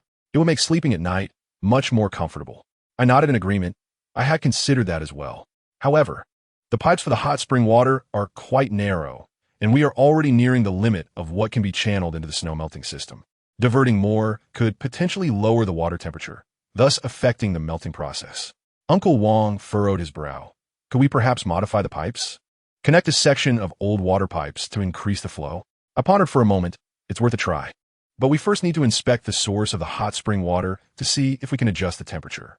If we can lower it slightly, we could divert more to the relaxation area without compromising the melting. At that moment, old Zhang entered through the door, a wrench in hand and a flush of excitement on his face. I just checked the water tank, and the blue light tube is glowing again, brighter than before. The three of us hurried to the basement. Under the beam of the flashlight, the black metal pipe glimmered with a stable blue light, more radiant than previously. I crouched down to examine the pipe closely, noticing a faint vibration at the joint, as if some mechanical device were in operation. This might be the controller for the hot spring circulation system. I indicated the pipe. The blue light likely serves as an energy indicator, and the vibration suggests it is still functioning, albeit with dwindling energy. Uncle Wang stroked his chin thoughtfully. If we could find a power source, perhaps we could revive it and enable it to automatically regulate the water temperature. I nodded. That is a possibility. However, before that, we must reinforce the walls surrounding the water tank to prevent the high-pressure groundwater from damaging the cement structure. In the following days, we continued to channel the hot spring water while reinforcing the walls.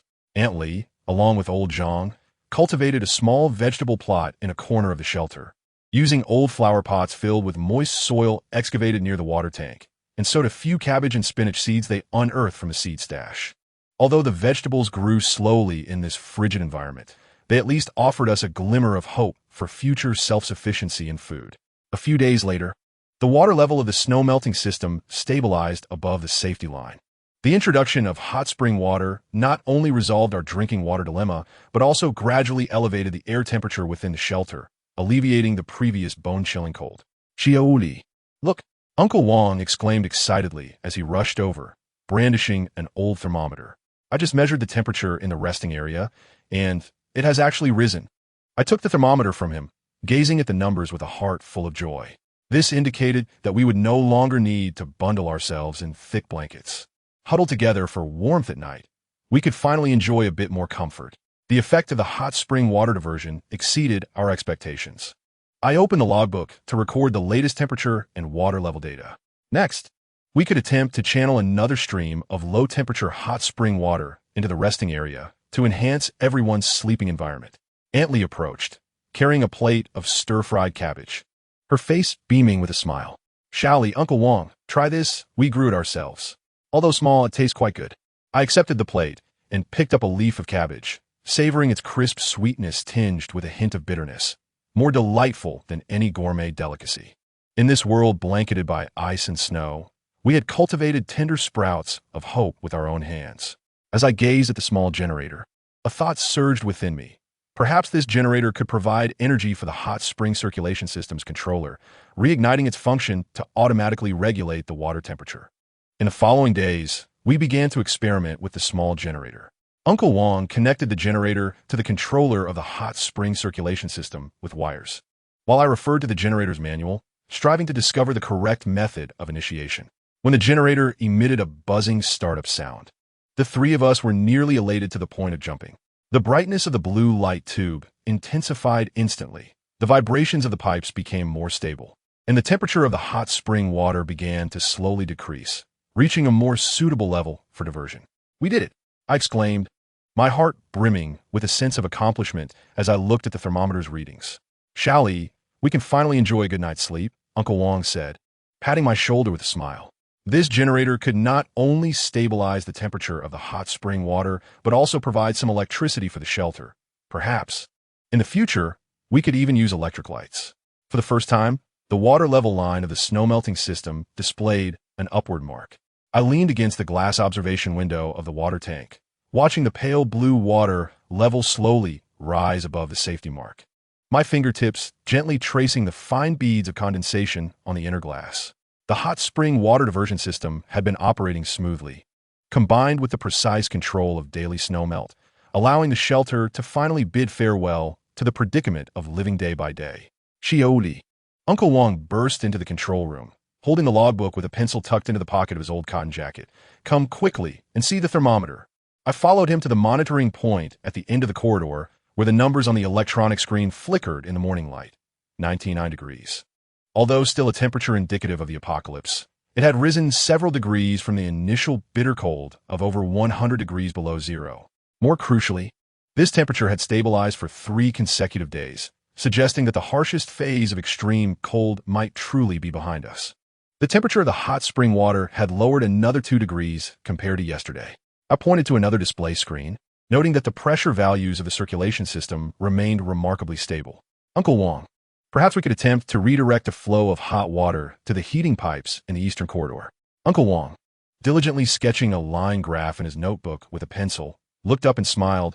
I was just about to suggest the same. Aunt Lee insisted on connecting the heating pipes to the vegetable patch, claiming it would allow the cabbages to enjoy a sauna.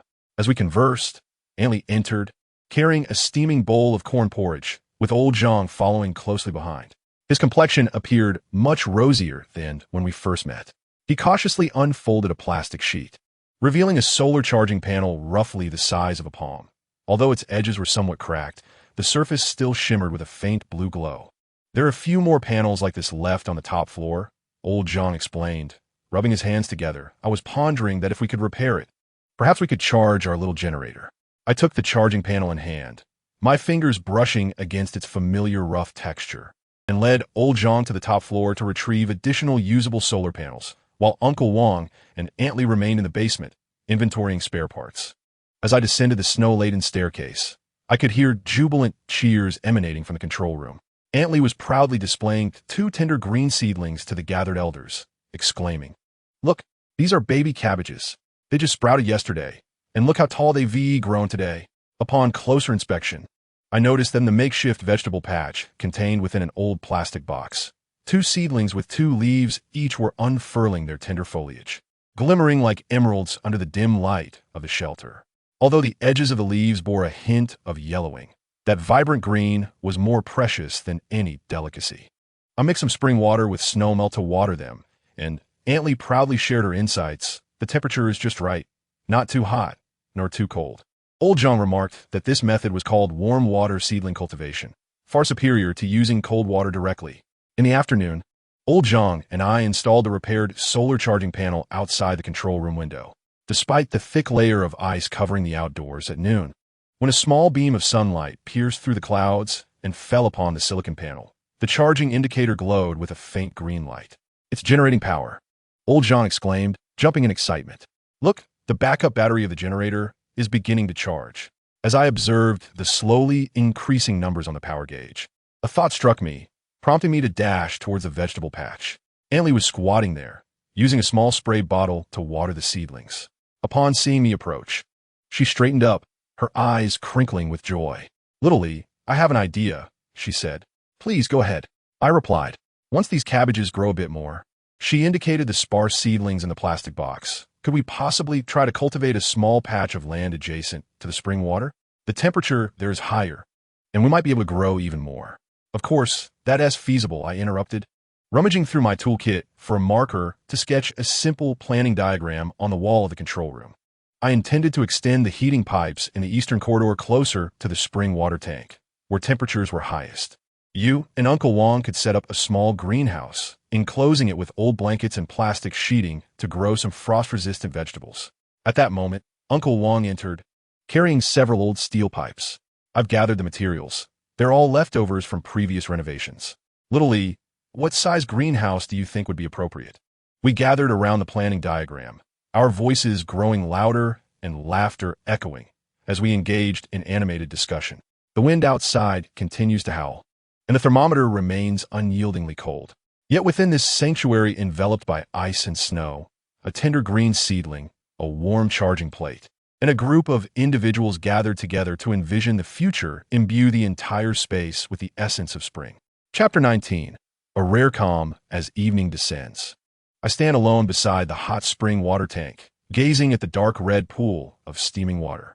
The blue light tube atop the tank flickers steadily, while the vibrations of the pipes resonate like a soothing lullaby. I dip my hand into the water, finding it a comforting 37 degrees, nearly identical to the human body temperature. This pool, once a source of unknown fear, has transformed into our most dependable companion. It melts the ice and snow, warms the air, and rekindles the flickering flame of hope within our hearts. "Shao Li," Uncle Wang's voice calls from behind. "Aunt Lee mentioned she needs help setting up a greenhouse for the vegetable patch tomorrow. She wants you to help pick a spot." I turn to see him and Old Zhang pushing a cart filled with old steel pipes, their faces bearing the weariness of labor but illuminated by satisfied smiles. In the distance, Aunt Lee hums a tuneless melody as she waters 2 small bok choy plants. "All right," I nod, gazing at the steam rising above the water tank, suddenly struck by how the white mist resembles the clouds of spring. Perhaps in a few days, when the thermometer finally rises above freezing, and the first genuine rays of sunlight pierce through the clouds, we shall cultivate a true vegetable garden by this hot spring, planting the first seeds of hope in the thawing snow. The thermometer no longer fluctuates as violently as it once did. The water level gauge of the snow melt system displays a perfect shade of green as the water at the bottom replenishes at a steady pace, akin to a steadfast old friend silently safeguarding our precarious existence. Our food reserves are sufficient for 10 days, while the numbers are not ample. They are a welcome contrast to the earlier days of dire scarcity. At dawn, I stand before the observation window, watching the morning light cautiously breach the clouds, adorning the thick blanket of snow with a soft golden edge. Though the light is not scorching, it is warm enough to stir a sense of comfort. Uncle Wang busies himself in the kitchen, the crisp sound of the spatula clashing against the iron pot ringing sweetly. accompanied by the fragrant aroma of hot soup wafting toward me. Shally, come taste today as hot soup. Antly beams as she approaches with a steaming bowl, wisps of vapor curling from its rim. I added some wild vegetables I foraged from the hot spring water. It's delicious. I accept the bowl, the warmth radiating from it coaxing a smile from my lips. The potato chunks are tender and soft, while the freshness of the wild vegetables unfurls on my palate, mingling with a subtle saltiness that dispels the morning chill. Outside, the wind continues to howl, yet within the sanctuary, this bowl of hot soup infuses a touch of homeliness. Where's old Zhang? I glance around, searching for the familiar figure. Oh, he has been tinkering with his treasures since early morning. Uncle Wang explains with a chuckle while adding wood to the stove.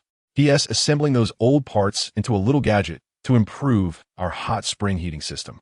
I push open the door and find old Zhang hunched over a heap of old components, intently fiddling with something. Before him lay a simple workbench adorned with tools such as wrenches and screwdrivers, alongside components salvaged from the hot spring water tank. His face radiated a childlike focus, a smudge of machine oil gracing the tip of his nose.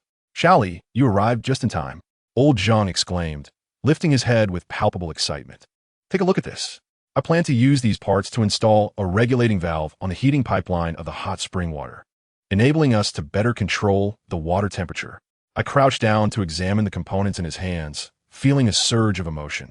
In this snow-covered world, we had not relinquished our love for life. Instead, we endeavored to create our own little moments of happiness amidst the constraints we faced.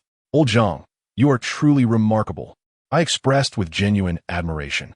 Once this regulating valve is completed, our experience with the hot spring water will be significantly more comfortable. Old Zhang bashfully scratched his head. Hee. I'm merely tinkering out of boredom. In this refuge, we cannot simply await rescue. We must devise ways to make our lives a bit more bearable. At noon, we gathered together to partake in a simple yet heartwarming lunch. Antly presented her signature stew, featuring potatoes, cabbage, and a modest portion of meat sourced from the underground pantry, bubbling enticingly in the pot, its aroma wafting through the air. Uncle Wang unveiled a cherished small jar of jam, meticulously spreading it onto crackers to share with everyone. Here, give us a try, he urged, handing me a cracker adorned with jam. We ought to indulge a little today. As I took a bite, the sweet and tangy jam melded with the crispness of the cracker, creating an unexpectedly delightful flavor. As we savored our meal, we shared amusing anecdotes from our lives. Some recounted memories of playing in the snow during childhood, while others spoke of cherished pets, laughter reverberating throughout the shelter.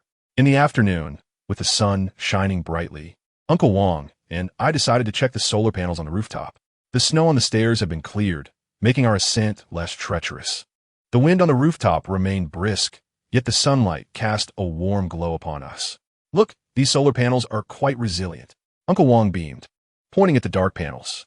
After all this time, they continue to function reliably, providing power for our snow-melting system and lighting. I nodded, gazing at the distant, snow-blanketed world, my heart brimming with hope.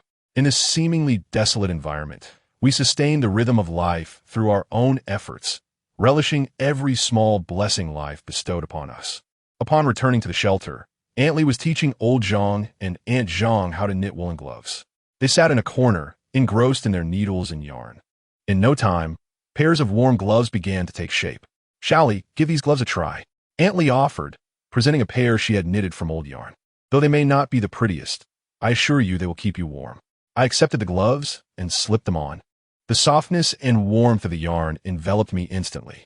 Observing everyone gathered together, some knitting, some chatting, others resting, I felt a profound sense of gratitude.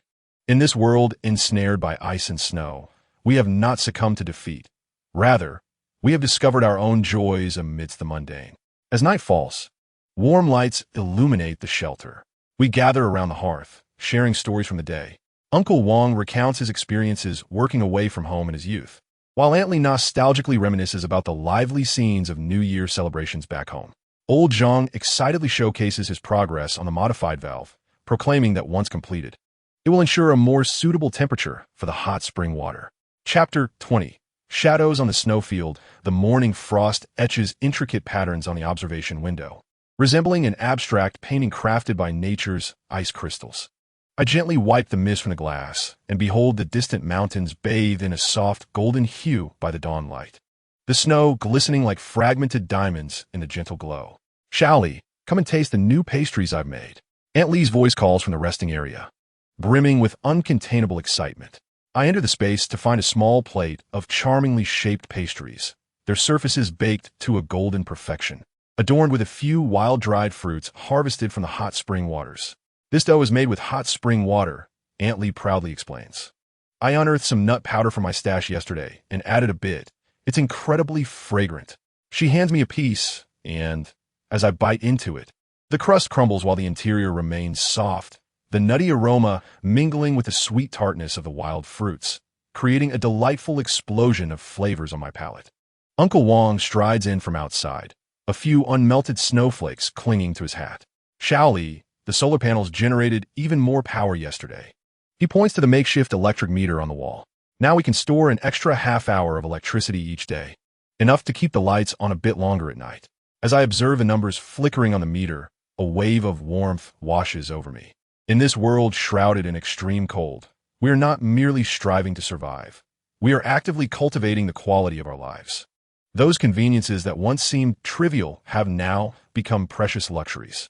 In the afternoon, sunlight filters through the clouds, casting warm patches of light upon the shelter's floor.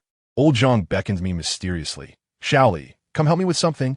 He leads me to the basement, pointing at the modified hot spring water valve he has crafted. Look, now we can control the water temperature to 1 decimal point. I gaze at the contraption he has assembled from old parts. Its label reading Hot Spring Butler 10 crookedly affixed, and I can't help but chuckle. Old Zhang's face flushes as he scratches his head, saying I just thought our lives shouldn't be too shabby. As evening descends, we gather around the hearth in the main control room, relishing the warmest moments of the day. Aunt Lee serves her special hot pot, using hot spring water as the broth, adding a few dried goods and wild vegetables discovered in the underground storage.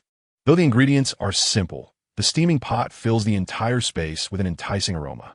Come try this, Uncle Wang says, picking up a perfectly cooked piece of wild vegetable. This was my favorite way to eat when I was a child. Who would have thought we could relive it here in the shelter? I take the chopsticks from him, gazing at the floating wild vegetables and a few slices of dried meat in the bowl, which appear exceptionally delectable, nourished by the hot spring water.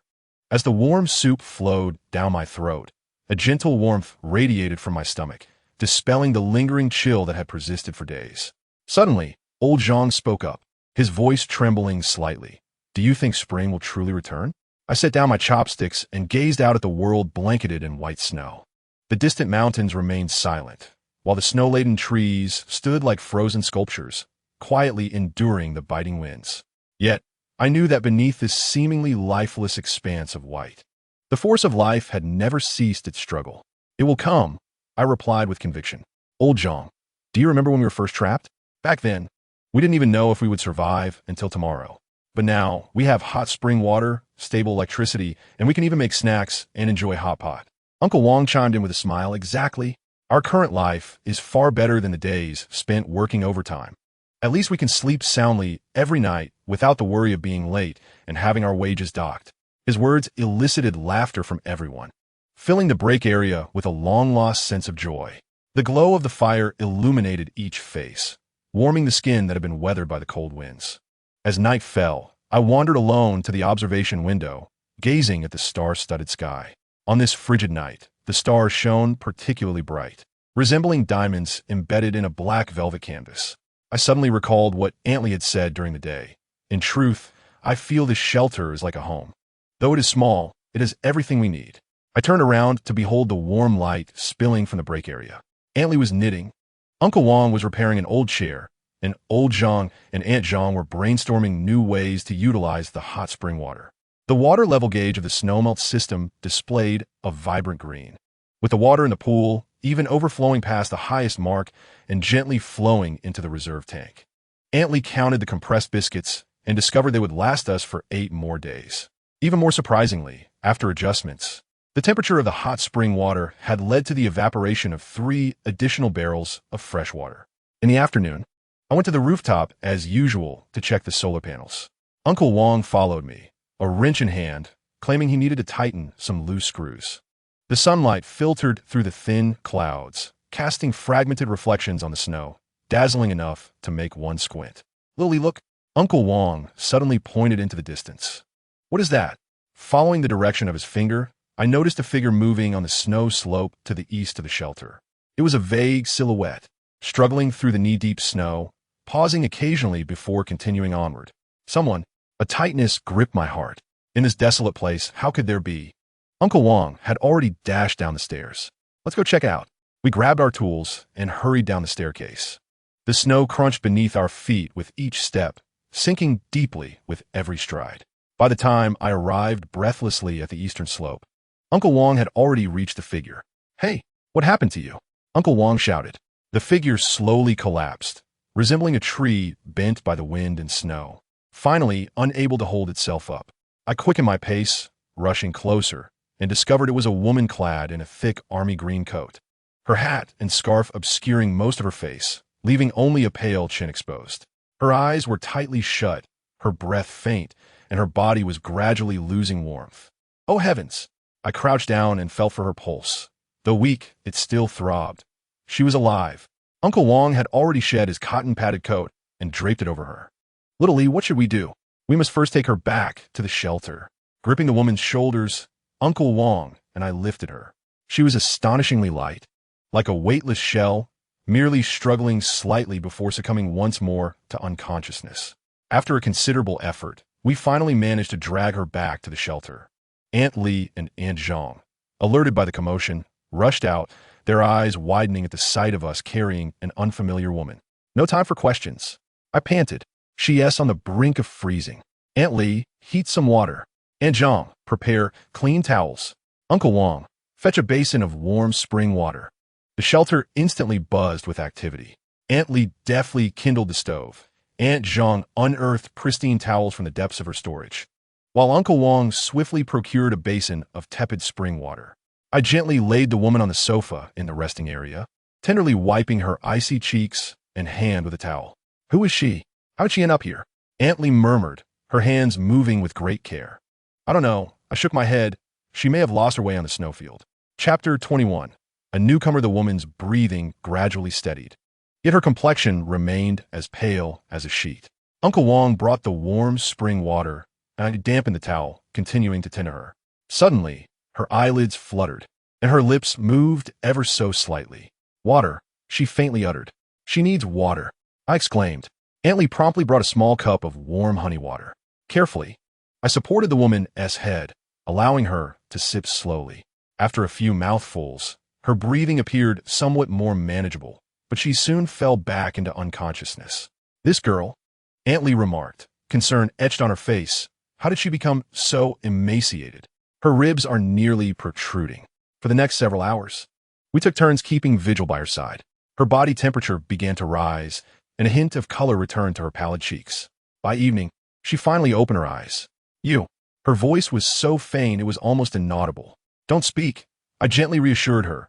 "You are safe now. This is our shelter, and everyone is well." Her gaze gradually focused, taking in the unfamiliar and humble surroundings. A flicker of confusion passing through her eyes before she closed them again, seemingly struggling to recall something. I am young Fen." Finally she spoke, her voice weak yet imbued with a soldier's characteristic resolve. "I'm a doctor from the military hospital." "Dr. Yang," Uncle Wang exclaimed in delight. "You are a doctor? How wonderful."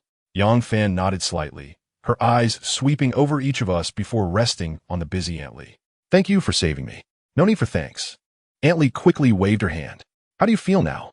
Are you hungry?" Yang Fan shook her head. "Just a bit weak." She attempted to sit up, but fell back, lacking strength. "Do not move," I insisted, pressing her back down. "You have just recovered from extreme cold. You need proper rest." Yang Fan closed her eyes and let out a long sigh. I was initially on a mission to deliver supplies to the Bailu outpost. She recounted her experience in fragments. "The blizzard was so fierce that my team and I became separated. I thought I wouldn't team make it." "It is a miracle that you survived," Uncle Wang remarked. "In this dreadful weather, even the birds cannot fly through." Yang Fan weakly smiled.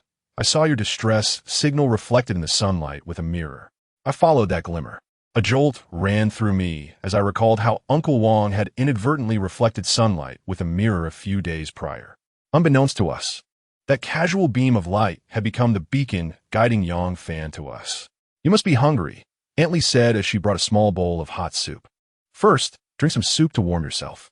Yang Fan took the bowl, her fingers trembling slightly. She sipped the hot broth, and gradually, her eyes regained their luster. After finishing the soup, she scanned the room, her gaze ultimately settling on me. "Shaoli, how many of you are there?" "7," I replied. "With you, that makes 8.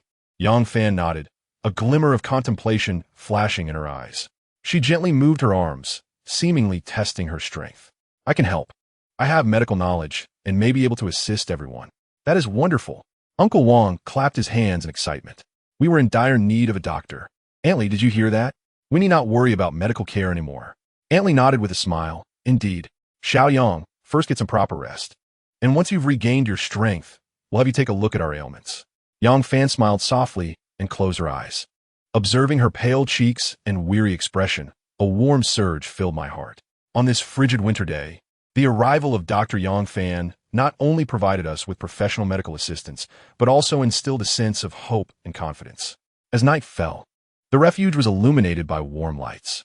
Yang Fan lay in the coziest spot of the resting area, covered with 3 layers of blankets, her breathing gradually stabilizing. I sat beside her, listening to her steady breaths, and a feeling of unprecedented hope welled up within me. "Shaoli," she suddenly spoke softly. "Thank you all." "Do not speak," I gently replied. "Just rest well." The aroma of medicine wafted through the refuge, a scent long forgotten. I crouched by the makeshift stove, watching as the herbal concoction bubbled in the aluminum pot, the pale green steam carrying a spicy fragrance. Dr. Yang Fan, this is what we had become accustomed to calling her, was gently stirring the contents with a wooden spoon. Her black military boots resting on the non-slip mat beside the stove, producing a faint creaking sound. She had changed out of the snow-covered military green coat and donned an old sweater that Uncle Wang had found for her. The sleeves still stained with a few drops of herbal juice, yet it made her appear more spirited. "This medicine needs to simmer for another 5 minutes," she said, not lifting her head, fixated on the concoction. Her brow furrowed slightly as she contemplated. "Aunt Lee's cold requires a warming remedy, but her stomach isn't well. So I must add a couple of slices of ginger to balance it out." I nodded, watching the bubbling potion, suddenly reminded of how Aunt Lee had been groaning under the covers yesterday.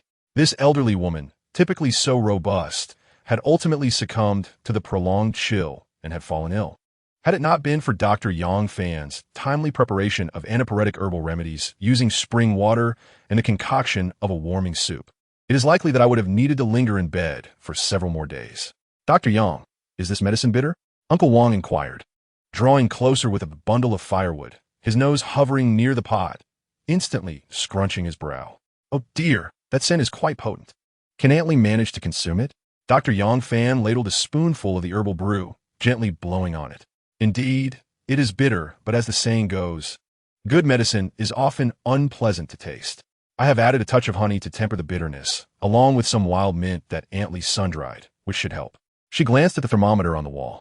"Once Aunt Lee drinks the medicine and takes another rest, her fever should subside by morning." Just then, the curtain of the resting area was drawn aside, and Aunt Lee emerged, wrapped in a thick blanket. Although her complexion still bore a hint of redness, her spirits were evidently much improved. "Oh dear, Dr. Yang, just the scent of this medicine makes me feel better." Upon seeing the medicinal concoction, her eyes sparkled. "You are truly miraculous. This old body of mine seems capable of enduring after all." Dr. Yang carefully poured a bowl of the herbal remedy, blowing on it gently. "Andy, drink it while it's warm. After you finish, rest for another 2 hours, and you'll sweat it out." She paused, then retrieved a small paper packet from her pocket. "These are lozenges for your cough. If your throat feels uncomfortable, just let one dissolve in your mouth." Aunt Lee accepted the bowl, her fingers trembling slightly. "Dr. Yang, you are indeed our benefactor. Without you, I fear this old body of mine." "Auntie, please refrain from such talk, Doctor." Yang gently pressed down on Aunt Lee's hand. "We all rely on one another to weather this harsh winter." Her gaze swept across the resting area, settling on Uncle Wang, who was measuring old Zhang's blood pressure.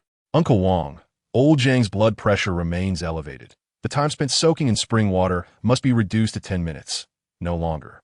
Uncle Wang nodded repeatedly. "Understood. I will adjust the water temperature right away." He turned to me with a wink. Shaoli, did you see that? Dr. Yang is quite the professional, far superior to our random speculations. As I observed Dr. Yang skillfully organizing the medical supplies, I was suddenly reminded of how she appeared when she was first rescued, the military doctor, barely clinging to life in the snow. Now, she had become the most dependable guardian of our refuge. She not only cured Aunt Li's cold, but also formulated a salve with spring water to treat old Zhang's frostbitten joints. Furthermore, she utilized old bandages and disinfectant to mend Aunt Zhang's tattered blanket. Dr. Yang, I crouched down to assist her in packing the supplies into a metal box. You must be fatigued. Should you not take a longer rest today? Dr. Yang shook her head, securing the box. No need, I am accustomed to it. She glanced out at the sunlight illuminating the snow outside. Given the pleasant weather, I intend to check on everyone's health. This extreme cold can easily provoke respiratory and joint ailments. Suddenly recalling the stored medical supplies, I hurriedly rummaged through my belongings and handed Dr. Yang a large backpack. Upon receiving it, she opened it to reveal neatly arranged cotton swabs, suturing needles, antibiotics, and even a small box of precious antipyretics. In a shelter where even painkillers were scarce, these supplies were invaluable beyond measure. Chapter 22. Foraging in the following days, Dr. Yang was utterly consumed with her duties. She constructed a rudimentary clinic using the thermal spring water, which was essentially a small area partitioned off with blankets in a corner of the shelter. Inside, there was a folding table and a portable lamp retrieved from her backpack. Each morning, she meticulously checked everyone's temperature and blood pressure, concocting various remedies from herbal ingredients. In the evenings, she would assess each person's sleep quality and adjust the regimen for the use of the thermal spring water. Shaoli, your hand. One evening, Dr. Yang Fan suddenly grasped my wrist, turning my palm upward to inspect it closely, noting signs of frostbite. Have you been frequently checking the solar panels on the rooftop recently? I paused, glancing at the slightly reddened skin on my palm. Indeed, I had been preoccupied with adjusting the angle of the solar panels and had neglected my protection. It's nothing, it doesn't hurt. I attempted to retract my hand. Absolutely not. Dr. Yang Fan firmly retrieved an ointment from her medical bag. Apply this twice daily and soak it in the thermal spring water for 5 minutes. She hesitated for a moment before producing a small fabric pouch from her pocket. These are gloves made from wool and old socks. Wear them when you go to the rooftop. You must not get frostbitten again. I accepted the gloves, my fingertips brushing against the soft wool, and a surge of warmth filled my heart. The water level of the melting snow system remained stable, and to my delight, Aunt Li's cold symptoms had completely subsided, while old Zhang's joint pain had also diminished significantly. Even Aunt Zhang remarked that her sleep had been sounder than before. Dr. Yang. That night, I stood at the door of the clinic, gazing at the warm glow emanating from within, unable to resist the urge to enter. You must be tired. Do you need anything? Dr. Yang Fan was bent over the table, writing something. Hearing my voice, she lifted her head, and under the light, her eyelashes cast delicate shadows upon her cheeks. Shaoli. What is it? I have nothing much. I was just wondering what your plans are for the future. Dr. Yang Fan set down her pen, falling into silence for a moment. When spring arrives and the blizzards cease, we will seek rescue. Her voice was soft yet resolute. This shelter, though warm, was ultimately not a place for permanence. The next day, the thermometer's red line hesitated to indicate a clear direction. Although the water level of the melting snow system remained stable due to the continuous supply of thermal spring water, the replenishment rate had noticeably slowed. The dark red water, surging from the depths, seemed to sense the subtle shift of the seasons, no longer as tumultuous as in the depths of winter. Shaoli. Our food supplies are dwindling. Uncle Wang squatted before the storage shelf, and I accepted the list he handed me, densely filled with records of every expenditure: compressed biscuits, dehydrated vegetables, medical gauze. Each figure struck my heart like a tiny hammer. Outside, in the central square of the community, the snow had melted away significantly, revealing patches of black earth where a few early sprigs of wild grass swayed gently in the breeze, their leaves still adorned with undried dew. I will lead a search for supplies. I closed the list and scanned the map for several potential locations marked for resource storage: the community clinic, the community supermarket, the underground storage facility. Uncle Wang, you stay here to guard the shelter. Dr. Yang and Aunt Li will help look after everyone. Uncle Wang frowned. It's still quite chilly in spring. It feels more sinister outside than in winter. Just yesterday, I ventured out to inspect the water pipes and nearly froze through. I am familiar with the terrain. I grasped the military shovel hanging on the wall. The community clinic and supermarket lay just to the east of our neighborhood, not far, and a round trip would suffice for half a day. Dr. Yongfan approached at some point, clutching a bulging backpack. "I'll accompany you and Shaoli," she said, indicating the contents of her bag, which included a first aid kit, antiseptic, and a few bottles of hot water for the journey. Aunt Lee peered from the resting area, clutching a small cloth bag. "I brought you some food to tide you over," she remarked. She handed me a grease-proof package containing the cookies I had baked the night before. Though not plentiful, they would stave off hunger. Half an hour later, we stepped through the doors of the shelter. The early spring sunlight bathed the melting snow, reflecting a blinding radiance. The snow beneath our feet was soft and slippery, each step leaving deep impressions. Although the trees in the community had yet to fully awaken, the branches were adorned with tender buds, resembling clusters of green clouds. "Let's first head to the clinic," I suggested, pointing at the map.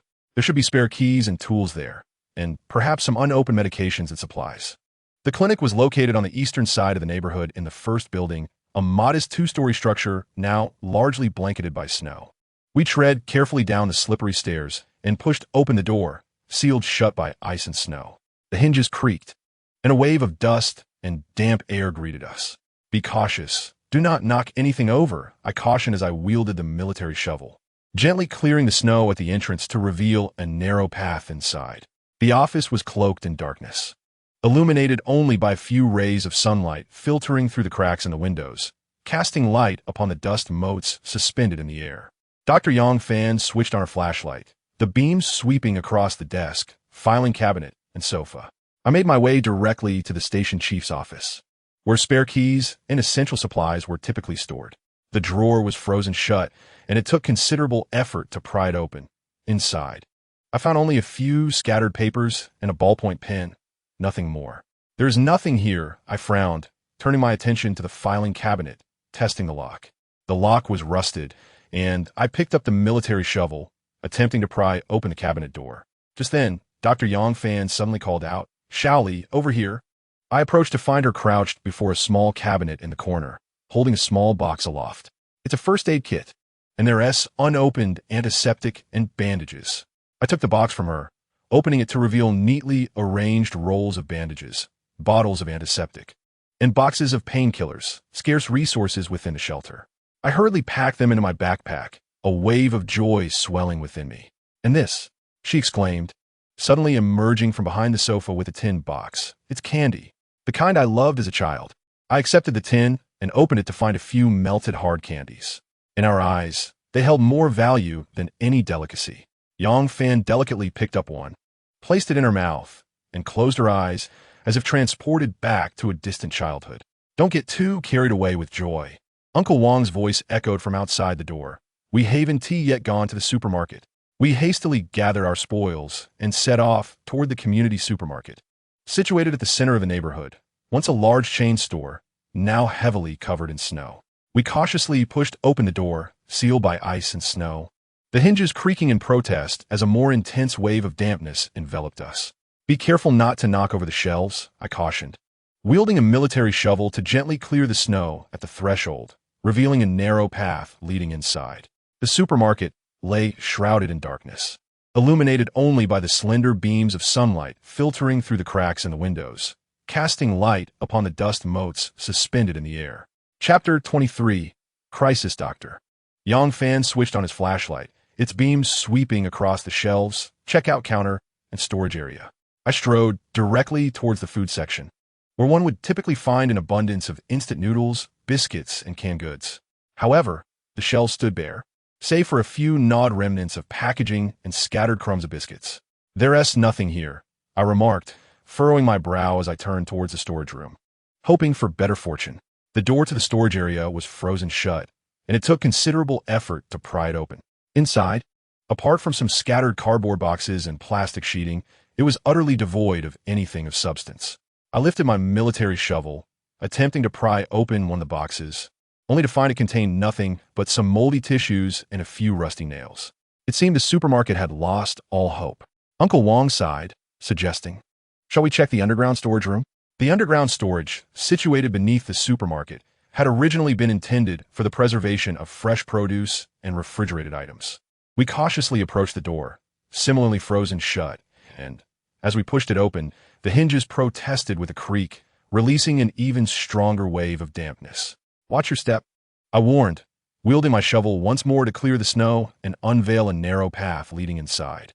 The storage room was enveloped in darkness, with only a few rays of sunlight streaming through the window gaps, illuminating the floating dust particles. Dr. Yang Fan activated his flashlight again, its beams scanning the shelves, refrigerated cabinets, and storeroom. I made my way towards the refrigerated section, usually stocked with meats and dairy products. The door was similarly frozen, and after much effort, I managed to pry it open, revealing nothing but scattered ice and a few remnants of meat. "There's nothing here either," I frowned, turning my attention to the shelves. Most items had long expired, leaving only a few chewed remnants of packaging and scattered biscuit crumbs. As I attempted to pry open another shelf, I found only more moldy tissues and rusty nails. It appeared that the underground storage room held no promise either. Aunt Lee sighed. "Shall we head back?" I gazed at the desolate supermarket and storage space, a wave of disappointment washing over me. At that moment, Dr. Yang Fan suddenly exclaimed, "Xiao Li, over here. Someone has been here." Lao Zhang crouched down, pointing at the footprints on the ground, fresh from within the last 3 days, with deeper treads in our own shoes, indicating military boots. My heart sank. Military boots? Who wears military boots these days? Unless I looked up toward the second floor, where the once bright glass display windows were shattered, cold winds swirling in and tossing fragments of paper about. "Split up," I whispered, lower my voice. "Lao Zhang, you check the food section on the first floor. Dr. Yang, inspect the medical area. Aunt Lee, keep an eye out for seeds or fabric. I'll take a look upstairs." The second floor, once a household goods section, now appeared even more desolate. The shelves had toppled over, and shards of glass lay scattered across the floor. As the beam of my flashlight swept through the corners, it suddenly halted at a pile of bulging black plastic bags in a wall nook, tightly knotted at the openings as if concealing some secret. Just as I took a step closer, a sharp crack echoed behind me, reminiscent of a branch snapping beneath someone's weight. I whirled around, directing the flashlight toward the source of the sound beside the staircase in the atrium on the second floor, where 3 shadowy figures hunched low, hastily stuffing items into their backpacks. "Who is there?" I shouted, raising my military shovel. The figures sprang up like startled rabbits. One turned to flee while the other 2 lunged towards me. As they approached, I discerned that they were 3 men clad in tattered military overcoats, their faces grimy and their eyes glinting with malice. The leader brandished a rusty kitchen knife, while another gripped a half-segment of steel pipe. "Drop what you have," I commanded sternly, using my shovel to block the descending knife. The blade clashed against the shovel-esque surface, sending sparks flying and numbing my hands. "Mind your own business." "Kid," the lead man snarled, "this supermarket's goods are mine now." Old Zhang's voice boomed from below, "Xiao Li, be careful behind you." I abruptly sidestepped as a steel pipe whizzed past my ear, crashing against the shelves behind me and sending a cascade of glass shards tumbling down. "Doctor," Yang Fan's voice emanated from the direction of the pharmacy section. "Stop. We are from the shelter." The 3 men visibly faltered. The leader squinted. "A shelter? Just a few of you?" He sneered, brandishing the knife. "Perfect. Hand over your supplies." In the ensuing chaos, my shovel was struck by the steel pipe, causing a crack to form along its handle. Old Zhang charged forward, using a crowbar to pin one man's pipe, and they grappled fiercely. "Doctor." Yang Fan raised a first aid kit as a shield, protecting Old Wang, who had escaped from the pharmacy area. Seizing the moment, the leader lunged toward the black plastic bags. But I kicked them over, spilling their contents, an abundance of compressed biscuits, canned goods, and vacuum-packed cured meat. "They've stolen our supplies," I shouted. Old Zhang, seizing the opportunity, snatched the steel pipe and struck the knee of the robber, who howled in agony and collapsed. The other 2, sensing defeat, turned and fled downstairs. "Catch them," Uncle Wang shouted, wielding a shovel. "Don't let them escape." The robbers, desperate, retaliated. One drew a small knife and lunged at Uncle Wang. In a split second, Dr. Yang Fan rushed forward, using the first aid kit to deflect the blade while shouting, "Xiao Li, hold him down." I lunged forward, and together with Old Zhang, we subdued the robber to the ground. The other 2, witnessing this, abandoned their backpacks in a frantic bid to escape, only to be driven back into the supermarket by Uncle Wong with a shovel. "Search them," I gasped, observing the subdued robber. They surely had accomplices. "Doctor." Yang Fan rummaged through the robber's pockets and produced a set of keys. "These are the spare keys to the supermarket, and look at this." She held up a note depicting a map of the community, with the supermarket and shelter marked in red circles, accompanied by the words "abundant supplies." My heart sank. They had been watching us all along. After a thorough inventory, we reclaimed the majority of our stolen supplies. 5 bags of compressed biscuits, 3 cans of luncheon meat, 2 packages of vacuum-sealed cured meat, along with several bags of candy and biscuits. Old Zhang rummaged through the robber's backpack and unearthed a metal box, which astonishingly contained several packs of unopened instant coffee. In the midst of the frigid winter, this was nothing short of a luxury. "These are ours," I declared, pointing at the black plastic bag strewn on the ground. "They have stolen at least half." Uncle Wong stomped his foot in indignation, exclaiming, "These rascals! I've always said that supermarkets are unsafe." Dr. Yang Fan tended to the wounded robber's injuries with a simple bandage, remarking, "They are merely starving refugees." Yet theft is indefensible. As I surveyed the disheveled supermarket, a tumult of emotions surged within me. The once barren shelves now appeared somewhat replenished due to our reclamation.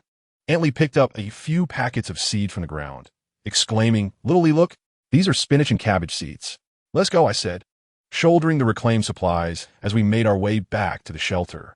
On the return journey, the sunset cast its warm hues over the melting snow, reflecting a gentle glow. Chapter 24. The hearth. The next day, the water level gauge of the melting snow system displayed a vibrant green. The water in the reservoir overflowing past the highest mark and trickling into the backup tank with a soft tinkling sound, akin to a melody heralding spring. Aunt Lee was counting the food reserves, and to our delight, the temperature of the spring water had been adjusted, resulting in the unexpected evaporation of 3 barrels of fresh water. "Little Lee, come and savor the delicious dish I've prepared." Aunt Lee's voice floated in from the resting area, brimming with barely contained excitement.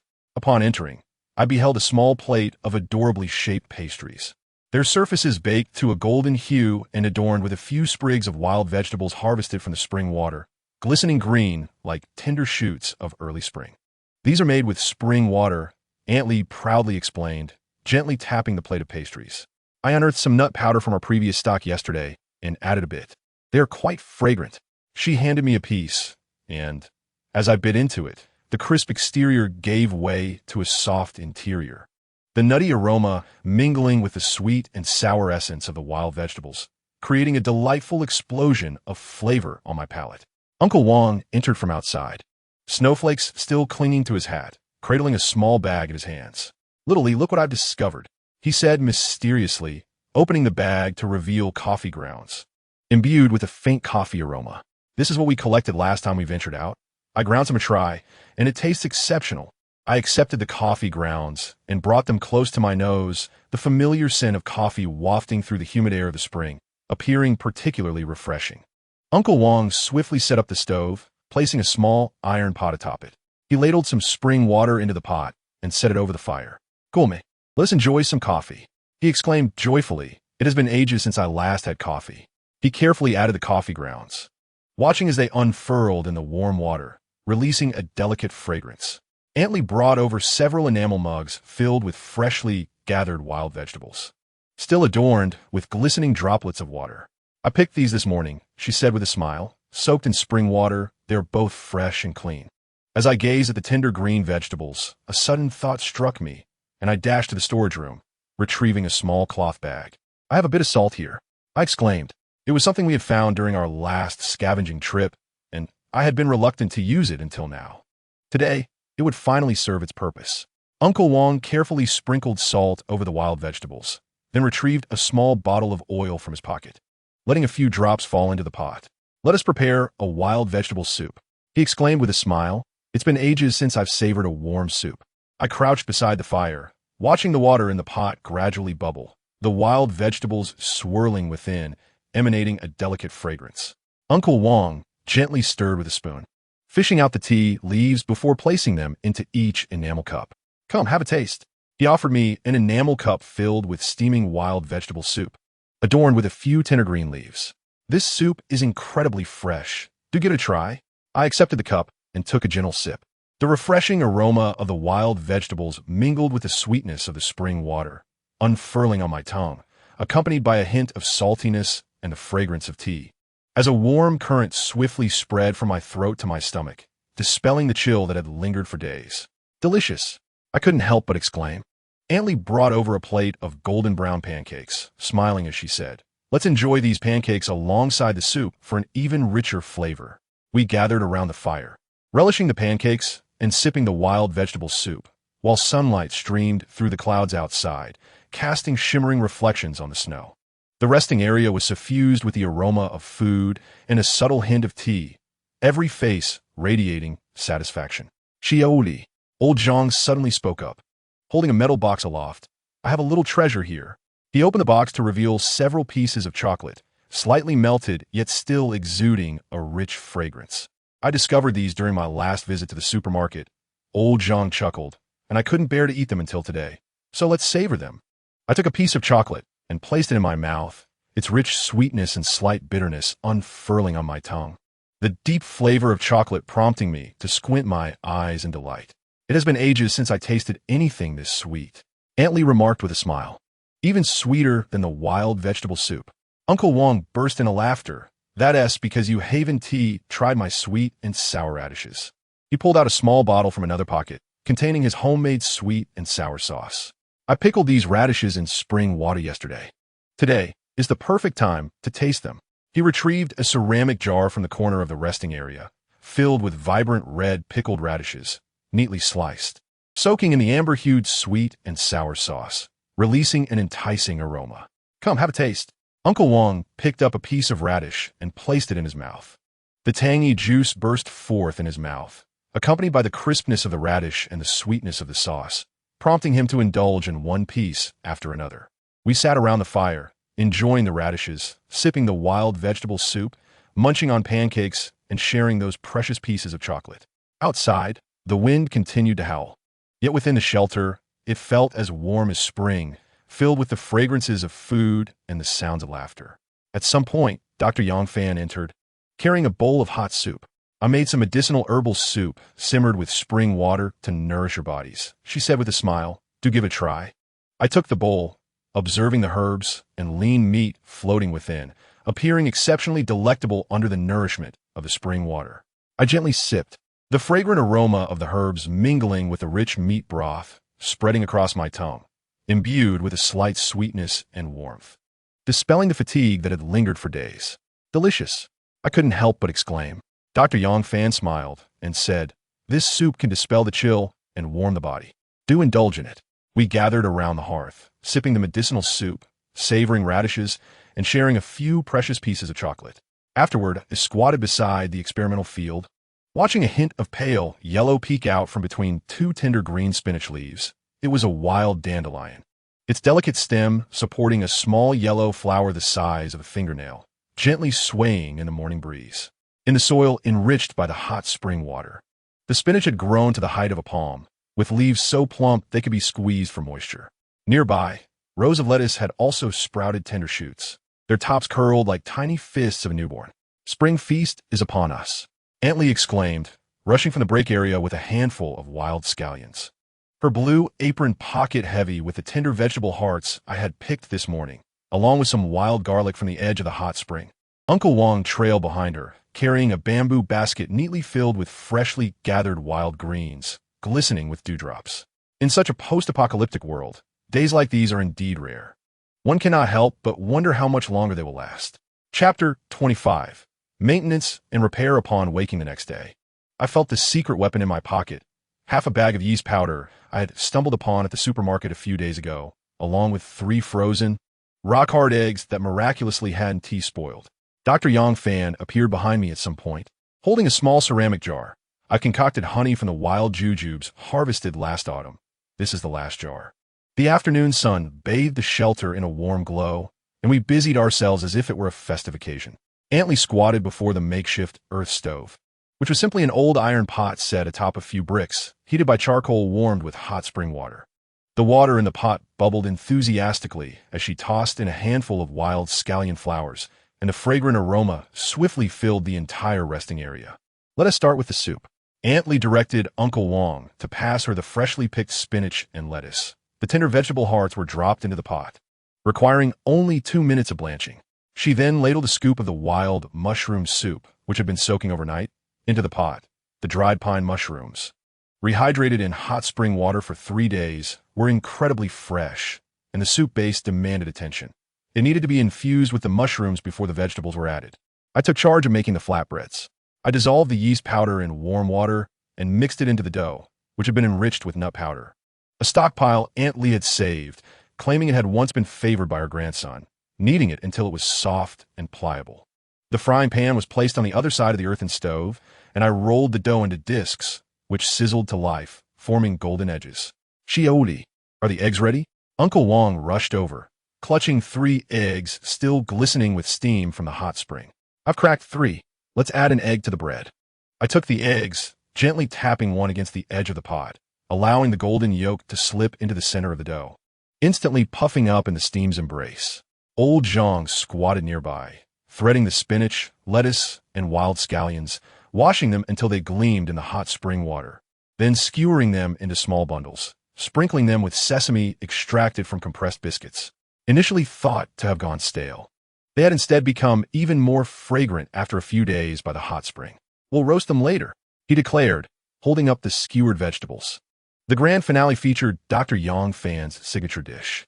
She lifted the lid of the small ceramic jar and scooped a spoonful of honey, drizzling it over the freshly cooked pancake, then added 2 slices of slightly charred wild leeks. This is called honey leek pancake, a dish I relished in my childhood back in the northern countryside. When the first batch of pancakes was served, the entire resting area was enveloped in a delightful aroma. The pancake's crust was golden and crispy, and upon taking a bite, one discovered a fluffy honeycomb center. The spiciness of the wild leeks intermingled with the sweetness of the honey, bursting forth in a symphony of flavors, complemented by the freshness of the spinach soup, in which even the wild vegetables absorbed the sweet essence of the spring water. This pancake surpassed even the ones from my grandson's favorite shop. Aunt Lee nibbled on her pancake, with scallion bits adorning the corners of her mouth. Little Lee, how did you manage to make this yeast so effective? It's even softer than the dough we used to make. I added nut powder. I proudly shook the empty bag, and I kneaded the dough with spring water, making the gluten even more elastic. Uncle Wong approached with a skewer of grilled vegetables. Try this. It's grilled with spring water, and the leaves are delightfully crisp. Not wilted at all. He took a bite, and the juice from the wild leeks splattered onto his face. Oh, how fragrant. Old Zhang slurped his wild vegetable soup. This soup, it's even more flavorful than the chicken soup we used to have during the New Year. He pointed at the mushrooms in the soup. These mushrooms were soaked in spring water, and they become so meaty. Dr. Yang Fan gently savored the honey pancake, her fine wrinkles smoothing out. To be able to enjoy such a spring feast in the midst of frigid cold. She left her sentence unfinished. But we all understood that within this meal lay the tenderness of spinach, the sweetness of sugar, the warmth of spring water, and above all, our fervent desire to embrace life anew after enduring a harsh winter. As dusk settled into the resting area, the bamboo basket on the round table was already half empty. Aunt Lee broke the last piece of pancake into 6 portions. Tomorrow, I'll dig up some wild garlic for us to make dumplings. Uncle Wong patted his chest. I saved half a bag of flour. Old Zhang raised a skewer of vegetables. I'll go collect some more wild leeks. Doctor. Yang Fan smiled as she tidied up the bowls and chopsticks. I will prepare a hangover soup.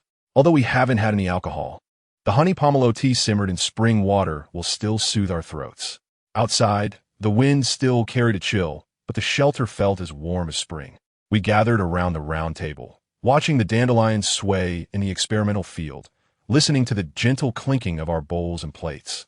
After the meal, I squatted in the corner of the resting area, observing the crystalline snowflakes slowly melting, leaving a small puddle on the concrete floor. Little Lee, look here. Uncle Wong raised a flashlight, directing it towards the gap between the control room and the resting area. Last night, I heard the howling wind, and this morning, I discovered the gap was stuffed with snowflakes. I took the flashlight, the beam sweeping across the corner, revealing a crack as fine as a hair, filled with tiny ice crystals and snowflakes. More concerning was the ceiling of the resting area. Aunt Lee had noticed that the corner of the mattress near the east wall was always damp. Upon lifting it, she discovered several small water stains on the cement ceiling, as if melted snow was seeping through the gaps. It's not just here, Dr. Yang Fan approached with a medical record in hand. When I checked the basement, I found the ceiling strips of the ventilation ducts had loosened, letting the cold air pour in. She pointed at the exhaust vent on the ceiling, where the iron grate had become deformed from the frost, creating gaps wide enough for a finger to fit through. Aunt Lee lifted the blanket in the resting area, revealing the old cotton batting underneath. I woke up in the middle of the night, feeling cold at my feet, and discovered that the wind was seeping in from beneath the bed. She pointed towards the corner where the storage shelves stood, once piled high with old cardboard boxes, now scattered by the wind, their remnants rustling against the doorframe. Aunt Lee approached with a furrowed brow, her expression heavy with concern. With a sigh, she led us to a simple bed against the east wall of the resting area.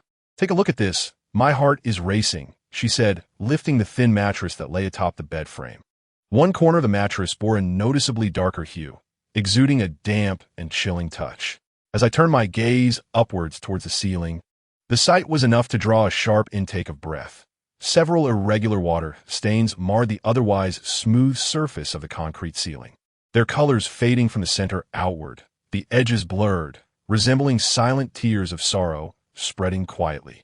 In one particularly severe area, I could faintly discern minuscule droplets of water slowly coalescing, seeping through the nearly imperceptible capillary gaps within the concrete layer.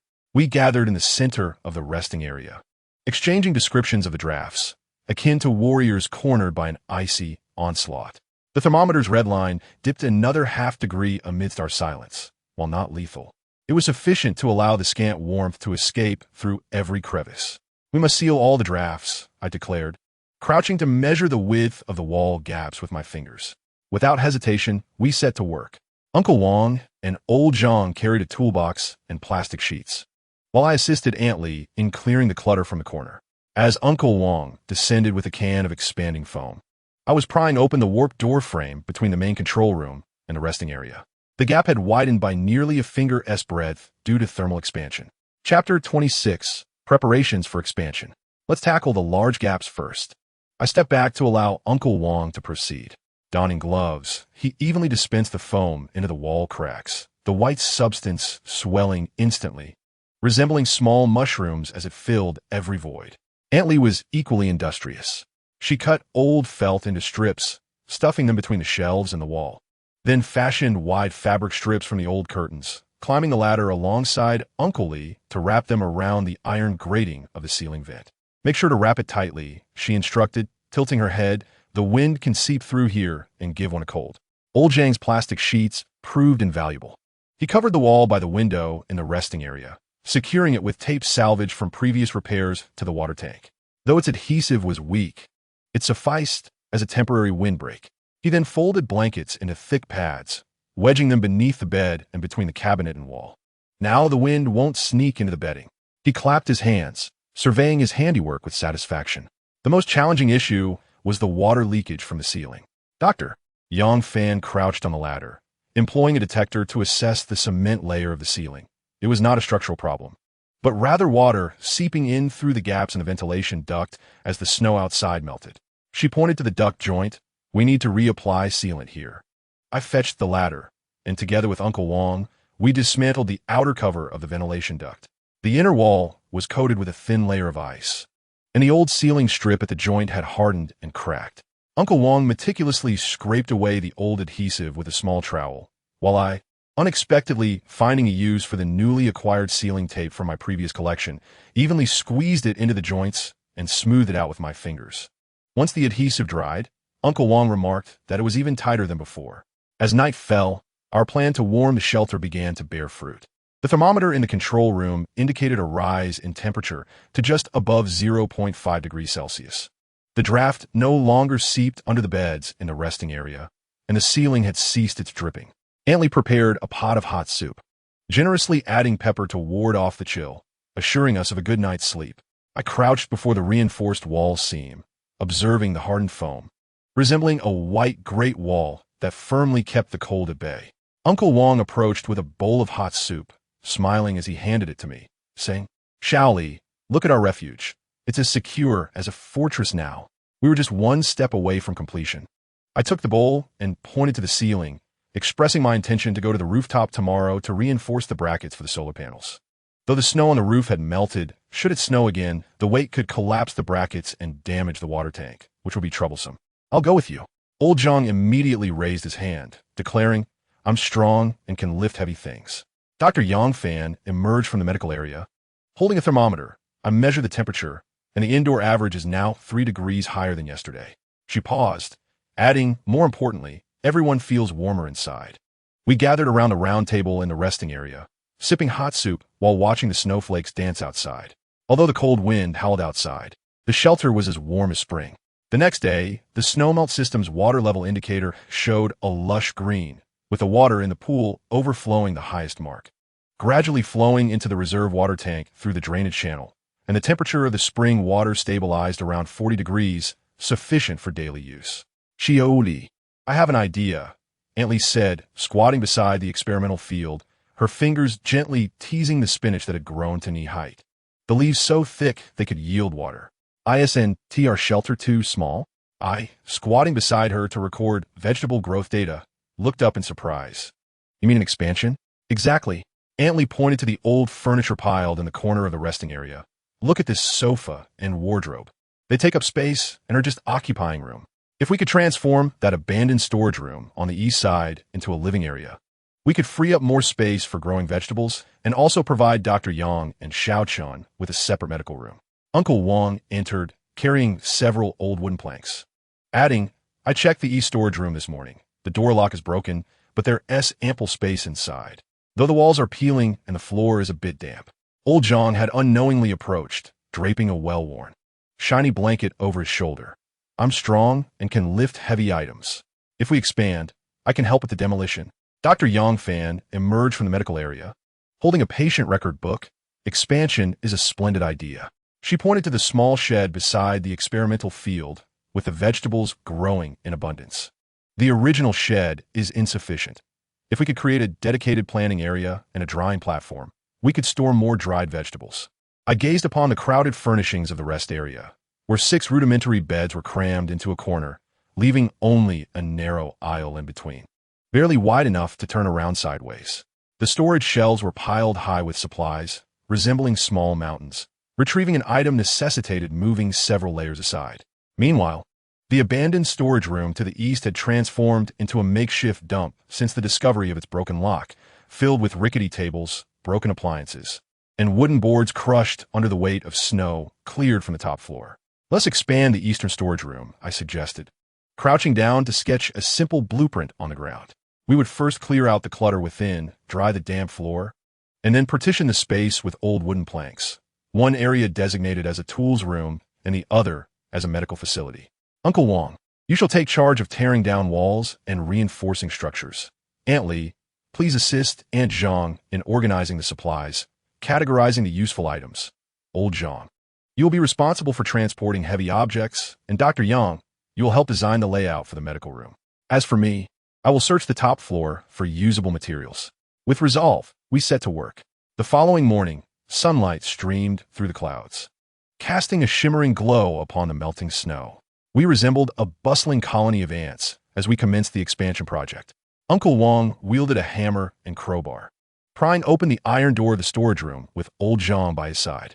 The door creaked ominously on its hinges, releasing a wave of musty, damp air. The walls were constructed of lightweight bricks, and Uncle Wang prodded at the surface with the crowbar, deeming it easy to dismantle, though caution was necessary to avoid damaging the plumbing. Old Zhang promptly rolled up his sleeves, exclaiming, I will move the bricks. You handle the demolition. I ascended to the top floor, rummaging through the corners where the snow had yet to completely melt.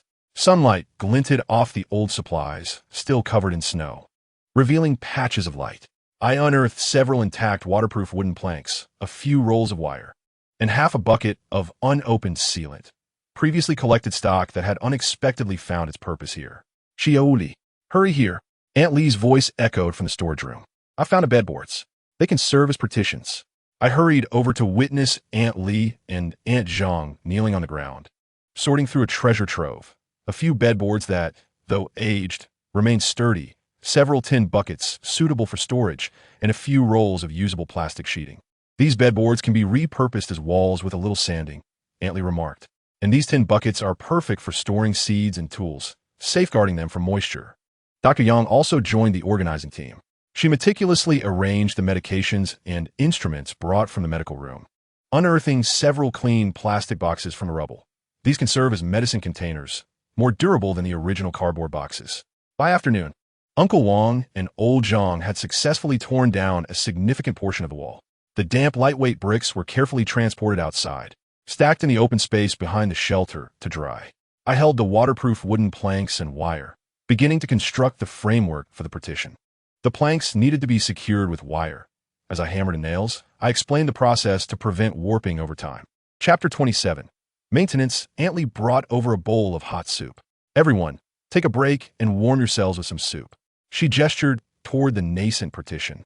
This wall is nearly complete. Once the floor is dried, we can lay down the flooring. I intended to cover the floor with carpet. Uncle Wang wiped the sweat from his brow. There are still a few rolls left, moisture-resistant and warm. Doctor. Yang measured the dimensions of the partition. The medical room required a treatment table, while the planning tool room needed several shelves. Chiaoli, please assist me in finding some smooth wooden boards. I shall craft the tabletop. As night descended, we completed the first phase of our tasks. We dismantled the damaged walls, cleared ample space, and constructed a framework for the partition using waterproof plywood. Antley prepared a large pot of hot soup, enriched with fresh spinach harvested from the experimental field and wild vegetables gathered from the hot springs, filling the air with an enticing aroma. We shall continue our work tomorrow. I savored the soup while observing the burgeoning expansion area. Uncle Wang, you are responsible for drying the ground. Antley, please organize the supplies with Aunt Zhang. Old Zhang, assist me in moving the old carpet from the top floor. Dr. Yang, please design the dimensions of the treatment table.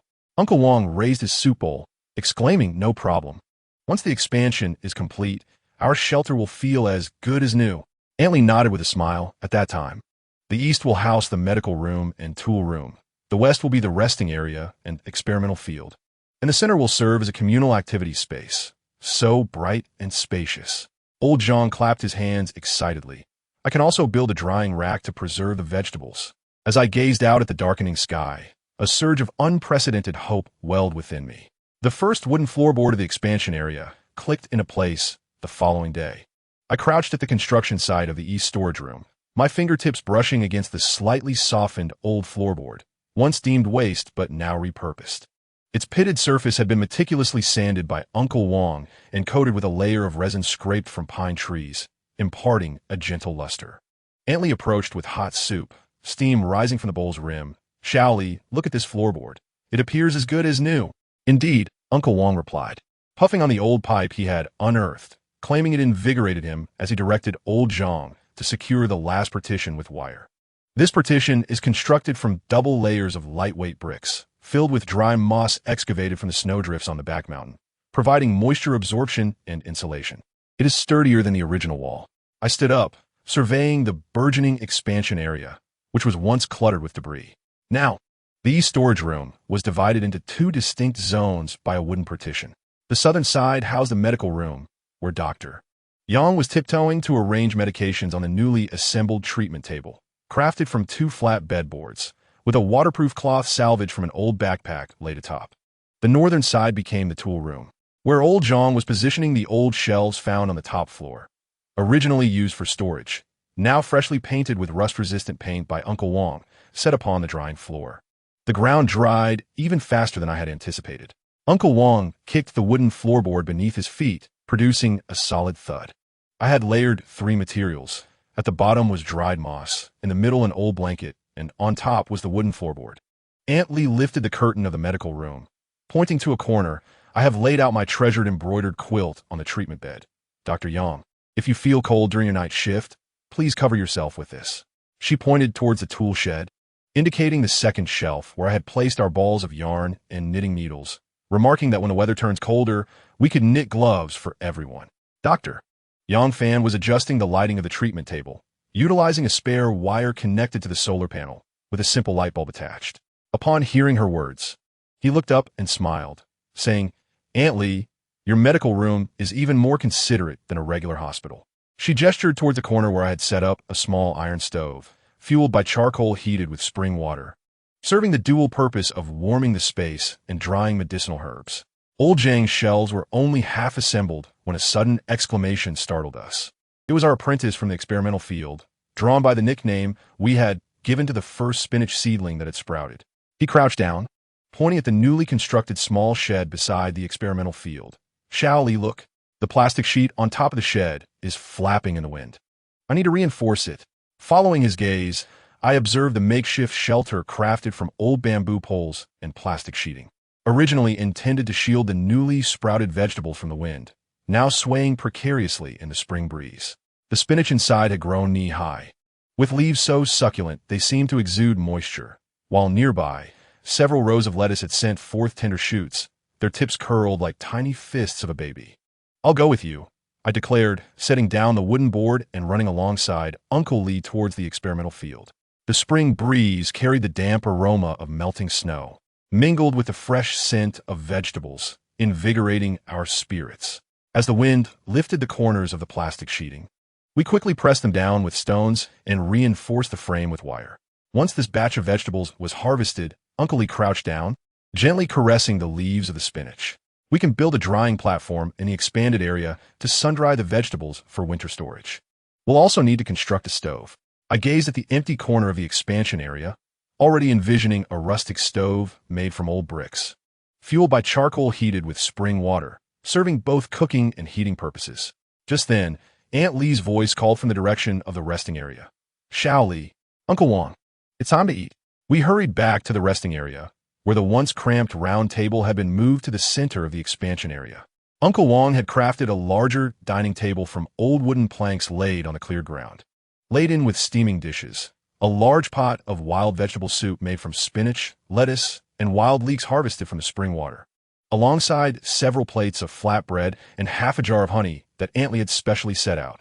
Today is a momentous occasion. Aunt Lee served each person a bowl of soup, announcing that our expansion area was officially completed. I raised a toast to everyone.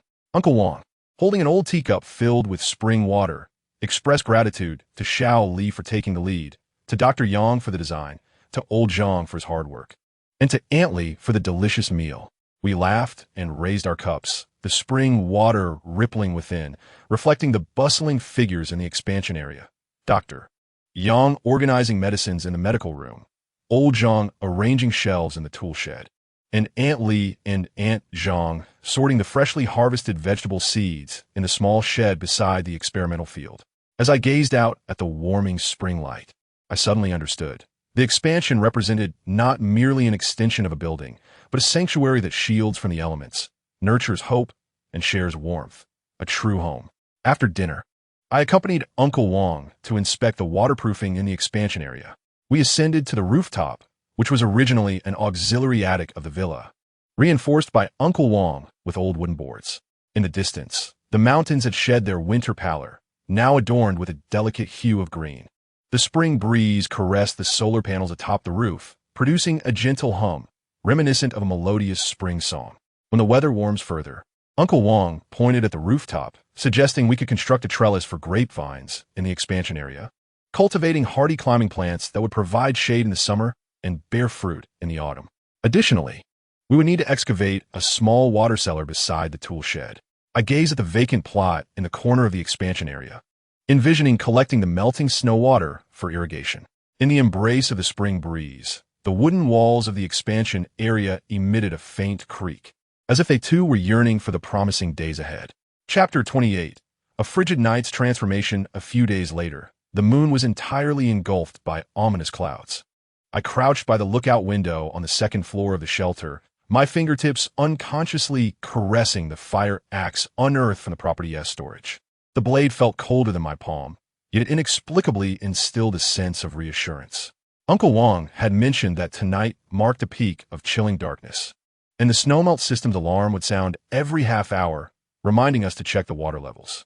However, this time, the alarm's second chime was abruptly interrupted by an eerie cracking sound. It was not the crisp snap of frozen snowmelt pipes, but rather the dull thud of breaking wood. Xiaoli, Dr. Yang Fan emerged from the infirmary, clutching a medical record book. His white coat glimmered coldly under the dim emergency lights. I heard commotion from downstairs. I abruptly turned my head, and, through the binoculars, I caught a glimpse of flickering lights in the shadows by the western wall of the community. They were not our usual kerosene lamps, but rather rags soaked in gasoline, producing long plumes of black smoke as they burned. They were not our people. My throat tightened as I seized the fire axe and dashed toward the stairs. Old Zhang, Uncle Wang, we have a situation. The entire shelter was instantly roused. Aunt Li tossed aside the blanket from the resting area, grasping a firewood stick, originally a tool for unclogging drains, now polished to a shine. Old Zhang grabbed a crowbar from the tool shed, his arm muscles bulging with effort. Uncle Wang brandished his prized hunting rifle, which I had procured from a hunter during my stockpiling, its voice trembling yet resolute. Follow my command. As I rushed into the first-floor hall, peering through the shattered glass door, I finally discerned the scene outside. 7 shadows were creeping along the perimeter wall, each wielding makeshift weapons, some with steel pipes adorned with nails, others with rusty machetes. The foremost figure even bore a homemade shotgun, its recoil fearsome. Their garments were tattered, their faces smeared with soot, yet their eyes gleamed with a chilling intensity, akin to famished wolves fixated on their prey. They were the vagrants from the western suburbs. Uncle Wang gritted his teeth. Last month, we had heard they raided the grain stores of Southern Farm, and now they had ventured this way. The leading vagrant suddenly raised his hand, causing the shadows to scatter in a fan-like formation, surrounding the entrance of the shelter. One of them swung the steel pipe and struck the lock of the door with a resounding crash. The iron lock twisted under the impact, and the door hinges groaned in agony. Prepare for battle. Uncle Wang raised his shotgun, aiming it at the entrance. Old Zhang, guard the east corridor. Shaoli, take Dr. Yang and Aunt Li to secure the lounge. I grasped Dr. Yang and Aunt Li, retreating behind the counter in the lounge. I handed the fire axe to Aunt Li, who held it firmly, her veins standing out on the back of her hand. From beneath the counter, she pulled out 3 steel pipes originally meant for repairing shelves, now repurposed as makeshift weapons. Dr. Yang rummaged through the medical kit, quickly stuffing several bottles of alcohol and cotton balls into the pockets of his white coat, ready to staunch any bleeding should anyone be injured. Bang! The thunderous roar of the shotgun reverberated, causing the windows to tremble. Uncle Wang fired the first shot, the bullet striking the ground in front of the leading refugee, sparking a shower of embers. Get back! His voice pierced through the smoke, declaring this place not for their reckless abandon. The refugees, clearly taken aback by our resistance, hesitated. The leader cursed, retreating a couple of steps with his shotgun, while 3 others suddenly lunged toward the door. They abandoned their attempts to pick the lock and instead lifted a cement slab scavenge from outside the wall, crashing it against the vulnerable point of the door. Crack! The sound of the door chain snapping rang out clearly. I seized the steel pipe and charged toward the entrance, forming a triangular formation with Aunt Li and Dr. Yang to block the lounge's entryway. Old Zhang swung a crowbar in the east corridor, striking the wrist of a refugee attempting to climb through the window. With a scream, the man recoiled, clutching his wrist. They're numerous. Old Zhang gasped. At least 4 more outside. Uncle Wang fired again, this time hitting the shoulder of a shadow, attempting to scale the wall. The man howled as he tumbled down, but the remaining refugees only grew more frenzied.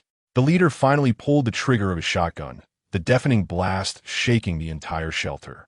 A small hole exploding in the lounge's ceiling, debris raining down. Get down, I shouted, pulling Aunt Li and Dr. Yang to the floor beneath the counter. Bullets whizzed past, shattering a nearby thermos, scalding water splattering onto the concrete, immediately evaporating into a white mist. Shioli. Uncle Wang's voice echoed from the hall. We're low on ammunition. We can't hold them off. Gritting my teeth, I rose, peering through the gaping hole in the ceiling into the dark beyond. For shadows outside the wall were brandishing torches, seemingly waiting for their moment. The door to the lounge had been battered to the point of being half open. With Aunt Li bracing herself against the frame, a burning stick held across her chest, her knuckles whitening from the effort. Dr. Yang, I yanked down the emergency light hanging on the wall, shining it towards their faces. Dr. Yang immediately understood, adjusting the beam to its brightest setting, directing it toward the entrance. The blinding light instinctively caused the refugees to squint, the leader cursing as he raised a hand to shield his eyes. Now! I grasped the steel pipe and, together with Lee, kicked the half-door down. The refugees, momentarily disoriented by the bright light, stumbled back 2 steps before we forced them further away with our pipes. The back door. They might flank us from there. Old Zhang suddenly burst from the east corridor, blood streaking his face. I just heard the wire fence in the backyard being cut. Uncle Wang made a swift decision. Retreat to the 2nd floor. Use the terrain for defense. We fought our way back, rushing up the stairs towards the 2nd floor. As the refugees witnessed our retreat, they pursued us with frenzied desperation. However, Uncle Wang's 2nd bullet fired from the 2nd floor window halted their advance.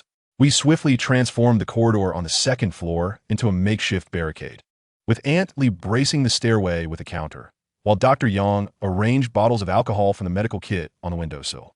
Old Zhang and I piled up old mattresses we had salvaged from the warehouse along the sides of the corridor. They dared not mount a direct assault on the 2nd floor. Gasping for breath, Uncle Wang loaded the last bullet into a shotgun. Yet if they were to set the building ablaze, I glanced out the window, where the flickering torches beyond the wall dimly illuminated the scene. And I could vaguely hear the murmurs of the refugees. There are firearms inside, and they have not succeeded in looting, resulting in casualties. Suddenly, the solar panels in the direction of the experimental fields emitted a series of alarming beeps, an anomaly detection set in advance by Dr. Yang, indicating that someone was approaching the backyard wall. They intended to flank us. I seized the walkie-talkie. Old Zhang, take Lee to the backyard. Dr. Yang, secure the 2nd floor window. Old Zhang and Lee brandished steel pipes as they rushed towards the backyard, while I crouched by the 2nd floor window and saw 5 shadowy figures prying at the backyard's barbed wire fence, a protective barrier we had installed during the expansion, which we had believed to be sufficiently sturdy, yet they were prying open a gap with a steel rod little by little. Little Lee, Lee's voice echoed from the backyard. They breached the fence. Grabbing a fire axe, I dashed down the staircase, charging towards the backyard alongside Uncle Wang. The moonlight finally broke through the gaps in the clouds, illuminating the grotesque faces of the 5 refugees. Upon seeing us emerge, they did not retreat. Instead, they advanced with their shovels raised. Fight! I bellowed, swinging the fire axe at the foremost refugee. The blade struck his shoulder, causing him to stagger back with a pained cry, but the refugees behind him quickly surged forward. Lee's fire poker struck heavily against one man's skull, rendering him motionless on the ground. Uncle Wang's shotgun fired once more, hitting a refugee attempting to ambush me in the knee, causing him to collapse, while Old Zhang held a steel pipe to his throat. Amid the chaos, I heard Dr. Yang shout, "Little Lee, they are retreating." I gasped for breath and lifted my head, witnessing the torches beyond the wall receding rapidly, with distant curses from their leader. Damn it, they have armed resistance.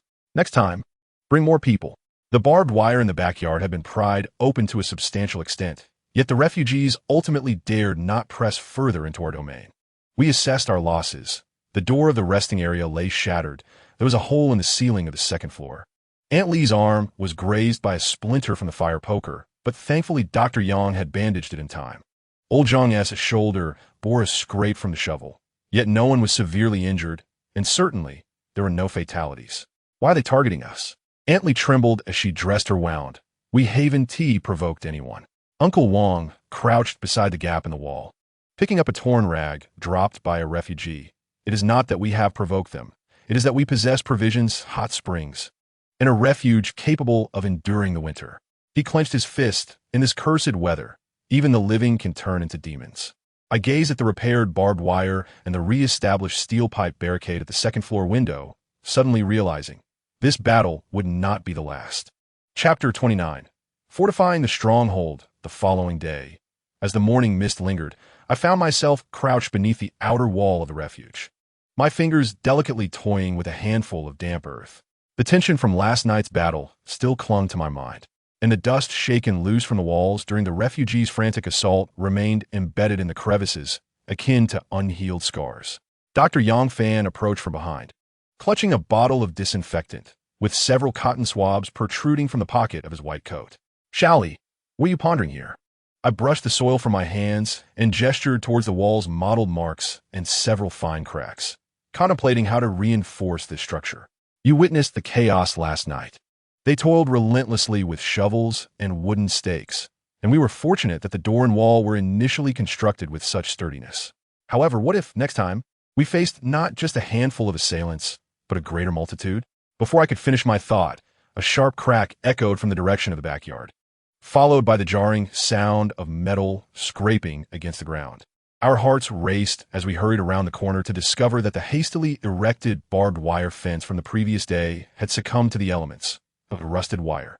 Unable to bear the strain, had snapped under the wind, drooping down and striking the frozen ground, sending fleeting sparks into the air. This scene fell upon us like a bucket of cold water, a stark reminder of our precarious defenses and the harshness of our reality. Uncle Wang approached, hauling an old bedboard salvage from the storage room, its edges marked by the gnawing teeth of mice from the previous winter. Shioli, I was thinking of sealing all the first-floor windows with this board and adding a layer of mud. It would ensure that not even a bullet could penetrate. Merely blocking the windows is insufficient. Old Zhang limped over, carrying a makeshift spear on his shoulder. We must elevate the surrounding wall to at least 2.5 meters, using the old wooden planks and cement boards from the warehouse. Next, we will install barbed wire atop the wall. Old Zhang, your bundle of old wires will come in handy. Thirdly, we shall seal all the first-floor windows with bedboards, applying a mixture of mud and sand on the exterior. Uncle Wang, you will be responsible for sourcing the mud. Lastly, we need to dig a shallow trench outside the backyard and eastern wall, filling it with melted snow water and sprinkling in the lime powder suggested by Antly Doctor. Yang adjusted her glasses. Allow me to add, we should install an emergency alarm every 5 meters along the inner side of the wall, similar to those previously installed by the property management. Pulling the cord will trigger an alarm. She indicated the second-floor corridor, where I had discovered 5 functional devices the night before. Without hesitation, we sprang into action. Uncle Wang immediately took old Zhang to the warehouse to gather materials, while Antly returned to the rest area to prepare the lime water. I ascended to the second floor to dismantle the emergency alarms. Shioli, Uncle Wang called from the yard. The boards are here. Old Zhang has brought the barbed wire. I swiftly made my way to the yard, where Uncle Wang and old Zhang were laboriously lifting the old boards towards the wall. Beads of sweat glistened on old Zhang's forehead, yet he wore a smile. Shioli, do you think this wood is sufficient? I also have a few waterproof panels I retrieved from the top floor. He surveyed our refuge like a seasoned engineer assessing a battleground, recognizing that the wall's height was a significant vulnerability that needed addressing, ideally raising it to at least 2.5 meters. The discarded wooden planks and leftover cement boards from the warehouse could all be repurposed, stitched together and secured atop the wall. That will suffice, I replied, accepting the barbed wire from old Zhang and pointing toward the southeast corner of the wall, deciding to fortify this weak point first. Uncle Wang instructed Lao Zhang to erect the wooden planks against the base of the wall, leaving a 10-centimeter gap between each plank, which I would later fill with mud. Antly approached, carrying a steaming bucket of lime water, with a few garlic cloves floating on the surface. Shioli, I prepared the lime water, add a bit of salt, and the pests won't dare to crawl.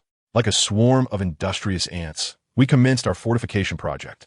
Uncle Wang and Lao Zhang firmly secured the wooden planks to the outer side of the wall with hammers and nails, while I, alongside Antly, mixed mud and sand to fill the gaps between the planks snugly. Dr. Yang Fan installed an emergency alarm every 5 meters on the inner side of the wall, with a cord dangling to the ground for easy activation at night. I'll take care of the barbed wire in the southwest corner, Lao Zhang declared, holding up a bundle of old electric wire. Having worked on construction sites before, I knew how to wrap it securely. He tiptoed, winding the barbed wire around the steel pipes atop the wall, tightening the joints with pliers, and creatively hung several old bells found in the warehouse. Should anyone touch the wire, the bells would ring, alerting us. Antly was equally industrious. She and Aunt Zhang sealed all the first-floor windows with bedboards, applying a thick layer of mud outside and sprinkling fine sand on the surface for traction. After finishing the windows, she brewed a large pot of hot ginger soup, serving each laborer a bowl to ward off the chill. This work is indeed laborious. At noon, the sun finally pierced through the morning fog, casting its light upon the bustling shelter. Standing 2 meters outside the wall, I gazed upward at the now elevated wooden planks topped with barbed wire, bells dangling above. The shallow trench at the base brimmed with melting snow, its surface dusted with a fine layer of lime powder. The mud walls of the first-floor windows glimmered softly in the sunlight, resembling a sturdy armor enveloping the shelter. Xiaoli, Lao Zhang called, rushing from the backyard, holding a makeshift crossbow. Look, I've crafted a self-defense weapon. He pulled back the bowstring, and with a swift release, a sharpened arrow made from chopsticks struck a target 10 meters away. I chuckled as I took the crossbow from him, testing its weight. Quite satisfactory.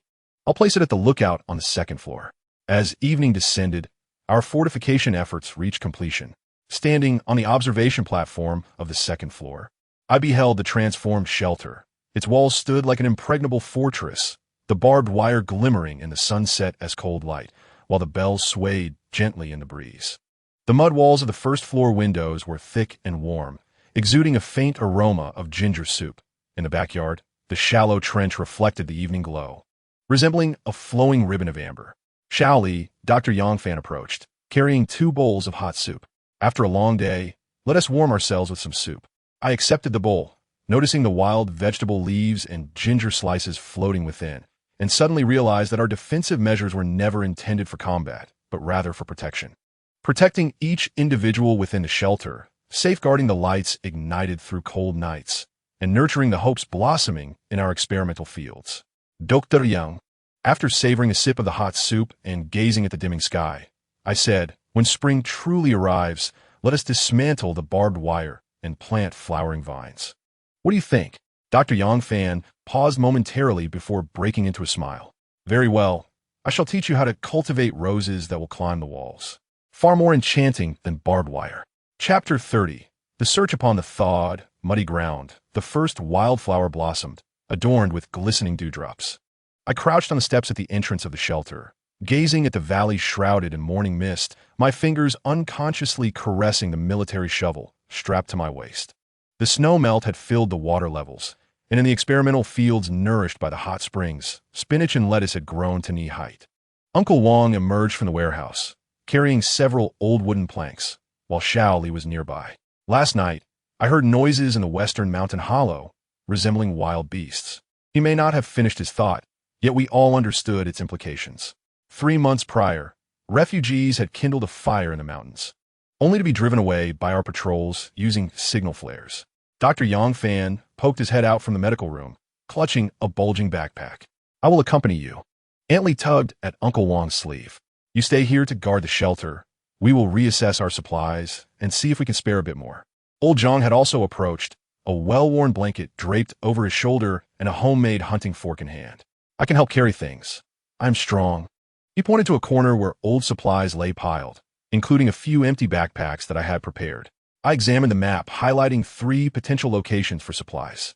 Although the abandoned hunter's cabin in the western mountain hollow was the closest, it was rumored to be frequented by wild beasts. The old granary in the southern valley had once stored harvests, possibly still containing provisions, while the abandoned gas station in the eastern forest might hold fuel and tools, albeit at a greater distance. After weighing the options, I ultimately indicated the southern valley's old granary. It is moderately distant and situated in an open area. With a stroke of luck, we may find ample food. I am well acquainted with this route. Old Zhang furrowed his brow. I have been to the southern valley before. I recall the location of the granary. Half an hour later, our search commenced. The morning mist gradually lifted, sunlight streaming onto the melting mud, reflecting a myriad of glimmers. Though the trees flanking the road had not yet fully revived, their branches were adorned with budding leaves, resembling clusters of verdant clouds. Let us proceed to the southern valley. I indicated on the map. If we discover food, we shall return. Should we find none, we may then consider the western mountain hollow or the eastern forest. The old granary in the southern valley lay at the heart of an expansive glade, originally intended for the storage of autumn harvests, now enveloped by weeds and thorns towering to half my height. We cautiously parted the dense foliage, edging closer to the granary along a barely discernible path. Be careful not to trigger any mechanisms, old Zhang cautioned, leading the way with a stick to clear the obstructing vines. This place has been abandoned for at least 2 years. Who knows if there are any collapses inside? I brandished the military shovel, trailing closely behind him, vigilantly scanning the surroundings. The wooden door of the granary stood ajar, creaking on its hinges as a wave of damp, musty air met us. As I pushed the door open, a stronger stench of decay wafted out. Inside was engulfed in darkness. With only a few rays of sunlight filtering through the cracks in the windows, illuminating the dust particles suspended in the air. Let's split up and search. I lower my voice. Old Zhang, you inspect the main grain storage area. Dr. Yang, you head to the storage room. Aunt Li, keep an eye out for any seeds or dried food. I'll check the attic. In the main grain storage area, the mountain of burlap sacks had rotted considerably, with moldy corn kernels and bits of straw spilling from their openings. I carefully stepped on the decaying wooden planks, rummaging through the contents, when I suddenly heard Old Zhang shout, "Xiaoli, there's something here." I rushed over to find Old Zhang crouched beside a pile of collapsed sacks, holding up a tin can. It's vegetable oil, not completely spoiled yet. He twisted off the lid, leaned in to sniff, and declared it usable, albeit with a faint odor. Dr. Yang poked her head out from the storage room, holding a small metal box. "It's yeast powder, unopened," she exclaimed excitedly. "This is a treasure. It can leaven dough and make bread." Aunt Li emerged from another corner, cradling a small bag. "Xiaoli, look, it's dried beans, mung beans and red beans, all nicely sun-dried." She carefully opened the bag to reveal a few plump beans, glistening with a subtle yellow hue. Climbing up to the attic, I pushed aside a loose plank, and the sight before me left me momentarily speechless. Stacked in the attic were several large bags of flour, their openings tightly secured. Although coated in dust, they appeared to be in relatively good condition. I quickly leaped down and called out, "You almost see this." We gathered around the sizable bags of flour, an indescribable joy swelling within our hearts. Old Zhang patted one of the bags. "At least 20 pounds. This is enough for us to eat for a month." "And this?" Dr. Yang found a small cloth bag in the corner, salt, unopened. Aunt Li pulled out a small notebook from her apron pocket and began to record. 20 pounds of flour, 1 can of vegetable oil, 1 box of yeast powder, half a pound of dried beans, and a small bag of salt. She looked up at us.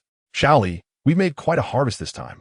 Just as we were preparing to pack up our supplies, a sudden crack echoed through the air, like a heavy object breaking a branch. I whipped around, directing the beam of my flashlight towards the source of the sound. In a thicket outside the grain warehouse, a shadow flickered ominously. "Who's there?" I shouted, raising my military shovel. The shadow seemed to hesitate, then swiftly vanished into the underbrush. Old Zhang immediately became alert. "This is bad. It could be a wild animal," he began, but we all understood the implications of his unfinished thought. "Let's go." I quickly directed everyone to pack up the supplies and return to the shelter immediately. In a flurry, we gathered our spoils. Old Zhang hoisted the large bags of flour. Dr. Yang carried the vegetable oil and salt. Aunt Li cradled the dried beans and yeast powder, while I shouldered a backpack filled with smaller items. As we hurried out of the grain storage and onto the return path, a faint rustling sound followed us from behind, as if something were moving through the dense foliage. "Pick up the pace." I glanced back, a wave of unease washing over me. "Don't look back. Just keep moving forward." On the way back, the sun continued to shine brightly, yet our steps felt considerably heavier than on the way there. Each of us remained close together, vigilantly observing our surroundings. When the outline of the shelter finally came into view, we couldn't help but breathe a sigh of relief. "We're back." Aunt Li was the first to rush into the break area, followed closely by Xiaoli and the others, who returned with a plethora of supplies.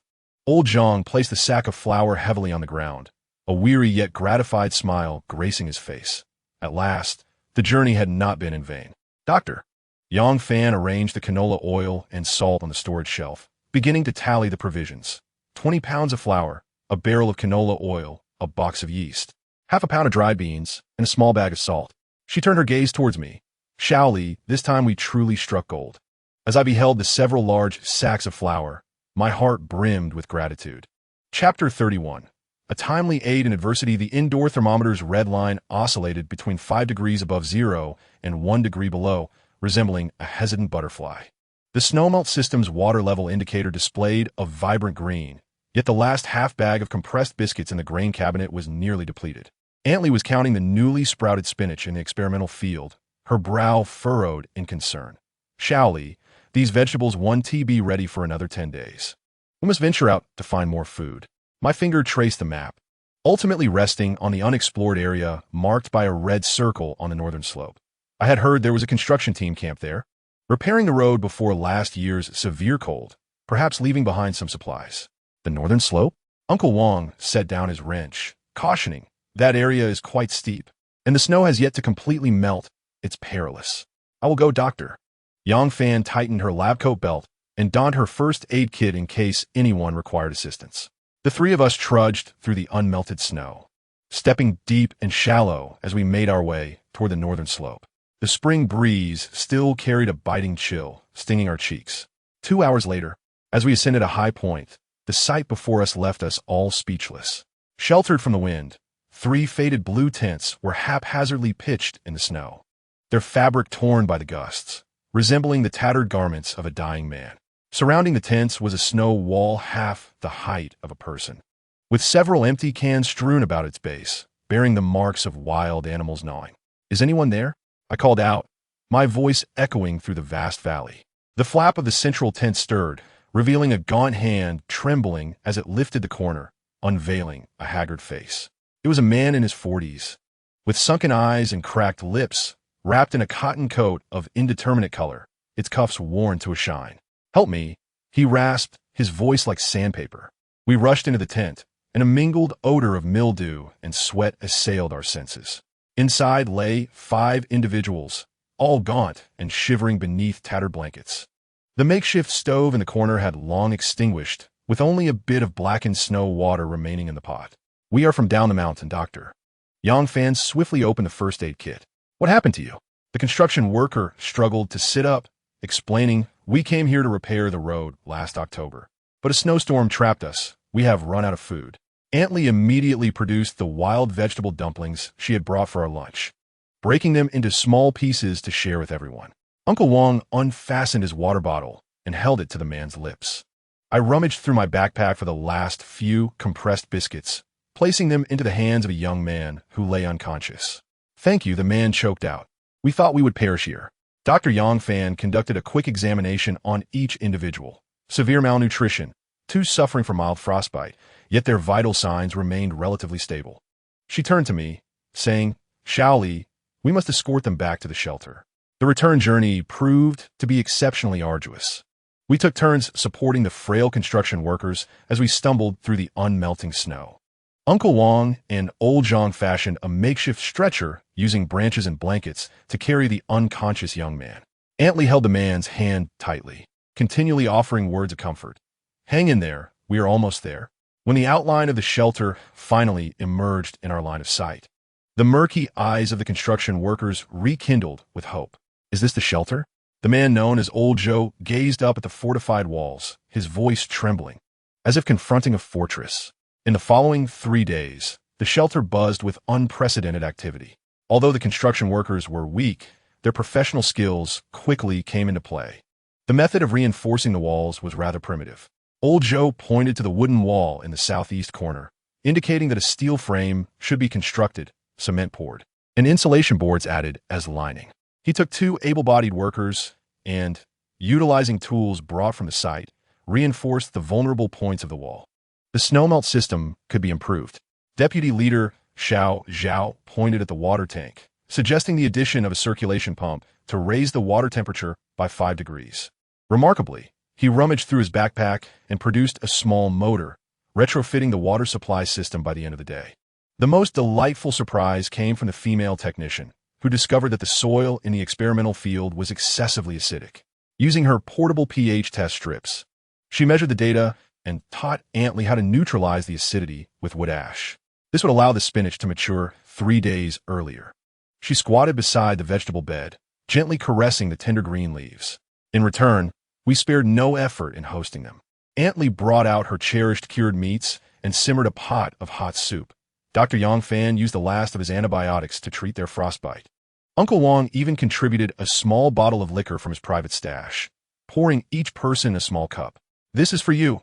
Old Zhou handed me a hand-drawn blueprint, which detailed the structural optimization of the shelter, including plans for the ventilation system and enhancement for the solar panels. He gestured toward the walls, saying, "Once we retrieve the tools, we will return to assist you with a significant upgrade." One of the workers pulled out a metal box from his backpack. "This contains various screws and connectors. Keep them for your use." Another handed Aunt Lee a packet of seeds, cold-resistant tomatoes, a new variety from our agricultural institute, maturing half a month earlier than regular tomatoes. At dawn, Old Zhou led the construction team away from the shelter, treading on the morning dew. They were headed to an old campsite 20 miles away to retrieve their professional tools. Before leaving, they intentionally left us a radio. If you receive a rescue signal, remember to notify us via the walkie-talkie. After bidding farewell to the construction team, Uncle Wang routinely went to inspect the snowmelt pipes. As he rounded the eastern wall, he suddenly heard a peculiar gurgling sound. Following the noise, he arrived at the entrance of the abandoned old boiler room, astonished to find a rusted iron door ajar at an angle. "Shioli, come quickly!" Uncle Wang's shout startled the entire shelter. When we arrived, we saw that the hot spring had collapsed significantly, with a dark hole gaping in the ground, a damp, fishy odor wafting toward us. Dr. Yang Fan used a testing device to probe the area. The temperature is only 5 degrees, but the humidity is extremely high. I secured my safety rope and, holding a mining lamp, was the first to descend into the opening. As the light illuminated the darkness, all were astounded to discover an expansive body of water concealed beside the hot springs, its surface shrouded in a delicate mist and crystalline droplets clinging to the rock walls. More astonishingly, as my beam of light swept across the water, a fleeting glimpse of silvery fish darted by. Old Zhang, with remarkable agility, cast his fishing net, and upon retrieval, 3 palm-sized silver fish leaped within the net, their scales glistening with a pearlescent sheen under the light. We immediately embarked on an exploration. Dr. Yang Fen, after testing the water quality, was delighted to find it remarkably clean and rich in minerals, suitable for direct irrigation of experimental fields. Grandma Li discovered an even more practical use. The water was perfect for sprouting beans, yielding particularly robust growth. She gestured excitedly, noting that the water carried a natural sweetness. The most thrilling revelation was a dry cave discovered on the eastern side of the lake, maintaining a stable temperature of around 10 degrees Celsius, ideal for storing vegetables. Grandma Li eagerly envisioned placing radishes and cabbages there for prolonged preservation. That evening, we reaped abundant rewards. Old Zhang caught a 2-pound carp, and Grandma Li gathered half a basket of water plants. The vegetables in the experimental fields flourished remarkably due to the lake's water. The kitchen was filled with an enticing aroma as Grandma Li prepared a pot of milky soup with fresh fish and water plants, and steamed buns using lake water and flour. When old Zhou and his companions returned, Uncle Wang, sipping the fish soup, suggested that we could utilize their tools to create a more professional irrigation system. Just then, the intercom crackled with static, followed by old Zhou's excited voice. "We found a pump and some useful building materials." Dr. Yang Fan responded with a smile. "We have surprises waiting for your return as well." As night fell, I stood alone by the underground lake. The surface, illuminated by my light, rippled gently, with fish occasionally leaping from the water, creating concentric circles of ripples. Chapter 32. The Feast of Wind and Snow. The first fishing light flickered on the eastern shore of the underground lake. Old Zhang fashioned a simple floating lamp from an old glass bottle and kerosene, casting a swaying glow upon the water surface. Several silvery fish, drawn in by the light, swam beneath the lamp, their scales reflecting fragmented glimmers. Grandma Li crouched at the water's edge, carefully scattering a handful of wheat bran, and the fish promptly gathered, causing the surface to ripple with delicate waves. The fish in this lake were multiplying. Uncle Wang diligently recorded observations, while Dr. Yang Fan tested the newly discovered water plants. This algae was rich in protein and could be dried for long-term preservation. She pointed to the green flakes drying on the stone slab, assuring me that she had tested them and found no toxicity. I paddled along the lake's surface in a small raft made from an old wooden barrel, startling a few water birds resting in the crevices of the rocks. These birds seemed to have made this place their new home, nesting on the small island at the lake center. "Shioli," Grandma Li called from the shore. "Try the newly crafted fishing net." Old Zhang and Uncle Wang had improved the fishing net using an old mosquito net and wire, creating tighter mesh to catch smaller fry. I cast the net, feeling a weight in my hand, and upon pulling it up, it was brimming with shimmering little fish, along with several transparent shrimp leaping at the bottom of the net. "Wonderful," Grandma Li exclaimed as she took the net, noting that these small fish could be fried, and the shrimp dried for seasoning. We began systematically developing this underground lake. Every morning, Old Zhang rows his boat to the center of the lake to measure the water temperature. Uncle Wang records the patterns of fish activity. Dr. Yang studies the edible aquatic plants, and Antley is in charge of classifying the harvest. One fateful afternoon, we made a significant discovery. As my raft glided across the lake's heart, the tip of the paddle unexpectedly struck something solid. Upon diving beneath the surface, I uncovered a rusted metal box. Its lock still firmly intact. It likely belonged to a previous exploration team. Uncle Wang pried open the lid with a tool, revealing a neatly arranged collection of geological hammers, sample bags, and a waterproof notebook. The handwriting within the notebook had faded, yet we could still discern references to groundwater resource exploration. The final page bore a note stating, "This lake is connected to an underground river. The water quality is excellent. Development is recommended." The date was 5 years prior. It seemed that this place had long been recognized.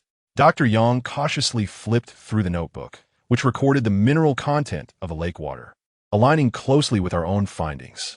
This discovery instilled greater confidence in our plans for the lake's development.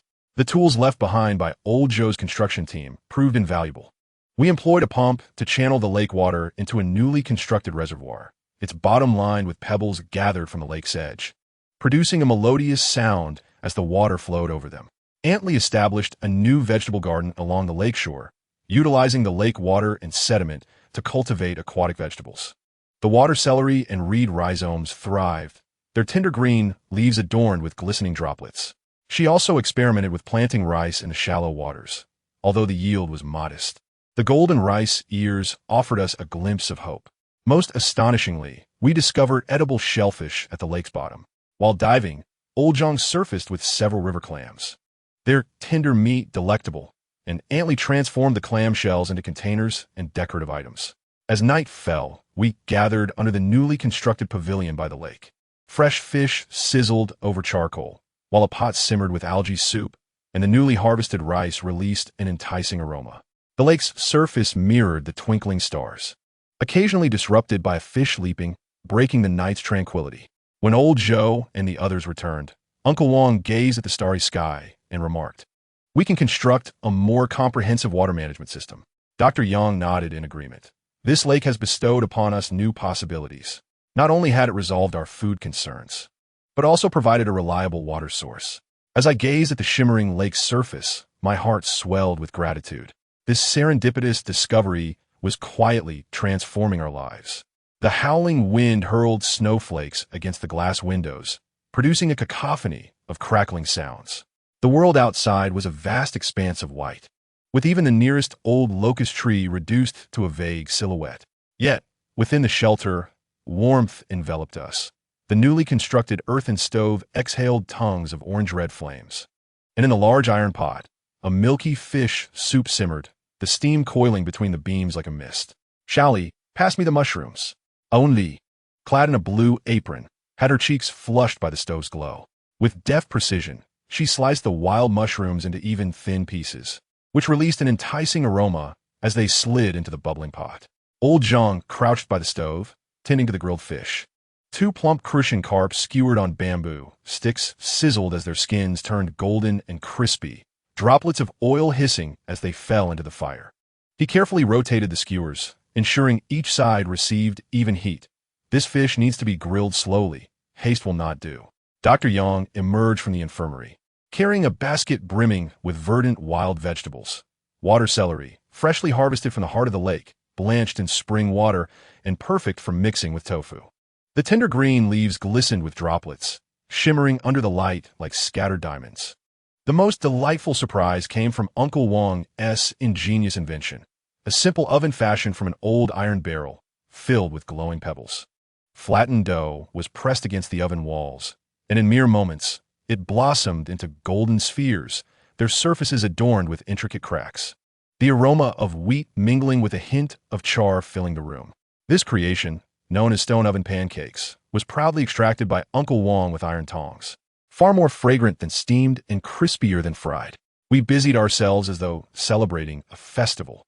I cleaned the shellfish gathered from the underground lake and placed them by the charcoal to roast. Antley prepared a dipping sauce with wild onions and condiments. Dr.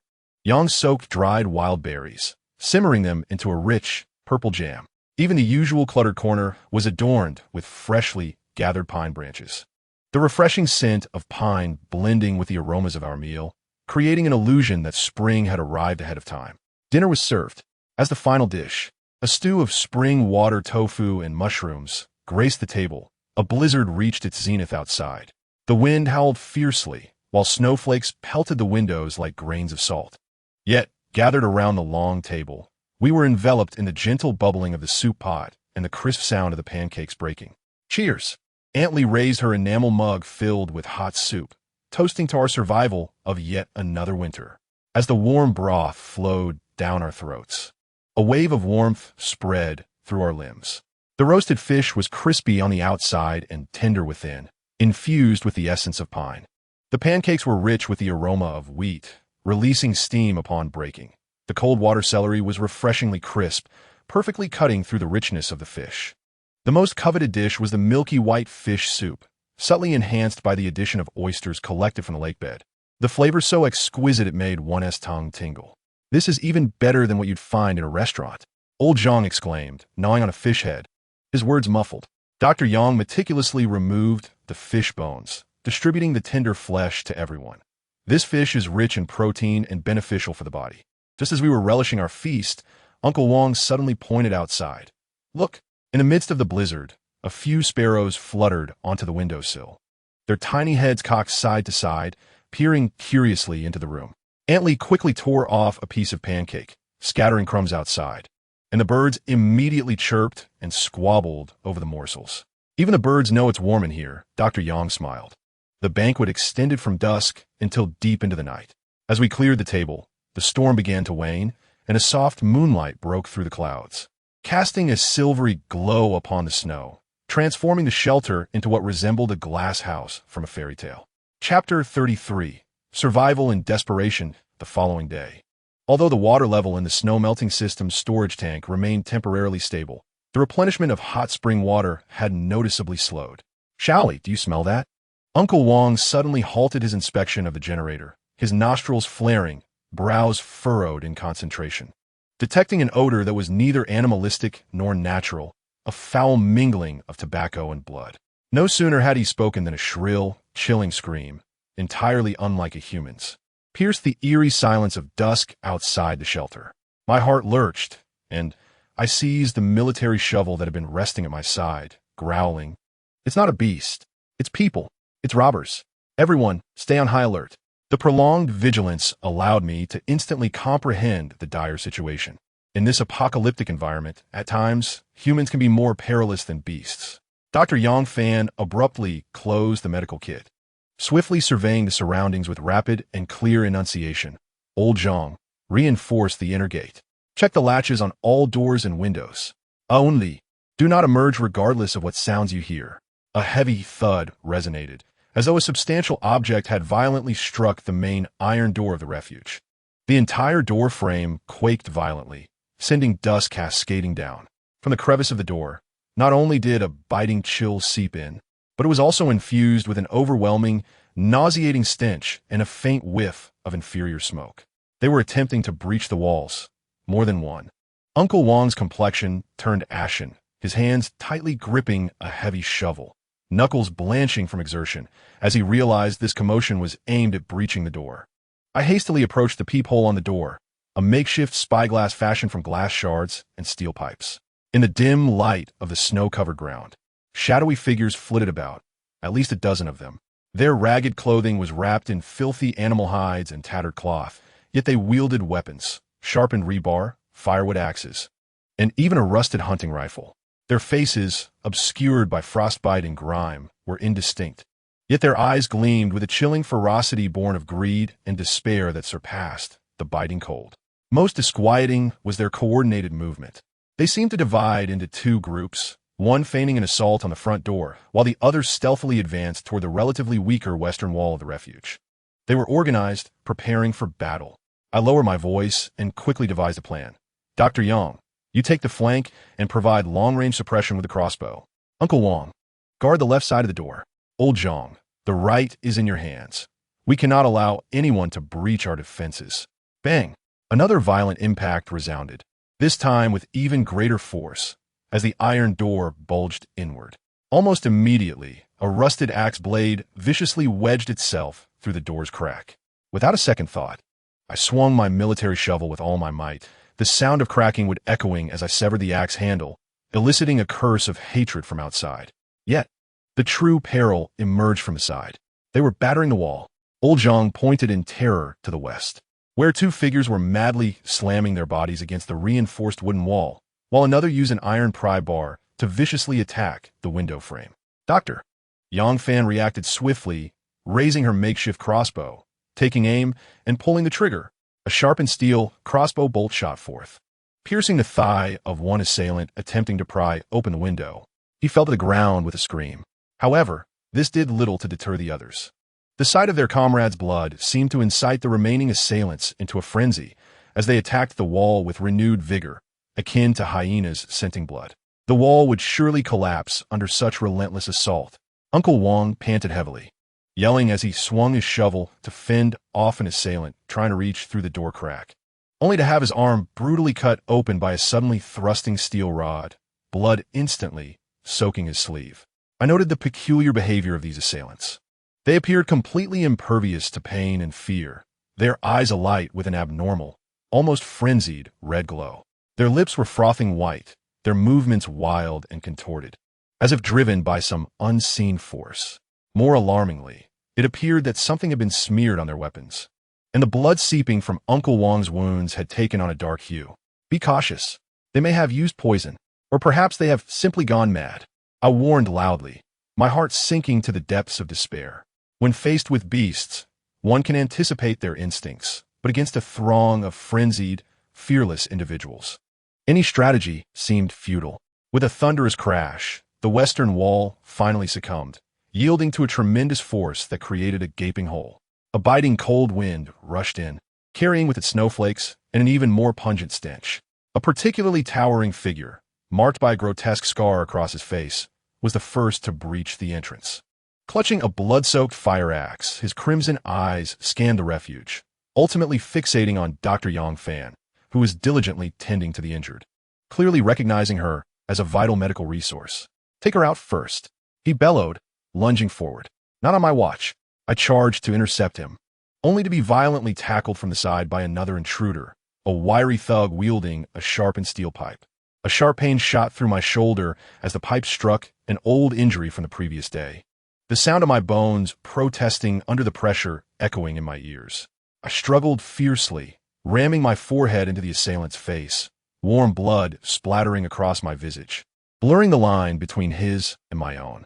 In the chaos, I could hear Uncle Wang's furious roars and old Zhang's desperate shouts, while Dr. Yang seemed to be using her medical kit to fend off the fire axe's blows. Screams, curses, and the cacophony of impacts melded into a dissonant symphony. Warm liquid continued to splatter onto my face and body, transforming the cramped refuge into a bloody maelstrom. Shioli. Hold on, Doctor. Yang's voice seemed to drift from a distant realm as I felt someone desperately pulling me away from the fray. Before my consciousness slipped into darkness, the last image I beheld was one of utter disarray within the refuge, the dim light casting shadows over fallen bodies, blood flowing freely across the cold ground, congealing into dark crimson ice. Outside the breach, the silhouettes of the assailants loomed, their frenzied, greedy eyes glimmering in the twilight, like demons emerging from hell, poised to consume our last vestiges of hope. I awoke to a searing pain. The wound on my left shoulder felt as though a red-hot branding iron were pressed against it, each shallow breath tugging at the muscles in my chest and back, igniting fresh waves of agony.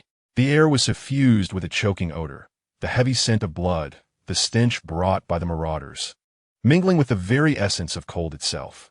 The emergency light flickered erratically, casting elongated, distorted shadows of bloodstains and scattered debris upon the walls, as if performing a grotesque dance of monsters. Shally, are you awake? Don't move, whatever you do. Dr. Yang's hoarse, weary voice reached me from beside. She knelt beside me, her once pristine white coat now marred by blood and dirt, her right hand pressing firmly against the most grievous wound on my shoulder. Her left arm hung unnaturally, limply at her side, undoubtedly fractured. With great difficulty, I turned my neck, each motion accompanied by a jolt of pain through my vertebrae. As far as the eye could see, the interior of the shelter resembled a slaughterhouse ravaged by a tempest. Uncle Wang lay propped against the wall opposite, his clothing in tatters, exposing 3 ghastly lacerations that delved deep enough to reveal bone, resembling wounds inflicted by a barbed instrument. His breath was so faint it was barely perceptible, his chest scarcely rising and falling. Auntie Li huddled in the corner, trembling as she tore an old bedsheet with her unbroken right hand. Her left arm was wrapped in a blood-soaked cloth, and she struggled to pass the makeshift bandage to Dr. Yang Fan. Had the bandits retreated? My throat felt parched, burning, and my voice rasped like a broken gong. Doctor. Yang exhaled slowly, her gaze heavy with the burdens of survival and deeper worries. They have temporarily withdrawn. After breaching the west wall last night, we fought fiercely. I am uncertain whether their casualties instilled fear or if other factors were at play, but they suddenly retreated, dragging their injured with them. She gestured with her chin towards the gaping hole that had been created, now awkwardly blocked by a few crooked iron cabinets and shattered furniture. Yet, the outside remained disturbingly quiet. I sensed they had not ventured far, perhaps merely observing. It was then I noted that the breach in the west wall had not been sealed. It was merely obstructed by makeshift barriers. What about the casualties? I gritted my teeth against the excruciating pain, enunciating each word with care. Uncle Wang bore the most severe injuries, his chest and lungs pierced by the weapon, having lost an alarming amount of blood, and he was now entirely unconscious. Dr. Yang's voice trembled with an uncontainable sense of despair. My left radius is fractured, though thankfully it is a closed fracture. Auntie Li's arm was lacerated. The wound was not deep but lengthy, resulting in significant blood loss. She hesitated, glancing at my shoulder, where an old injury had reopened, compounded by new blunt force trauma, likely resulting in a fracture of the scapula, and the wound had become severely contaminated. I shut my eyes, the horrific images from the previous night flooding my mind like shattered glass. Uncle Wang, a bastion of iron, stood at the door, wielding a shovel to fell the first assailant. Auntie Li hurled boiling water at an enemy attempting to climb through the window. Dr. Yang, with surgical precision, plunged her scalpel into the eye of a marauder, and I, in a bid to shield Dr. Yang, was struck by a steel pipe while pushing her aside to intercept a descending fire axe. Are there enough medical supplies? I posed the most pressing question. Dr. Yang, in silence, opened the overturned medicine box at her feet, now propped upright. Inside lay little more than a half roll of soil bandages, 2 bottles with barely a remnant of disinfectant, and a scant few painkillers with damaged packaging. The most pressing concern was that Uncle Wang's wound required debridement and suturing. Otherwise, infection would swiftly claim his life. Yet, I did not possess even a single suture. Her bitter smile was laden with despair. For now, we could only attempt to staunch the bleeding with clean strips of cloth. We were rapidly running out of even clean fabric. Just as the atmosphere of hopelessness threatened to freeze us in place, Auntie Li, who had remained silent and trembling, suddenly spoke softly. Though her voice was frail, it sparked like a match in the dark. In the innermost storage room, there are still some sheets at the very bottom. Though they have hardened, they should suffice as bandages after boiling. She paused, straining to recall, and added, behind the pickled vegetable jar in the kitchen, I believe there is still half a bag of coarse salt that could be used for disinfection. I gritted my teeth, using my still-functioning right arm to brace myself against the ground, attempting to sit upright. The excruciating pain caused my vision to darken, and I nearly succumbed to unconsciousness. Yet I clung on tenaciously. You must not move your injury. Dr. Yang Fan urgently pressed down on me. To remain still is to await death. I forced the words through clenched teeth, enduring the dizziness as I unsteadily rose to my feet, grasping a deformed iron pipe from the ground as a makeshift crutch. Dr. Yang, you stay here and find a way to stabilize Uncle Wang's condition. Allempli, Blase assist Dr. Yang. I ventured into the storeroom and kitchen to search. Every step felt like treading on razor blades, cold sweat instantly soaking my back. However, I knew I could not afford to collapse. If I did, everything would truly come to an end. The external threat had not yet been dispelled, and the battle for survival within was just beginning. Chapter 34. Crisis upon crisis with Aunt Li's support, we staggered toward the storeroom. Each step sent piercing pain through my left shoulder, nearly causing me to grind my teeth to dust.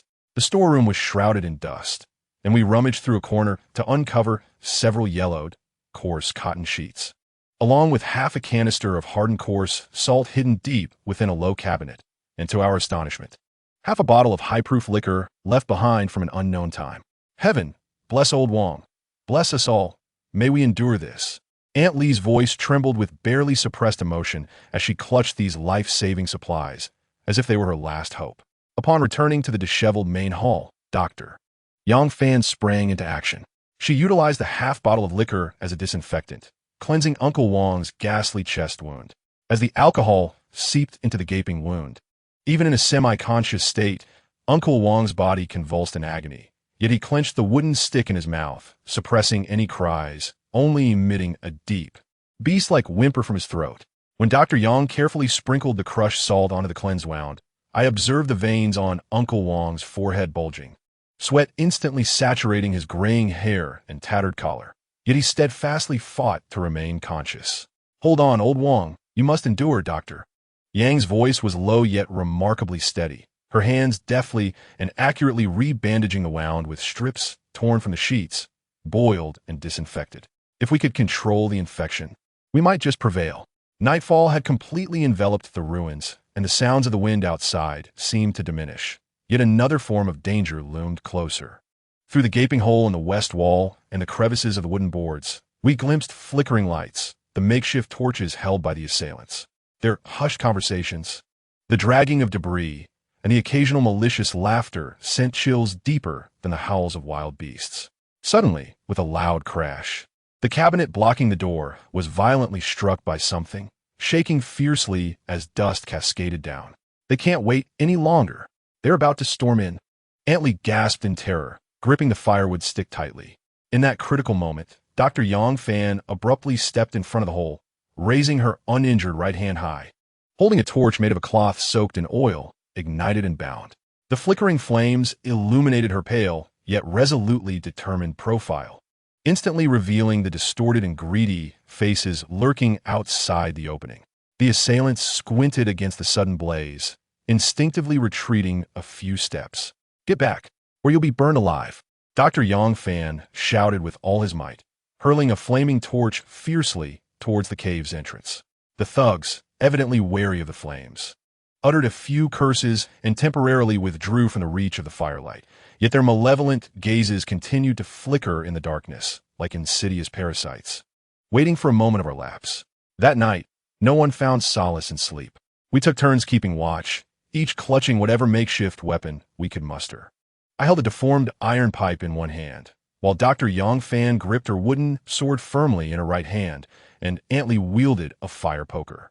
Despite her fractured left arm, Dr. Yang Fan diligently tended to each injured individual, replacing dressings by the dim light, battling infection with the scant medical supplies remaining. As dawn broke, I leaned wearily against the cold wall. Dr. Yang Fan moved beside me, offering a small cup of precious water. "We will survive," she declared softly, yet her tone brimmed with unwavering resolve.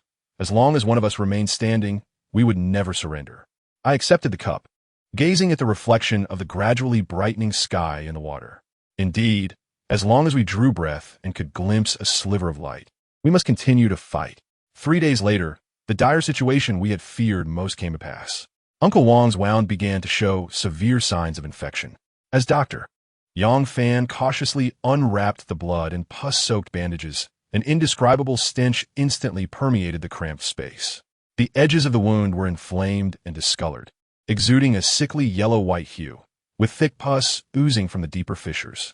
Uncle Wang's complexion was ashen, his lips cracked, his forehead burning alarmingly, and his breathing shallow and rapid. "Severe infection. It has become purulent." Dr. Yang Fan's voice was barely audible. "Immediate and thorough debridement is imperative to drain the pus. Otherwise, we lack effective antibiotics."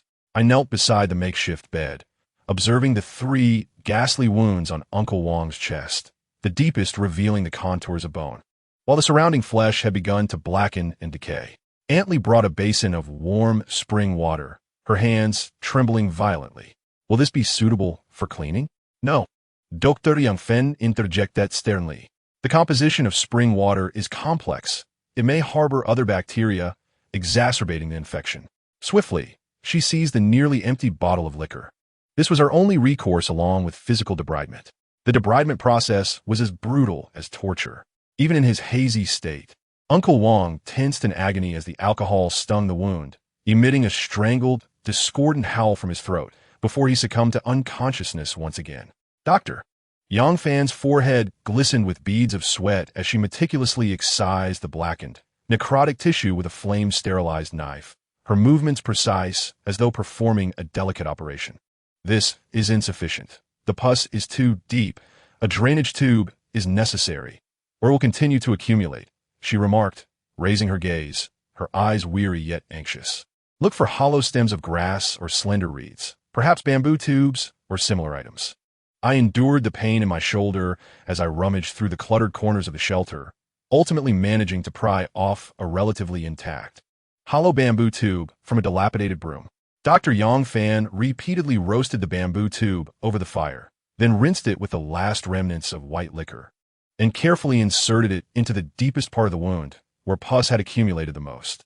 Dark red, intermingled with yellowish-white pus and blood, slowly flowed out through the bamboo tube. From this point onward, it was a matter of his physical constitution and fate. Dr. Yang Fan leaned wearily against the wall, her voice hoarse. If the high fever persisted into the next day, she did not need to finish her sentence, for we all understood the implication. As night fell once more, the commotion outside intensified abruptly. Through the gaps in the wooden boards, I could see more torches flickering, at least a dozen or 20 silhouettes gathered. They no longer concealed their movements. The sounds of shouting and objects being smashed were distinctly audible, and even the terrifying noise of axes striking the structural supports of the shelter could be heard. They were probing, as well as dismantling the structure. I gripped the iron pipe tightly, my palms sweating from anxiety.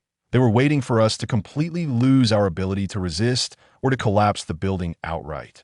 Suddenly, Aunt Lee stood up, a glimmer of resolve in her eyes. We cannot simply wait here.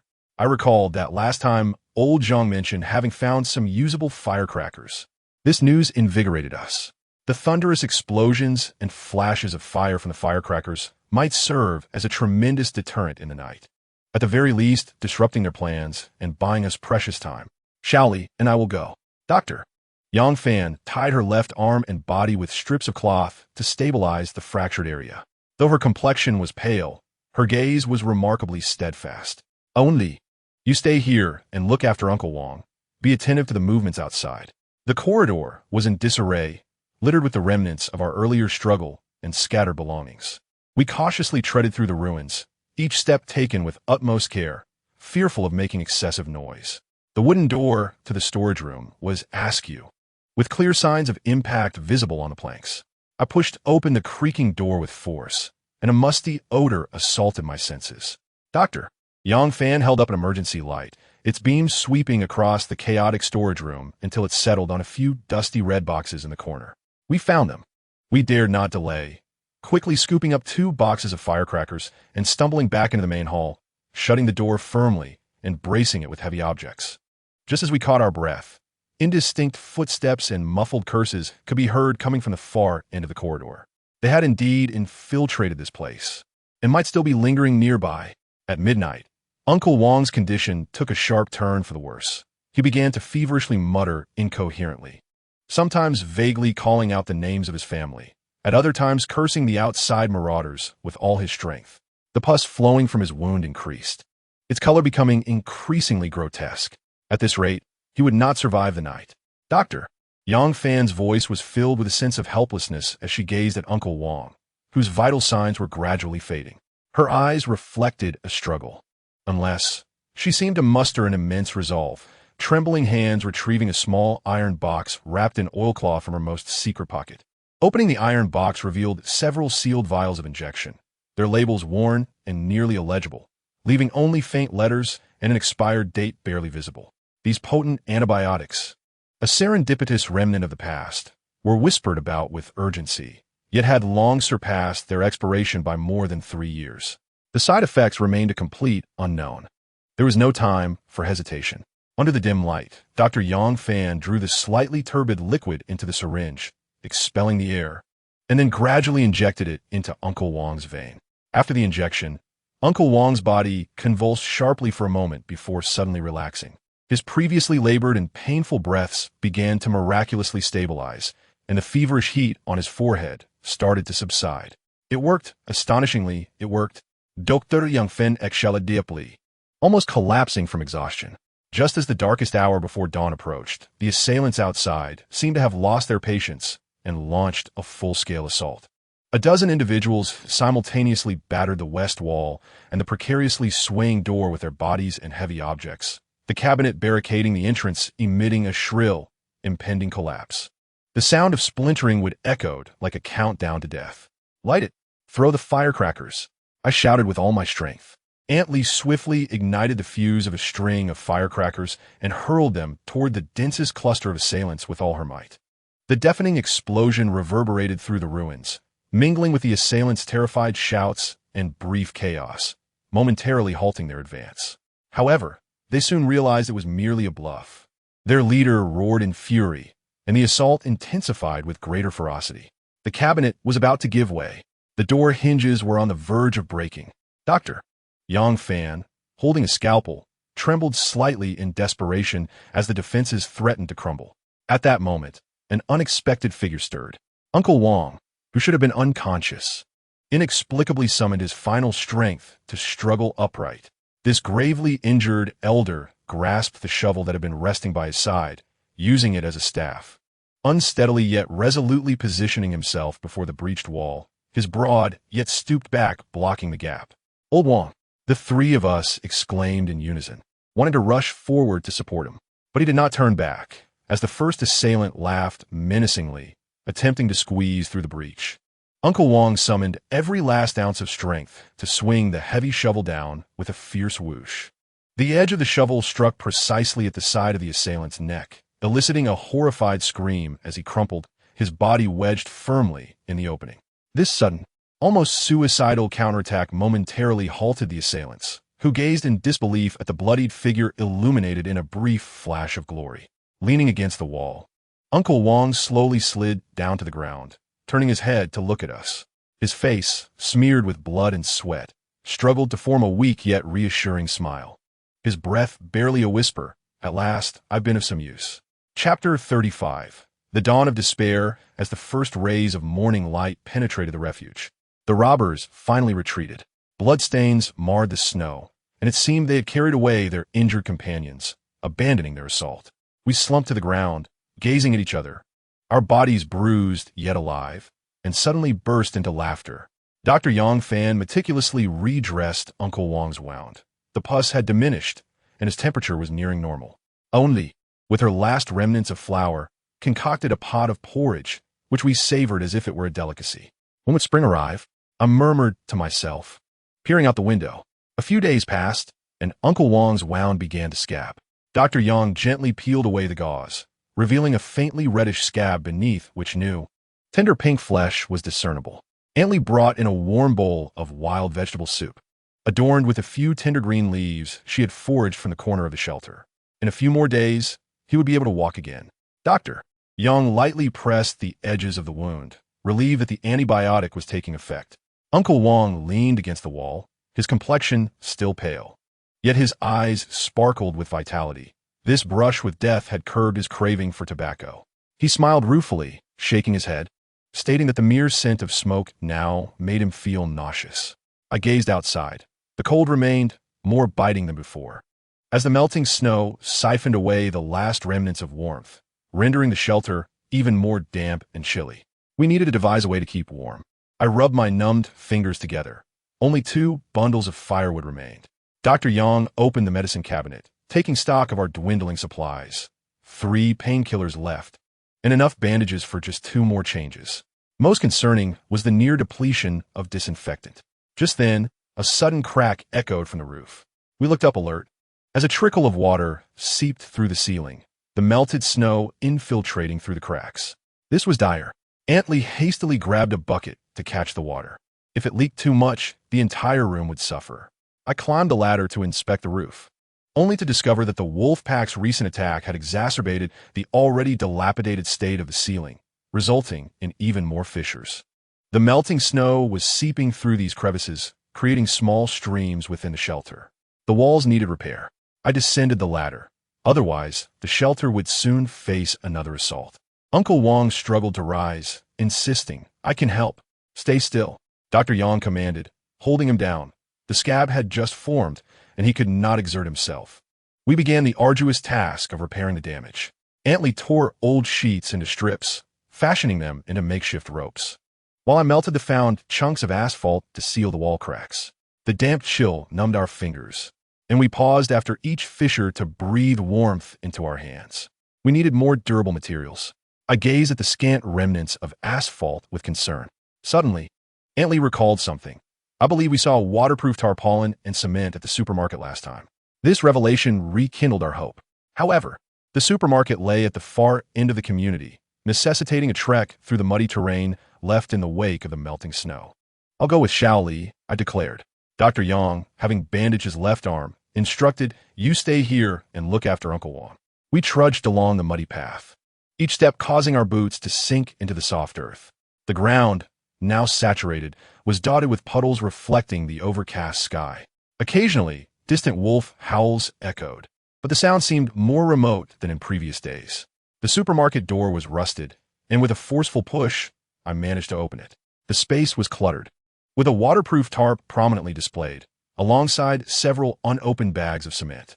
How splendid! Dr. Yang Fan assessed the supplies, determining that they would suffice for a month. As we were transporting the materials, a faint sound suddenly emanated from the corner of the room. Dr. Yang Fan raised his surgical knife cautiously, while I tightened my grip on the shovel. The sound originated from an old wooden box, its lid trembling slightly. Perhaps it was a mouse. I approached with care. However, inside the box were not rodents, but 3 newly born stray kittens, curled up in a pile of tattered cloth, their eyes not yet fully open, likely succumbing to the harsh winter. On our return journey, I carried the cement while Dr. Yang Fan held the remaining supplies, both of us enveloped in silence. This should have been a season of hope, yet the hardships we faced were more distressing than the cold of winter. Scarcity of resources, damaged shelters, unhealed injuries, and the persistent threat of bandits. By the time we returned to the refuge, dusk had descended. That evening, we shared a simple dinner, a soup made of wild vegetables paired with the last few pieces of compressed biscuits. Late at night, I inspected the repairs on the surrounding walls alone. In the moonlight, the asphalt patches clung to the roof like scars. The following day, the refuge was filled with the fragrant aroma of herbs. Dr. Yang Fan poured the final dose of herbal soup into a bowl, the dark brown liquid steaming gently. Uncle Wang reclined on a thick mat, the new flesh on his wound no longer swollen or red. Today, the word work was strictly prohibited. Dr. Yang Fan handed over the bowl of medicine, and everyone was encouraged to rest. Sunlight streamed through the gaps in the frost-resistant windows, casting mottled shadows upon the cement floor. Antley sat by the stove, leisurely stirring a pot of wild vegetable porridge, the scent of rice mingling with the freshness of the greens, warming the entire space. My weary old bones had, ironically, found solace in this misfortune. Uncle Wang sipped the medicine slowly, a long-lost ease gracing his face, for the first time in years. He lay comfortably at rest. I leaned against the door, gazing at the world outside, still draped in silver. Within the refuge, the warmth from a stove and the hot spring water created a cozy atmosphere. The pain from our recent skirmish with the wolf pack was gradually healing in this rare tranquility. "Shally, come and try this," Antley called, offering a bowl of porridge enriched with wild scallions gathered from the hot springs, its aroma delightful. The porridge was perfectly cooked, the rice tender and glutinous, the fragrance of scallions melting on the tongue. We gathered around, sharing a simple breakfast in a familial silence, free from urgency or anxiety. Only the gentle clinking of spoons against bowls breaking the stillness. After breakfast, Dr. Yang Fan commenced her daily examinations. She first attended to Uncle Wang's wound, her fingers gently pressing the healing edges. "It's recovering well. In a couple of days, we can remove the stitches." Next, she checked my frostbite, applying a homemade ointment. "Avoid cold water for the next few days, allowing your skin to heal naturally." Meanwhile, Antley began her gardening routine. In a corner of the refuge, she had fashioned a small flower bed from old wooden boxes, planting hardy species transplanted from the hot springs. Though they were merely a few inconspicuous weeds, witnessing their resilient growth each day became our greatest source of comfort. "Look at this one. It sprouted new leaves," Antley said, carefully watering them with warm water. "By spring, they may even bloom." The afternoon unfolded into the most delightful time. Herbs simmered on the stove, filling the room with their fragrant essence. Uncle Wang regales us with tales of his youthful adventures, while Aunt Lee occasionally interjects with amusing anecdotes from her hometown. Dr. Yang fan and I mostly listen in silence, exchanging knowing glances from time to time. That year, as I sat at the foot of Changbai Mountain, Uncle Wang's voice gradually dwindled, and I succumbed to a gentle slumber in the warmth. Dr. Yang softly covered him with a blanket and turned to organize her medical kit, meticulously categorizing the dwindling supplies, documenting each person's recovery in detail with a charcoal pencil. Beneath her professional demeanor lies the gentle compassion characteristic of a healer. Chapter 36. Rest and recovery. As evening descends, we gather to prepare a modest dinner. Today, Aunt Lee teaches us how to make dumplings with wild vegetables.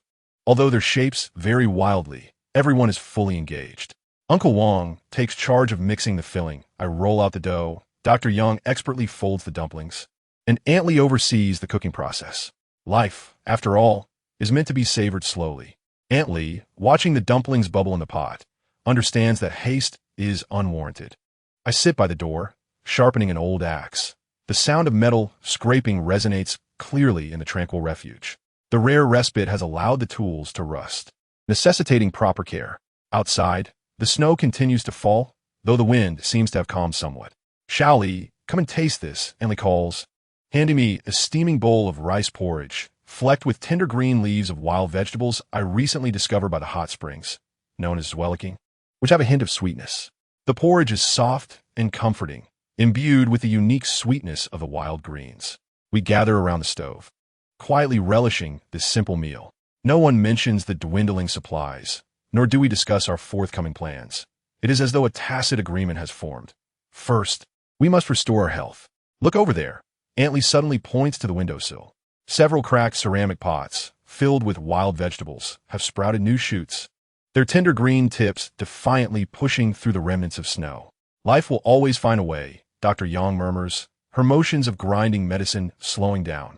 We combine the wild vegetables, dried mushrooms, and the last of the cured meat into a clay pot, simmering them slowly in hot spring water. The fragrance gradually fills the air, tantalizing our appetites. It would be perfect with a bit of salt, Aunt Lee remarks after tasting the broth.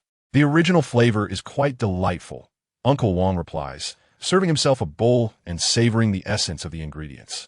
As night falls, we gather around the stove. Aunt Lee mends clothes. Uncle Wang continues weaving straw sandals. I maintain the tools, and Dr. Yang organizes her medical notes. The glow of the oil lamp dances across each face, creating an atmosphere of tranquility and peace. This is quite nice, Uncle Wang suddenly reflects. Slowing down has revealed how hastily we once lived. Dr. Yang nods in agreement. The body needs time to heal. Haste is counterproductive.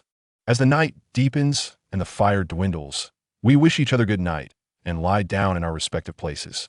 Outside, the wind occasionally rustles, but it no longer evokes unease.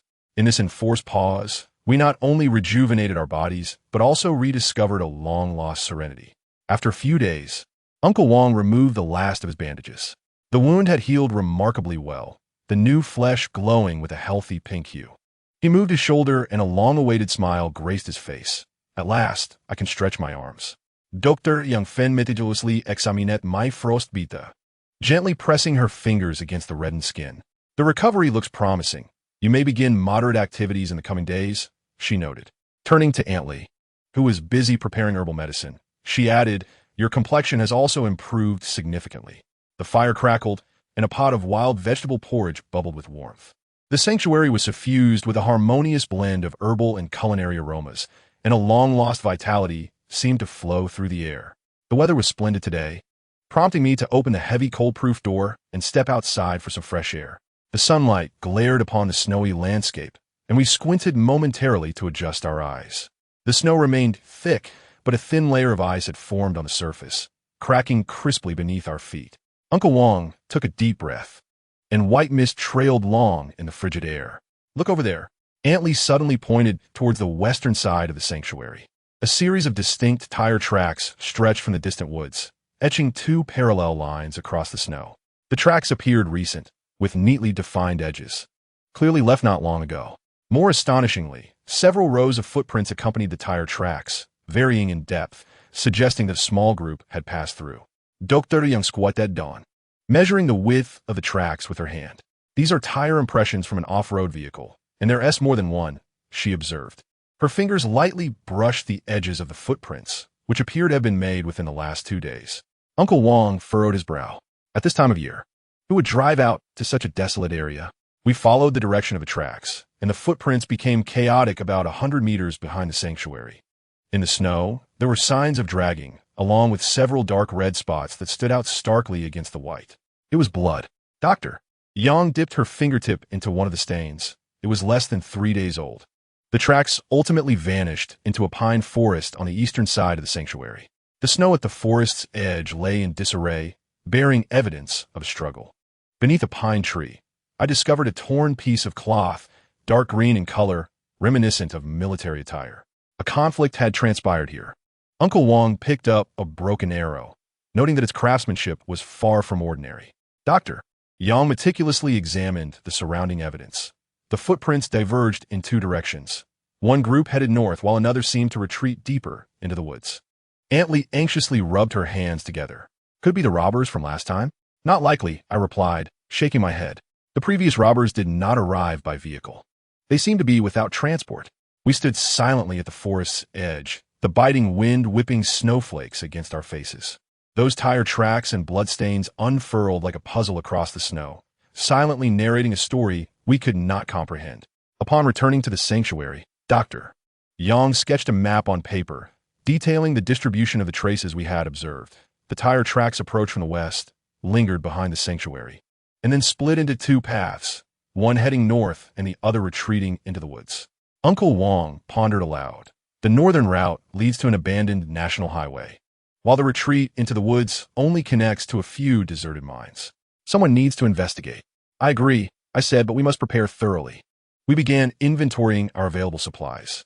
Our arsenal consisted of a single hunting rifle, a few machetes, and some makeshift bows and arrows. Food supplies could last about 5 days, but our medicinal resources were dwindling. Most concerning was our complete ignorance of the situation outside. Let us observe for a day, I suggested. Dr. Yang Fan suggested that if they were indeed a rescue team, they might return. However, an entire day passed without any new traces appearing in the snow. The tire tracks gradually became obscured by fresh snow, as if they had never existed. Yet, the atmosphere in the shelter had shifted. A subtle vigilance lingered in everyone's eyes, and checking the doors and windows before sleep became a new habit. On the following morning, I ascended to the roof of the shelter to survey the surroundings. The snowfield glowed with a soft pink hue in the morning light, and the enigmatic tire tracks were nearly concealed by the new snow. Yet, at the edge of the woods, I faintly perceived a wisp of smoke rising, delicate, as if someone were kindling a fire. There were people in the forest. I descended the ladder and informed the 3 who awaited below. Uncle Wang tightened his grip on a shotgun. Are they friend or foe? Doctor. Yang Fan organized the medical kit. Regardless, we must confirm. What if they are in need of assistance? We equipped ourselves with the necessary gear and ventured once more toward the cluster of pines. As we approached the woods, the scent of smoke grew more pronounced. The footprints within the forest became clearer, ultimately leading to the entrance of a partially collapsed mine. Chapter 37. The father and daughter in the mine, deep within the mine. The beam of the emergency light illuminated 2 figures locked in an embrace. A middle-aged man shielded a girl in his arms, watching us warily. Fresh abrasions marked the man's face, while the girl, approximately 7 or 8 years old, trembled in her father's embrace. Do not be afraid. We are here to help, Dr. Yang Fan said gently as she set down the medical kit. She noticed the blood-soaked cloth wrapped around the girl's arm. Is the child injured? The man hesitated for a moment before finally speaking. You are not one of them, are you? His voice was hoarse, thick with a local accent. We are merely survivors from the vicinity. I stepped forward, maintaining a safe distance. Who do you mean by them? At that moment, the girl suddenly coughed, her small face turning crimson. Dr. Yang Fan immediately approached to examine her. She needs water. Aunt Lee quickly handed over a water bottle, carefully assisting the girl in drinking. Seizing this brief respite, the man relaxed his guard slightly. He introduced himself as Zhao Dashan and his daughter as Xiao Mei, explaining they had fled from the north. 3 days ago, we encountered a group of people in off-road vehicles. Zhao Dashan clenched his fists. They took most of our supplies and injured my arm. Uncle Wang meticulously examined Zhao Dashan's wound. This is a knife injury. It requires suturing. He turned to Dr. Yang Fan. Do we have enough sutures left? Doctor. Yang Fan opened the medical kit, her brow furrowing. There's only one segment remaining. However, she looked toward Xiaomei. Tending to the child's wound is of utmost importance. As Dr. Yang Fan bandaged Xiaomei, Zhao Dashan gradually opened up. It turned out that they had originally resided in a small shelter at the foot of the northern mountain, subsisting through the cultivation of hardy crops and hunting. We have an underground storage room filled with winter provisions, Zhao Dashan said. Aunt Li's eyes sparkled with interest. An underground storage room? Yes, Xiaomei interjected softly. Dad dug it very deep. It's quite warm inside.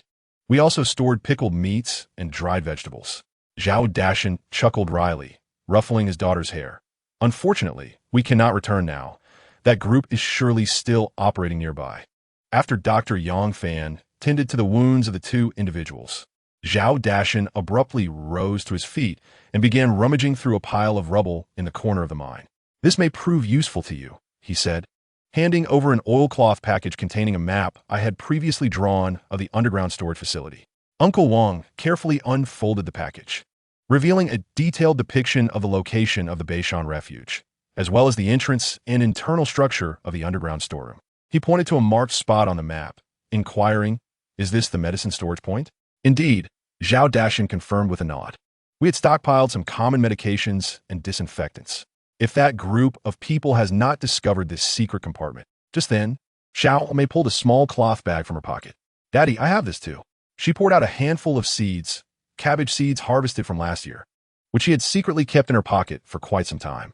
Aunt Li, overwhelmed with excitement, took the seeds. "Wonderful. We've been worried about not having any new seeds." Zhao Dashan further informed us of a significant detail. There exists a natural hot spring near the Beishan refuge, with water temperatures exceeding those of our current location and rich in minerals. Using that spring water for irrigation will make the crops grow exceptionally fast, he explained. The cabbages we planted previously were ready for harvest in just half a month. This information invigorated us. If Zhao Dashan's claims were accurate, we might not only find the urgently needed medications, but also secure a stable source of food. However, Zhao Dashan's expression turned grave, cautioning that the group of assailants was likely still active in that vicinity. They possessed 3 off-road vehicles and at least 5 or 6 armed individuals. Dr. Yang Fan meticulously examined the map. There is a narrow path from this mine that could circumvent the northern side of Beishan, potentially allowing us to avoid them. Despite the recent encounter with the robbers, we resolved to take the risk. The following morning, under Zhao Dashan's guidance, we embarked along a concealed path toward Beishan. The trail was rugged and challenging, yet it effectively steered us clear of the main road. After 2 hours, we arrived at the Beishan refuge. As Zhao Dashan had indicated, the refuge had been completely ransacked, but fortune smiled upon us as the underground storage compartment had miraculously remained undiscovered. We discovered the much-needed medications, disinfectants, along with a considerable supply of cured meats and dried vegetables. To our astonishment, Zhao Dashan led us to the natural hot spring. Surrounding the spring, a few hardy cabbage plants were defiantly thriving, their vibrant green leaves standing out against the snow. It seemed the soil here was indeed exceptional. Aunt Li scooped up a handful of soil, mixing it with the spring water, speculating that it might truly yield crops. We carefully collected soil samples from around the spring and filled several barrels with its water. On our return journey, each person's backpack was filled to the brim. Upon returning to the mine, we immediately began strategizing on how to utilize these newfound resources. As night descended, we gathered around the hearth, watching the freshly planted seeds thrive under the nourishing spring water. Although the outside world remained cold and perilous, at that moment, the refuge was imbued with hope. When spring arrives, Xiaomei softly remarked, "We shall plant a great many vegetables." Zhao Dashan embraced his daughter, tears glistening in his eyes. "Indeed, we will treat everyone to the freshest produce." "Daddy," Xiaomei gently inquired, "when shall we go find Mommy?" Her words rendered the group silent. "Doctor." Yang Fan set aside the medicine bowl and inquired, "Brother Zhao, do you intend to depart?" Zhao Dashan inhaled deeply and retrieved a neatly folded map from his pocket. "This is the direction my mother, Xiaomei, may have taken," he remarked, indicating the route marked in red ink. She is a botanist who led an expedition to Nanshan last winter to investigate cold-resistant crops, promising to return in the spring. Uncle Wang leaned in for a closer look. Nanshan is at least 200 kilometers from here, and in this freezing weather Zhao Dashan interrupted, pulling out several oil paper packages from his knapsack. We have some provisions, and I am aware of several supply points along the way. He paused before continuing. Most importantly, I discovered this yesterday in the storage room at Beishan. He unfurled a hand-drawn illustration of a botanical specimen. In the lower right corner were elegant characters stating, cold-resistant wheat discovered in Nanshan, successful wintering. Return in March. The date was precisely half a month prior.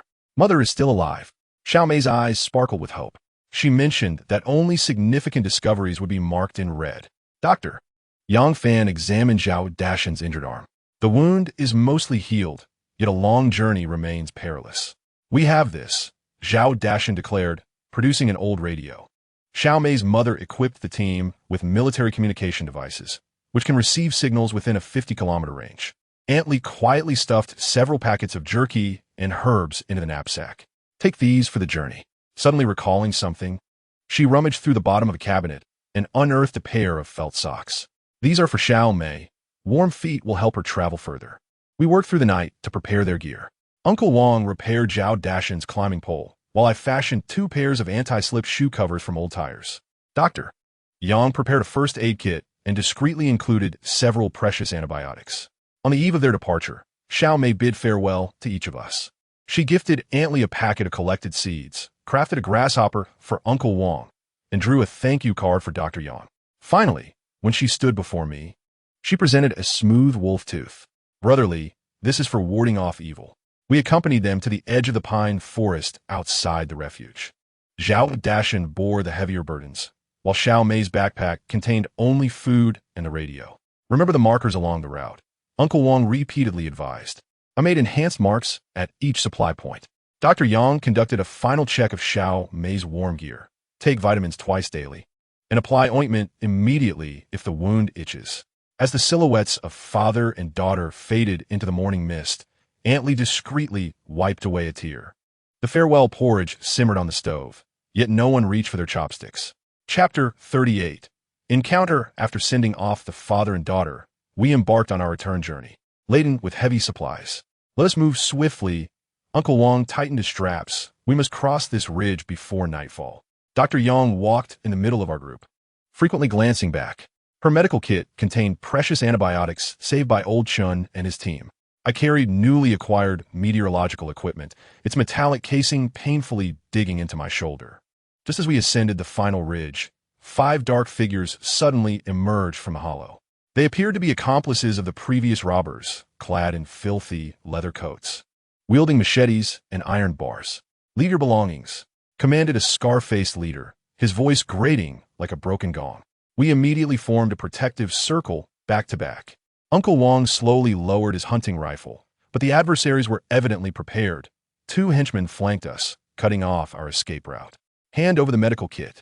The scar-faced man fixated on Dr. Yang's backpack, and that iron box too. The meteorological equipment provided by Old Chun was regarded as a treasure by them. I clutched the backpack tightly, the cold metallic shell pressing against my back like a shield. Dream on. Uncle Wang aimed his hunting rifle at the scar-faced man. The bullets were indiscriminate. In this tense standoff, I caught a glimpse of a glint on the ridge, resembling the lens of a telescope. Could someone be secretly protecting us? The scar-faced man evidently sensed the anomaly as well. He exchanged a signal, and the 2 henchmen suddenly lunged towards Dr. Yang.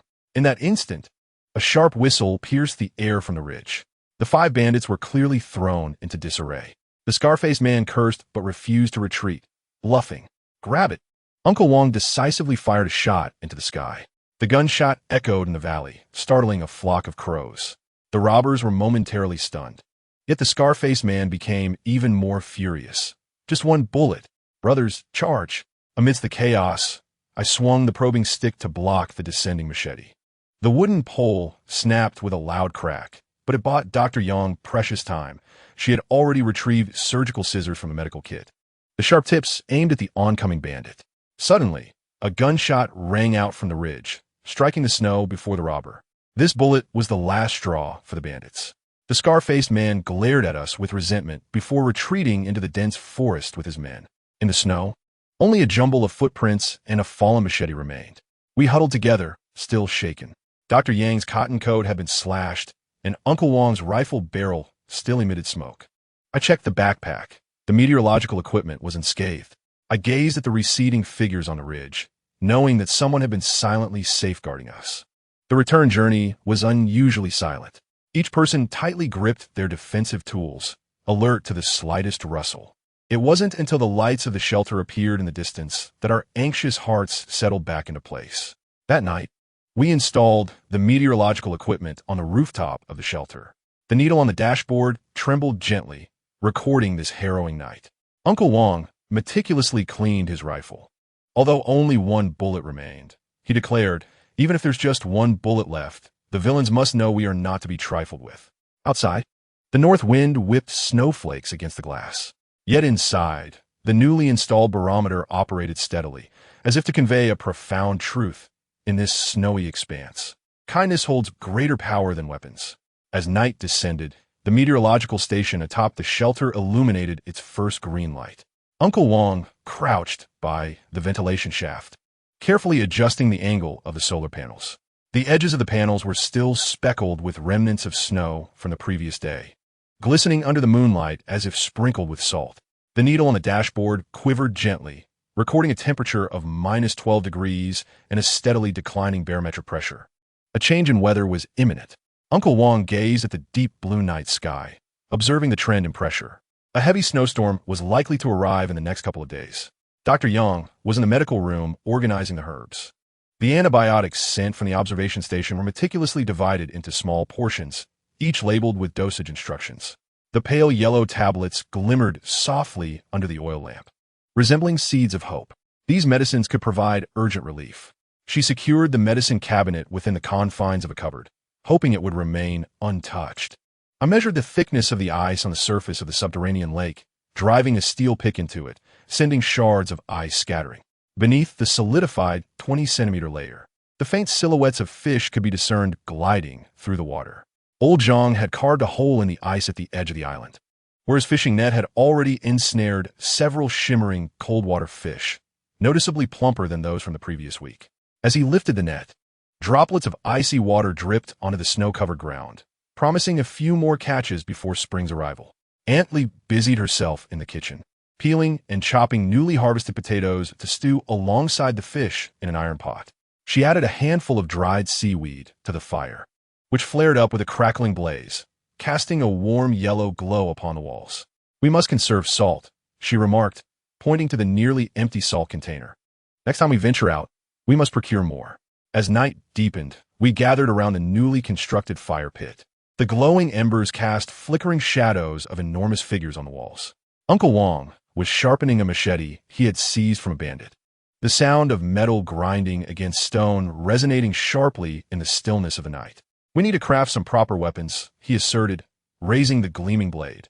After all, intimidation alone could not suffice. Dr. Yang was meticulously stitching together a first aid kit, tearing old bed sheets into strips and boiling them for sterilization before hanging them to dry. In the event of an injury, these would become vital lifelines. The needle glimmered like silver, dancing in the firelight. I organized the records of our recent acquisitions, meteorological equipment from the observation station, the catch from the underground lake, and the antibiotics in the medicine cabinet, each item offering an extra measure of security for our survival. Yet, the warning on the final page remained glaring. Only 3 days' worth of salt remained. The flour was nearly depleted, and the fuel would suffice for warmth for just a week. We needed to investigate the warehouse to the east, as indicated on the map. Olchen mentioned that there might be supplies there. Outside, the northern wind began to howl, and the alarm light at the meteorological station suddenly turned yellow, signaling that the wind speed had exceeded 6 levels. The following morning, the alarm light flashed an alarming red. The anemometer's needle swung violently between 8 and 9 levels, while the barometer indicated a blizzard would arrive within 2 hours. We had to return before the roads were blocked. I tightened the collar of my cold weather suit and checked my backpack for the ice axe and rope.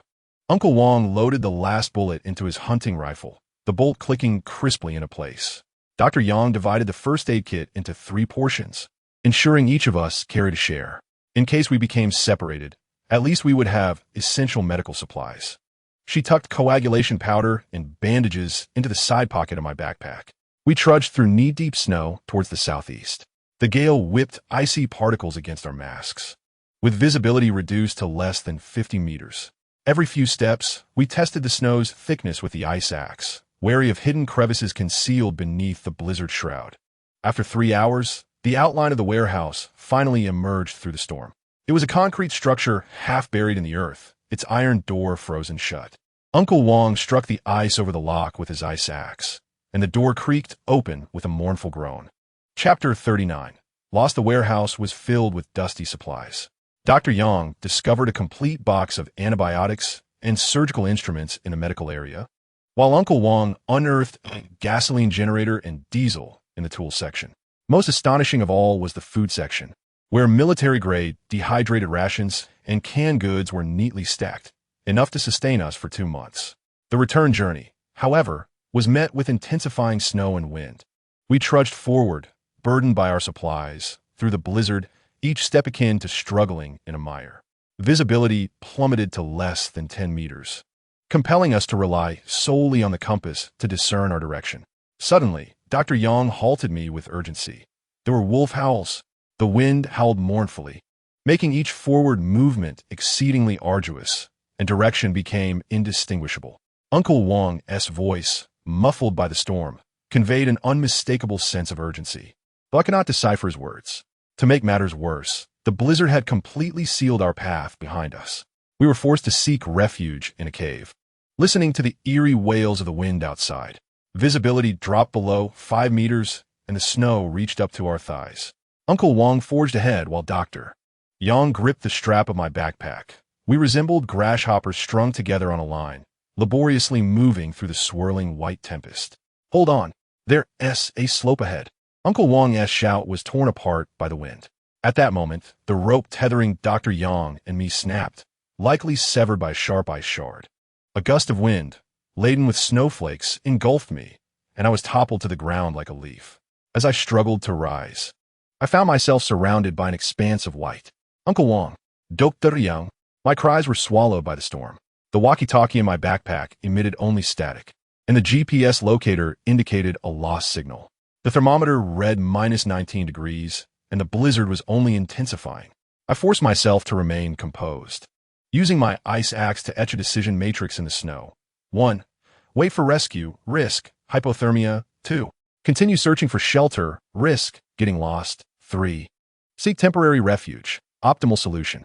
Fortunately, my fall had sent me rolling down a gentle slope where I discerned the outline of a structure at the base.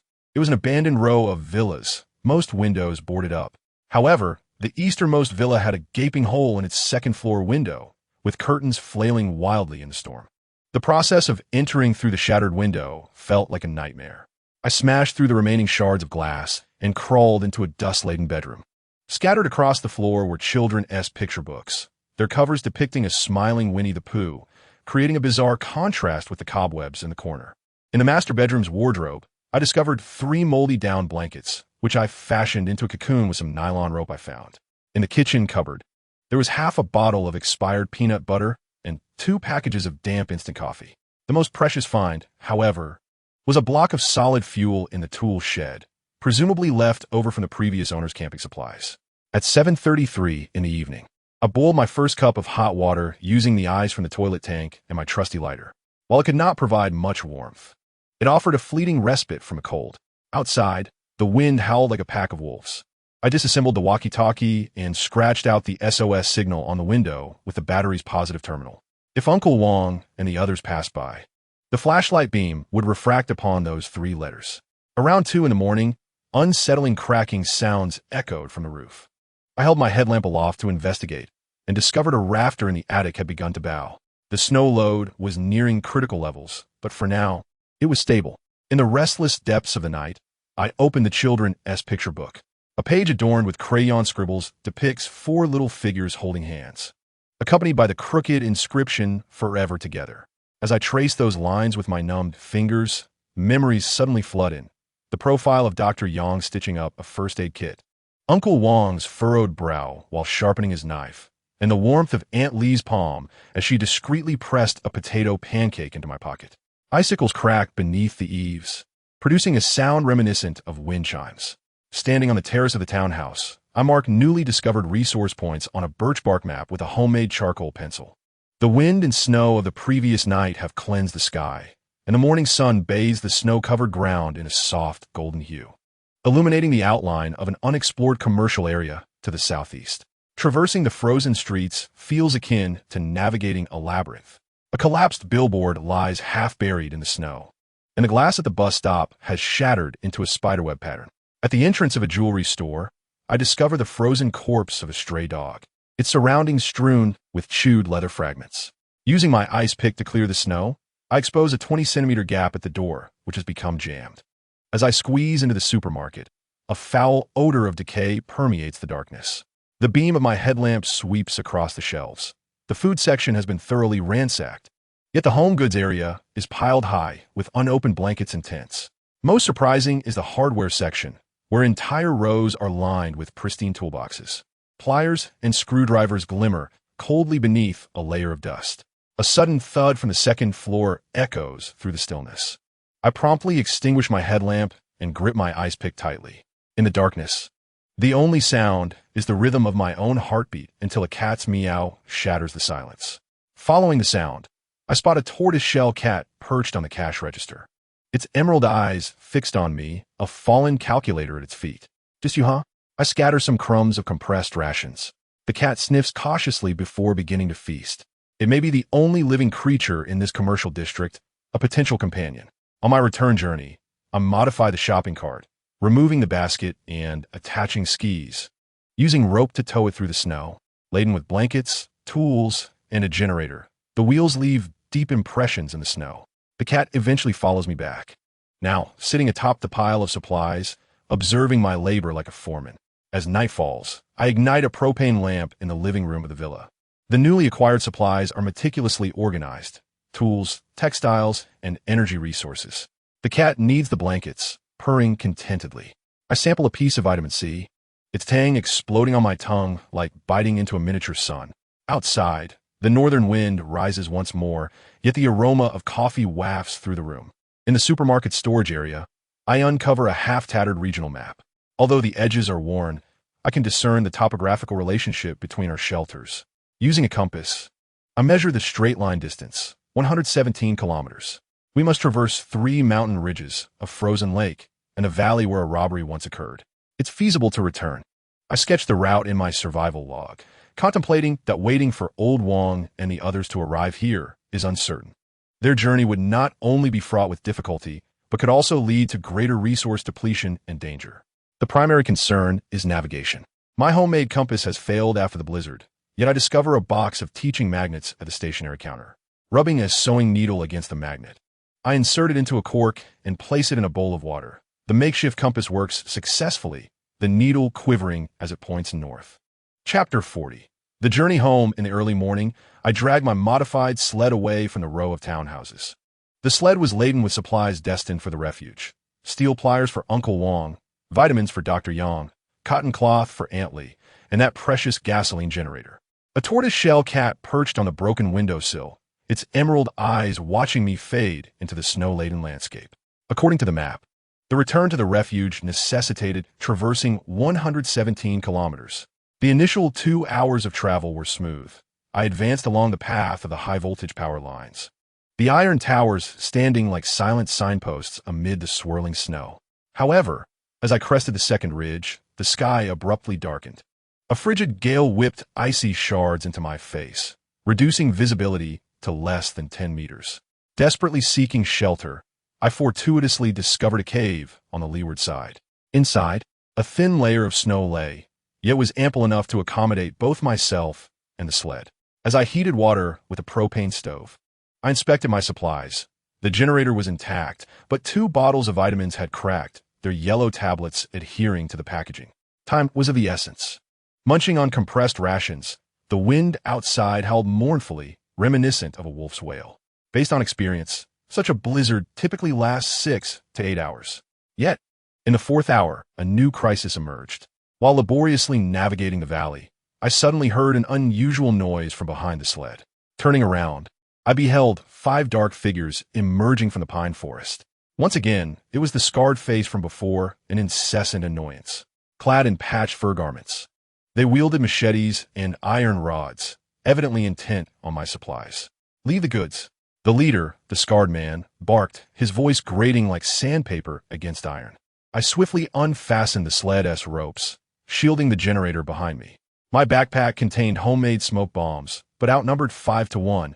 A direct confrontation would spell disaster. The scarred man was advancing, dragging his machete through the snow, leaving deep marks. "Step back." I raised my ice pick. It was then I noticed their chapped lips and sunken eye sockets, a reflection of their own desperate struggle for survival. Yet, in the next heartbeat, the scarred man lunged for the compressed rations atop the sled. Seizing the opportunity, I swung the ice pick forcefully at the back of his head. In the ensuing chaos, I tugged the sled toward a steep slope. The scarred man pursued, aiming his machete at the ropes. In a moment of dire urgency, I rolled down the slope, the sled tumbling after me. At the base lay an abandoned culvert. I crawled inside to assess the damage. The generator's casing was dented but functional. One pair of pliers was lost. The vitamins lay in ruins. Most distressingly, the culvert's exit was buried beneath an avalanche of snow. I excavated for 3 hours before breaking through. Upon resurfacing, the blizzard had ceased. Moonlight blanketed the snow like a sprinkle of salt. I examined my equipment. The walkie-talkie was utterly dead, my left leg twisted from the tumble. Yet the supplies on the sled remained intact. I tore open a package of new cotton cloth to bandage my leg, swallowing painkillers with the last of my solid alcohol. My sled was ensnared in a fissure of ice, immovable. The blizzard, a great white beast, devoured the final remnants of moonlight. And the wound on my left leg had grown numb. I could only precariously lean on my ice pick against the icy surface. "Do you need help?" A voice called from above. I looked up sharply to see a figure on the cliff. Dressed in snow camouflage, she stood tall like a birch tree, cradling a modified sniper rifle. Zhao Yizhen. Her descent from a cliff was as agile as that of a snow leopard. "A few days prior, when you encountered robbers, I was the one covertly safeguarding you." She first examined my injured leg, her fingers applying pressure with the precision of a seasoned physician. It was a ligament strain, not a fracture. From her tactical backpack, she retrieved an elastic bandage, her wrapping technique astonishingly proficient. Next, she addressed the stuck sled, testing the ice thickness with an ice axe before retrieving climbing rope to tie a complex knot. On the count of 3, pull together, she commanded succinctly and emphatically. As we managed to free the sled, I noticed an old scar on the web of her right hand. On the return journey, she consistently walked ahead of me on my left, shielding me from the biting wind. As we passed through the valley of the robbery, she suddenly crouched, an ambush. When 5 shadowy figures emerged from behind the rocks, Zhao Yizhen had already secured the high ground. Instead of firing her weapon, she ghosted around to their rear, incapacitating 2 with the butt of her rifle, while the remaining 3 fled in disarray. "Not killing them?" I gasped. "Ammunition is precious," she replied, wiping the snow from her rifle stock, "and they were merely driven mad by hunger." Suddenly, moonlight pierced through the clouds, illuminating her silhouette at the cliff's edge. Clad in snow camouflage, she stood tall like a white birch, holding a sniper rifle equipped with a silencer. Before I could respond, she had glided down the cliff, landing with barely a sound upon the snow. While tending to my injured leg, she revealed a scar on her right arm, an old wound shaped like a wolf's fawn. It had been incurred 3 years ago at the border. The knot she tied for my bandage was a special tactical knot, a remnant from an encounter with wolves, which unexpectedly led to her becoming my sentinel. During the return journey, she instructed me on identifying traps in the snow, which were hunter snares and which were vagrant's bait. As we neared the valley of the robbery, she suddenly crouched and took a handful of snow, sniffing it. There was the scent of blood, indicating a recent altercation. Indeed, behind the rocks lay a robber, struck by an arrow. After applying a tourniquet to his wound, Zhao Yizhen drew a serpentine route in the snow with the arrow shaft, instructing, "Tell your people not to travel in a straight line." After expressing my gratitude, I invited her to our shelter to rest. Initially, she considered declining, but upon glancing at her disheveled state, akin to my own, she found it difficult to refuse. Upon our arrival at the shelter in the early morning, she insisted on conducting a security sweep of the perimeter first. Aunt Lee, seeing me return, hurried over to greet me. while old Zhang and the others mentioned they were just about to search for me, surprised by my unexpected return. I introduced Zhao Yijin to everyone, recounting my experiences over the past few days and revealing that it was she who had been quietly protecting us. The group expressed their gratitude towards her. Zhao Yijin smiled and remarked, "It's nothing. I'm a soldier by nature, and protecting others is my duty." Dr. Yang Fan examined our injuries, performing a simple disinfection and bandaging of our wounds, kindly taking our temperatures, and only relaxing once confirming there were no serious issues.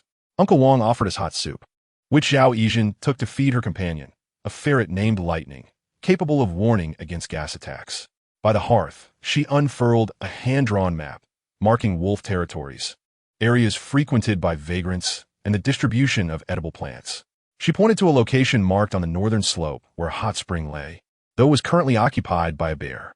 The following day, she instructed us on the establishment of an early warning system, employing fishing line bells as a primary line of defense, utilizing chili powder traps to thwart intruders, and resorting to weaponry as a last measure. During her demonstration of combat techniques, she deftly disarmed old Zhang of his steel claw, declaring that capturing alive necessitates more finesse than mere killing. Chapter 41. Counterattack. During this period, the external temperature had stabilized at a chilling -40 to 50 degrees, allowing human survival outdoors. Yet the world order had disintegrated, instilling a pervasive fear that deterred anyone from wandering outside as freely as before the calamity. As dusk fell, Zhao Yijin forcefully pushed open the iron door of the shelter, dragging a blood-soaked sack behind her. Under the glow of the kerosene lamp, a tear in her cotton coat revealed hastily bandaged wounds, dark crimson stains glistening ominously in the lamp's light. The frayed corner of the sack revealed the metallic sheen of military rations, piercing the eyes of all present. At the northern freight station, she gulped down the hot soup offered by Aunt Lee, her throat constricting with urgency, for that was the lair of the bandits. Spreading a hand-drawn map, stained with blood, beneath the oil lamp, she pointed to the central warehouse. Our supplies, along with the lifelines of many others, lay within. Uncle Wang scrutinized the map through a magnifying glass, his fingers trembling slightly. 3 months prior, it was this very group that had raided our shelter, injuring old Zhang and absconding with the last box of antibiotics. Dr. Yang silently unwrapped Zhao Yijin's bandages, revealing a deep knife wound that was the price of her reconnaissance mission. 20 individuals, 2 fierce dogs. Zhao Yijin poured out 5 boxes of antibiotics from a sack, the packaging still smeared with blood, yet their defenses bore vulnerabilities. Dipping her finger in blood, she circled the drainage hole on the southeast corner of the map, noting a 5-minute window during the shift change at 3 in the morning. In the depths of the shelter, plans for vengeance took shape under the flickering light of the oil lamp. On a model of the freight station, carved from potato, she inserted matchsticks to signify watch positions. Not only must we reclaim our belongings, but her dagger was plunged into the potato representing the main warehouse, aiming to sever their roots. Aunt Lee unearthed a ring of rusted keys, still bearing the old identification badge of the freight station. I was the custodian there before retirement. Her fingers traced the photograph on the badge with nostalgia. On the night of the waning moon, 3 days hence, we lay in ambush in the snowy trench outside the freight station. Remember the sequence, she whispered, her voice barely above a breath, as white mist dissipated into the darkness. Old John will detonate the west wall. Shally will suppress the watchtower, and I will breach the drainage hole. We must seize control of the central warehouse within 10 minutes. The searchlights on the freight station's perimeter swept across the southeast drainage hole every 30 seconds, while 2 sentinels smoked in the guard booth, their red embers flickering in the night. Action! Zhao Yijin's command shattered the stillness like a bullet. Old Zhang darted forth like a snow fox, dragging a gasoline can from his backpack, leaving shallow marks in the snow. Suddenly, an explosion erupted from the west wall, sending flames soaring into the sky, the shockwave shaking the treetops as snow cascaded down. The machine gun atop the watchtower swiftly redirected, bullets hissing like serpents toward the source of the blast. Now, Zhao Yijin surged toward the drainage hole like an arrow released from its bow. She tore open a gap in the rusted iron bars with hydraulic scissors, and I swiftly followed her into the passage. Icicles clung to the drain pipes as we crawled through the darkness, the chaotic sounds of footsteps and shouts echoing above us. At the end of the pipe lay the ventilation shaft of the warehouse basement. Zhao Yijin pried open the grill with her dagger, revealing an interior far more expansive than anticipated. Stacks of supply crates formed towering walls, the air thick with the musty scent of mildew and the acrid smell of machine oil. We swiftly moved through the shadows of the shelves when suddenly a beam of flashlight illuminated us. "Who is there?" A sentry raised a shotgun, but before he could react, Zhao Yijin's dagger had already plunged into his body. Seizing the opportunity, I lunged at him, wrapping a garrote around his throat. In the ensuing struggle, we toppled a shelf, and cans clattered to the ground. We were exposed. Zhao Yijin pulled me to hide behind a container. The warehouse lights flickered on, bullets ricocheting off the metal boxes with a clanging sound. Amidst the explosion smoke, she shouldered the captured weapon and fired 3 precise shots, extinguishing the nearest lamps. "To the cold storage," she directed, pointing towards the northeast corner. We advanced, using the shelves as cover, bullets striking the concrete floor just behind us. Before the iron door of the cold storage, she suddenly crouched to inspect the gap beneath the door. A trap. Indeed, a fine tripwire connected to the doorknob. As she severed the wire with her dagger, the sound of a sniper rifle echoed from the second floor.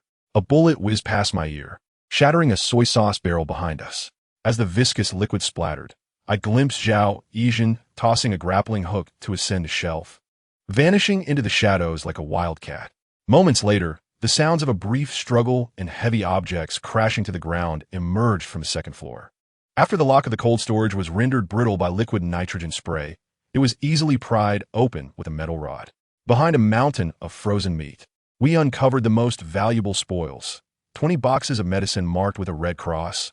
But what was even more alarming was the map on the wall, dotted with red pins marking the locations of nearby shelters. As we retreated, the alarm was triggered. The entire freight station surged to life like a waking hive, searchlights illuminating the yard in bright white. Zhao Yijin fashioned the medicine boxes into a sled, and we glided towards the designated extraction point under the cover of night. Bullets whistled past us, and she suddenly shoved me aside, a spray of blood erupting from her shoulder. "Go!" She gritted her teeth, continuing to fire in our defense. At the rendezvous point, Uncle Wang created a wall of flames with a Molotov cocktail, while old Zhang's sniper rifle picked off our pursuers from a high vantage point. As I dashed into the woods, I cast one last glance back to see Zhao Yijin silhouetted against the firelight, resembling a bloodied war goddess. Before dawn, we returned to the shelter, and Dr. Yang immediately prepared to operate on Zhao Yijin to extract the bullet. Lying on the operating table, her expression remained stoic, as if her pain receptors had been dulled. Dr. Yang carefully extracted the bullet and disinfected the wound, meticulously bandaging Zhao Yijin. I approached to ask, "Are you all right? Thank you for taking that shot for me." I intended to say more, but Yijin gestured for me to be silent. I opened my mouth, but refrained from continuing. In the morning light after the battle, Zhao Yijin stood on the rooftop of the freight station, gazing at the rising sun. Her injured shoulder was wrapped in bandages, yet her spine remained unyieldingly straight. While adjusting the radio on the roof of the shelter, Zhao Yijin suddenly heard intermittent calls amid the static. "This is Zhao Yijin. The Bio-Research Institute requires assistance." The radio waves distorted in the blizzard, but that name caused her knuckles to whiten in an instant. She tightened the frequency knob, and the voice of a struggling woman gradually emerged from the static. "Sister, if you receive the enamel mug I sent from the cold storage on the 3rd underground level." The mug trembled in her hand, ripples of hot water dancing upon the surface. It was my sister. Zhao Yijin's voice resonated like a taut bowstring. She had been working at the Biological Institute when the virus outbreak occurred. A map unfurled upon an ammunition box, a red circle marking the white structure on the outskirts of the city. Dr. Yang employed a magnifying glass to measure the distance, a straight line of 80 kilometers, necessitating a traverse through the entire urban area. The most perilous segment was the Cross River Bridge. Zhao Yijin's fingertip traced the frozen river surface where bandits had established checkpoints. With her tactical pen, she marked an X at the bridgehead and annotated a crossing point on the island in the river's heart. The late-night farewell was brief, yet laden with gravity. Zhao Yijin entrusted me with a modified sniper rifle, taking only a handgun and 3 days' worth of provisions. Her backpack laden with various modified equipment. At dawn the next day, she departed without disturbing anyone. Yet old Zhang witnessed her silhouette vanish over the ridge, leaving behind a series of solitary footprints in the snow, as if measured with a ruler. Chapter 42. A mild winter's leisure. The first rays of golden light pierced through the icy eaves of the refuge's eastern window, casting trembling patches of light upon the concrete floor. Icicles began to drip beneath the eaves, their rhythmic sound striking the tin can that Antley had placed on the windowsill, producing a clarity akin to an unseen xylophone being played. Uncle Wang reclined in a makeshift wicker chair in the courtyard, squinting at the rainbow refracted from the icicles in the sunlight. The southern district was entirely devoid of water. Dr. Yang fiddled with the old radio, the frequency knob emitting a jarring noise. The last news he had heard the previous night reported that rioters had blown up the main water pipeline. Aunt Lee paused her inspection of the potatoes in the cellar upon hearing this. She picked up a sprouted potato and carefully broke off the green shoots. These are still edible. But if spring continues in this manner, the new shoots may be frostbitten. Old Zhang entered from outside, bringing with him a chill. He stomped the snow off his boots, his brow furrowed. There are unfamiliar footprints in the eastern woods, and they are not from animals. The prints are deep, as if someone were carrying a heavy load. The ice covering the underground lake had become as thin as a cicada's wing. I sat on a low stool in the pavilion heart of the lake, fishing with a rod fashioned from an old broom handle and a sewing needle, the fishing line repurposed from the yarn of a worn sweater. When the bobber suddenly submerged, I gently lifted the rod, and to my surprise, I caught a carp with scales shimmering like gold, glinting in the spring sunlight like satin. We gathered around the hearth, silence enveloping us like a mist. The flames in the fireplace danced, casting flickering shadows in each person's eyes.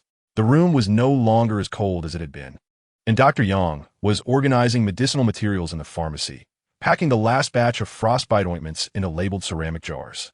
He closed the medical box with a soft click. The hospital had been ransacked, indicating that medicines would soon become the most coveted resources. He did not finish mentioning the antibiotics we had brought back from the freight station, but we all understood the gravity of the situation. Aunt Lee gently set down the potatoes, wiped her hands on her apron, and remarked, "Those outside have been hungry all winter.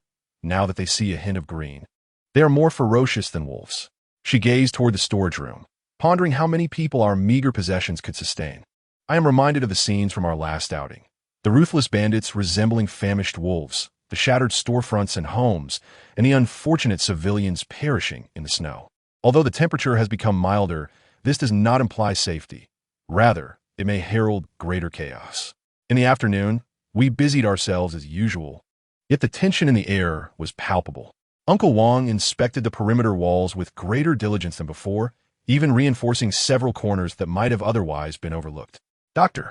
Yang meticulously counted the medical supplies, deliberately setting aside a portion of emergency items within easy reach. I ascended to the rooftop lookout, employing binoculars to survey the surroundings. The footprints in the eastern woods were half covered by fresh snow, yet still discernible. In the distance, tendrils of black smoke rose from the city, resembling desperate arms reaching toward the gray-white sky. As evening approached, we gathered at the pavilion in the center of the lake. Aunt Lee brought forth steaming bowls of wild vegetable soup, yet no one picked up their chopsticks. The setting sun painted the lake a deep crimson, and faint explosions echoed from afar. "Do you think," old Zhang suddenly inquired, "those people outside will find their way here?" No one responded, yet I knew each person was contemplating the same matter. Are our walls high enough? Do we possess sufficient supplies? Can our humble refuge withstand the tumult of this spring? Late into the night, I alone inspected the entrance to our sanctuary. The iron gate gleamed coldly in the moonlight. As my fingers brushed against the lock, I suddenly realized that the greatest peril may not lie in the biting cold, but rather in the thawing of the ice that encases the last vestiges of humanity. The crackling of the fire seemed to respond to my thoughts. I understood that we were destined to continue waiting. However, what we awaited remained uncertain. Yet, our very survival was a stroke of fortune in itself. The dawn of the following day arrived with an unusual tranquility. The rhythm of dripping icicles was slower than the day before, as if even the melting ice hesitated. In the afternoon, I climbed back to the lookout.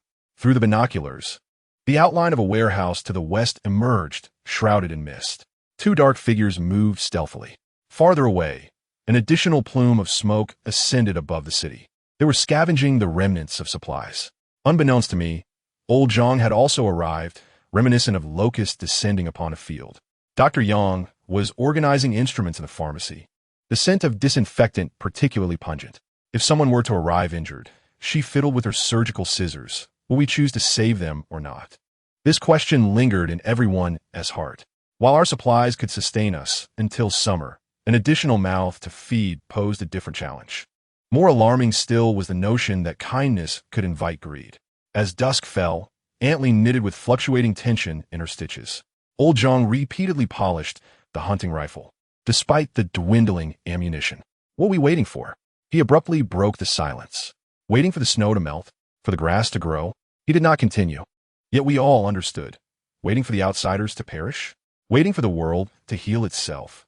Go to the black smoke. Old Zhang gestured towards the window.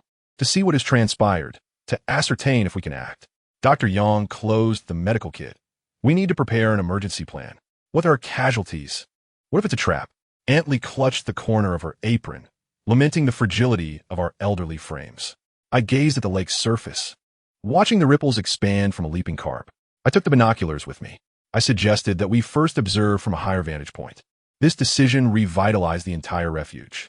Uncle Wang unearthed his cherished gasoline reserves and conducted a thorough maintenance check on the snowmobile. Dr. Yang prepared 3 first-aid kits, meticulously labeled for minor injuries, severe injuries, and infection protocols. Aunt Lee baked enough flatbreads to last 3 days, sprinkling salt with care upon each one. At dawn the following day, the 4 of us set forth onto the snowy expanse. I ascended the tallest pine along the route, utilizing binoculars to scan the direction of the black smoke. The lenses revealed that the smoke emanated from the industrial district in the west of the city. As we approached the urban area, the traces in the snow became increasingly dense. Tire tracks, footprints, and even deep indentations from dragged heavy objects. Suddenly, old Zhang crouched down. A trail of blood lay in the snow, not yet fully congealed. Scattered nearby were torn fabric strips, stained with black powder. Doctor. Yang picked up a strip with tweezers for a closer inspection. It was military uniform material. As we passed through the last cluster of pines, the full scope of the industrial area unfolded before us. This was no mere fire. The entire logistics park had been transformed into a makeshift camp, with the black smoke rising from a pile of burning refuse in the central square. Barbed wire topped the surrounding walls, and shadows flitted atop the watchtowers. A sanctuary for survivors. Uncle Wang adjusted the focus of the binoculars, but they appeared to be embroiled in internal conflict.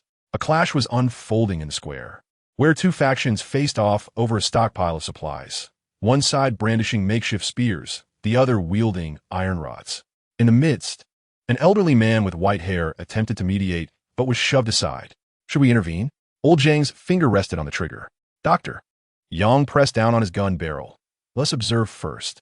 We concealed ourselves until the sun began to dip in the west. Ultimately, the conflict did not erupt, yet the atmosphere remained taut with tension. As dusk fell, a young man stealthily slipped from the camp and buried a metal box at the base of the wall. Under the cover of night, I crawled forward to reclaim the box. Inside, I discovered a hand-drawn map marking the locations of several nearby survivor outposts. Along with a note, we need medical supplies, willing to trade for fuel. Dr. Yang meticulously examined the bloodstains on the back of the note. The writer had been injured. That night, we spoke not a word. The firelight flickered across the unfolded map, which indicated at least 5 survivor strongholds, some marked as friendly, others adorned with skulls. The world had changed. Uncle Wang circled the logistics park-esque location with a red pen, yet the nature of humanity remained unchanged. Chapter 43. Survivors One Morning. The icicles hanging from the eaves of the refuge finally broke free. A foot-long icicle crashed onto the snow, the sound startling the sparrows foraging by the wall. Uncle Wang stood in the courtyard, extending his hand to catch the falling vapor. The thaw has begun. The transformation brought by the melting snow was immediate. The ice surface of the underground lake cracked into spiderweb-like patterns, and more worrisome was the seepage of meltwater into the foundation of the walls. With new fissures appearing in the southeast corner, repairs were urgent. Uncle Wang began mixing cement, taking advantage of the bandits' unawareness. Dr. Yang was busy inventorying the pharmacy. She divided the dwindling antibiotic stock into 3 portions, carefully packaging one for the agreed delivery to the logistics park. The exchange list was drafted. She jotted down notes in her notebook, primarily seeking sutures and disinfectants. In the afternoon, we formally set out for the logistics park for the first time. The sled moved slowly through the muddy snow, requiring us to clear the wet mud from the runners every 100 meters. As we neared the industrial district, a lookout atop the wall waved at us. It was the young man from before, the one who had buried the metal box. You can call me Xiao Chen. He assisted in unloading supplies, his eyes gleaming as they fixated on the medicine box. Dr. Liu has been awaiting your arrival for several days. The logistics park is more orderly than we had anticipated. The warehouse has been transformed into a communal dormitory, equipped with a makeshift rainwater collection system, and even a small vegetable garden, though most of the seedlings perished in the frost. The elderly, silver-haired Dr. Liu, the overseer of this place, clutched the medicine bottles brought by Dr. Yang, his hands trembling. With these, we could save 3 more lives. On our return journey, our sled was laden with exchanged goods: 5 barrels of gasoline, 2 rolls of barbed wire, and a carefully wrapped package of vegetable seeds and oilcloth. These are seeds from before the calamity, Dr. Liu remarked. We may not be able to cultivate them, but perhaps you can. Days later, 2 significant events transpired. First, Old Zhang discovered signs of intrusion while on patrol. The snow against the eastern wall bore footprints, and blue cloth strips were hanging from the fence. They were not from the logistics park, he noted gravely, as they wore gray uniforms. On the same day, a corpse was found in the nearby snow. That of a young woman, frozen within the melting ice, with evident binding marks on her wrists. After examining her, Dr. Yang confirmed. She had been dead for over 2 weeks, yet her wounds were fresh. We fortified our defenses overnight. Uncle Wang and his team fashioned snares from the newly exchanged barbed wire, while Old Zhang set up alarm bells at elevated points. Aunt Lee even sharpened the cleaver from the kitchen, hanging it behind the door. Times are changing, Uncle Wang remarked, gazing at the newly rising plume of black smoke. We too must adapt. The following day, as we ventured back to the logistics park to exchange supplies, we sensed a shift in the atmosphere. The sentries atop the walls had increased, and everyone was armed. Young Chun discreetly informed us. A group from the north had seized 3 outposts. During the exchange, Dr. Liu generously provided us with an additional box of gasoline. If necessary, it could serve as a barrier. He hesitated, implying that should we falter, there are still children in the cellar. On our return, we took a detour via the northern slope. Indeed, we discovered unfamiliar tire tracks in the pine forest. The tread deep, indicative of heavy vehicles. Old Zhang found a bullet casing by the roadside, its primer still fresh. Trouble is brewing. Clutching the casing, he directed his gaze toward the direction of the shelter. That evening, we convened a meeting. Uncle Wang spread out a map, marking all suspicious signs with a red pen. Dr. Yang tallied the available supplies: sufficient food, but a shortage of medicine, ample fuel, though it needed to be conserved. We could not afford to wait. Old Zhang cleaned his shotgun, determined to scout proactively. The snow line around the shelter had receded a full 10 meters, revealing the dry, yellowed grass beneath. Old Zhang dismantled planks to reinforce the wall. We understood that the days of waiting had come to an end. Uncle Wang silently filled the generator with fuel, while Dr. Yang positioned the first aid kit within easy reach. Aunt Lee tucked a piece of bread into each person's pocket. One must be nourished to possess strength. As dusk descended, all the lights in the shelter illuminated. In this gradually melting snowfield, we resembled a suddenly lit lighthouse, unaware whether we would attract friends or beasts. The next day, as the first rays of dawn attempted to pierce through the frozen window panes, Uncle Wang was awakened by an unusual silence.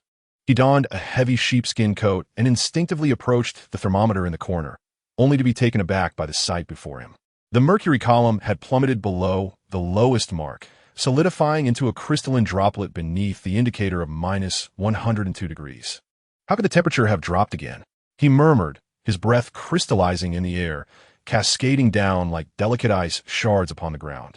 Outside, the world had reverted to its former state. Snowflakes danced in midair, resembling enchanted fragments of crystal. Icicles beneath the eaves grew at a visibly accelerated pace, emitting faint cracking sounds. Everyone, wake up! The temperature has plummeted once more. Uncle Wang's shout resonated heavily in the still air. Old Zhang was the first to burst out of the room, his boots crunching on the floor like shattered glass. He dashed towards the generator room, only to discover that the oil pipeline had frozen solid as iron. We took turns warming that metal pipe with our chests. And when the diesel finally began to flow again, each person's clothing was adorned with a thin layer of frost. Meanwhile, Dr. Yang was conducting an emergency inspection in the pharmacy.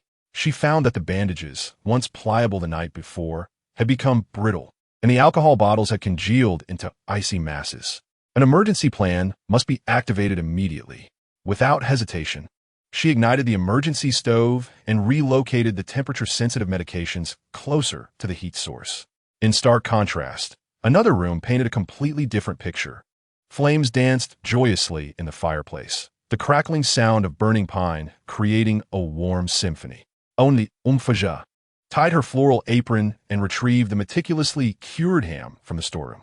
In such frigid weather, she remarked, skillfully slicing the deep crimson ham with a sharp knife. It is perfect for simmering a pot of delicious congee. She poured rice into a ceramic pot, added sweet spring water, and tossed in a handful of dried mushrooms and shrimp. Soon, the enticing aroma of the congee began to permeate the room. I nestled in a recliner by the window, draped in a soft wolf fur blanket. The book on botany in my hands conveniently opened to a page detailing frost-resistant crops. With a specimen of snow lotus collected from the snow-capped mountains last year pressed between the pages. Outside, the temperature plummeted to a hellish -100 degrees, while inside, we maintained a comfortable 20 degrees, creating a staggering temperature difference of 120 degrees, as if we resided in an alternate dimension. Chapter 44. A warm abode the following day. The slender mercury column in the outdoor thermometer stubbornly lingered at -101 degrees, as if narrating the harshness of this ice age. Outside, the once moving air had solidified, transforming into a colossal crystal that spanned the heavens and earth, encasing the entire world in transparent amber. Uncle Wang, wrapped in a well-worn sheepskin coat that had accompanied him for many years, stood quietly by the window. Each breath he exhaled crystallized upon the glass, spreading and gradually forming unique frost patterns. It was 1 degree colder than yesterday. He rubbed his rough hands together and turned towards the fireplace. The pine crackled softly in the flames, and as new logs were added, the flames joyfully leapt higher, bathing the entire living area in a warm amber hue. "Everyone, rise and stretch your limbs." Dr. Yang's clear voice echoed from the staircase. She appeared before us, clad in a pristine athletic outfit, exuding vitality. In this frigid weather, maintaining blood circulation is a fundamental tenet of medical knowledge.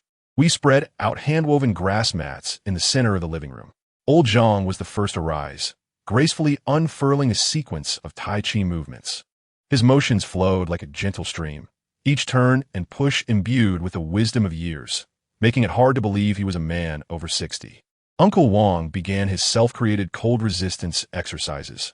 Though his movements lacked elegance, they were brimming with energy. He firmly believed that this routine could enhance peripheral circulation, fortifying us against the chill. Antley slowly stretched her body on a yoga mat, each pose radiating a sense of composure and tranquility born from a life well lived. I opted for the treadmill, procured before the cataclysm. Though it creaked incessantly, it remained robust and reliable.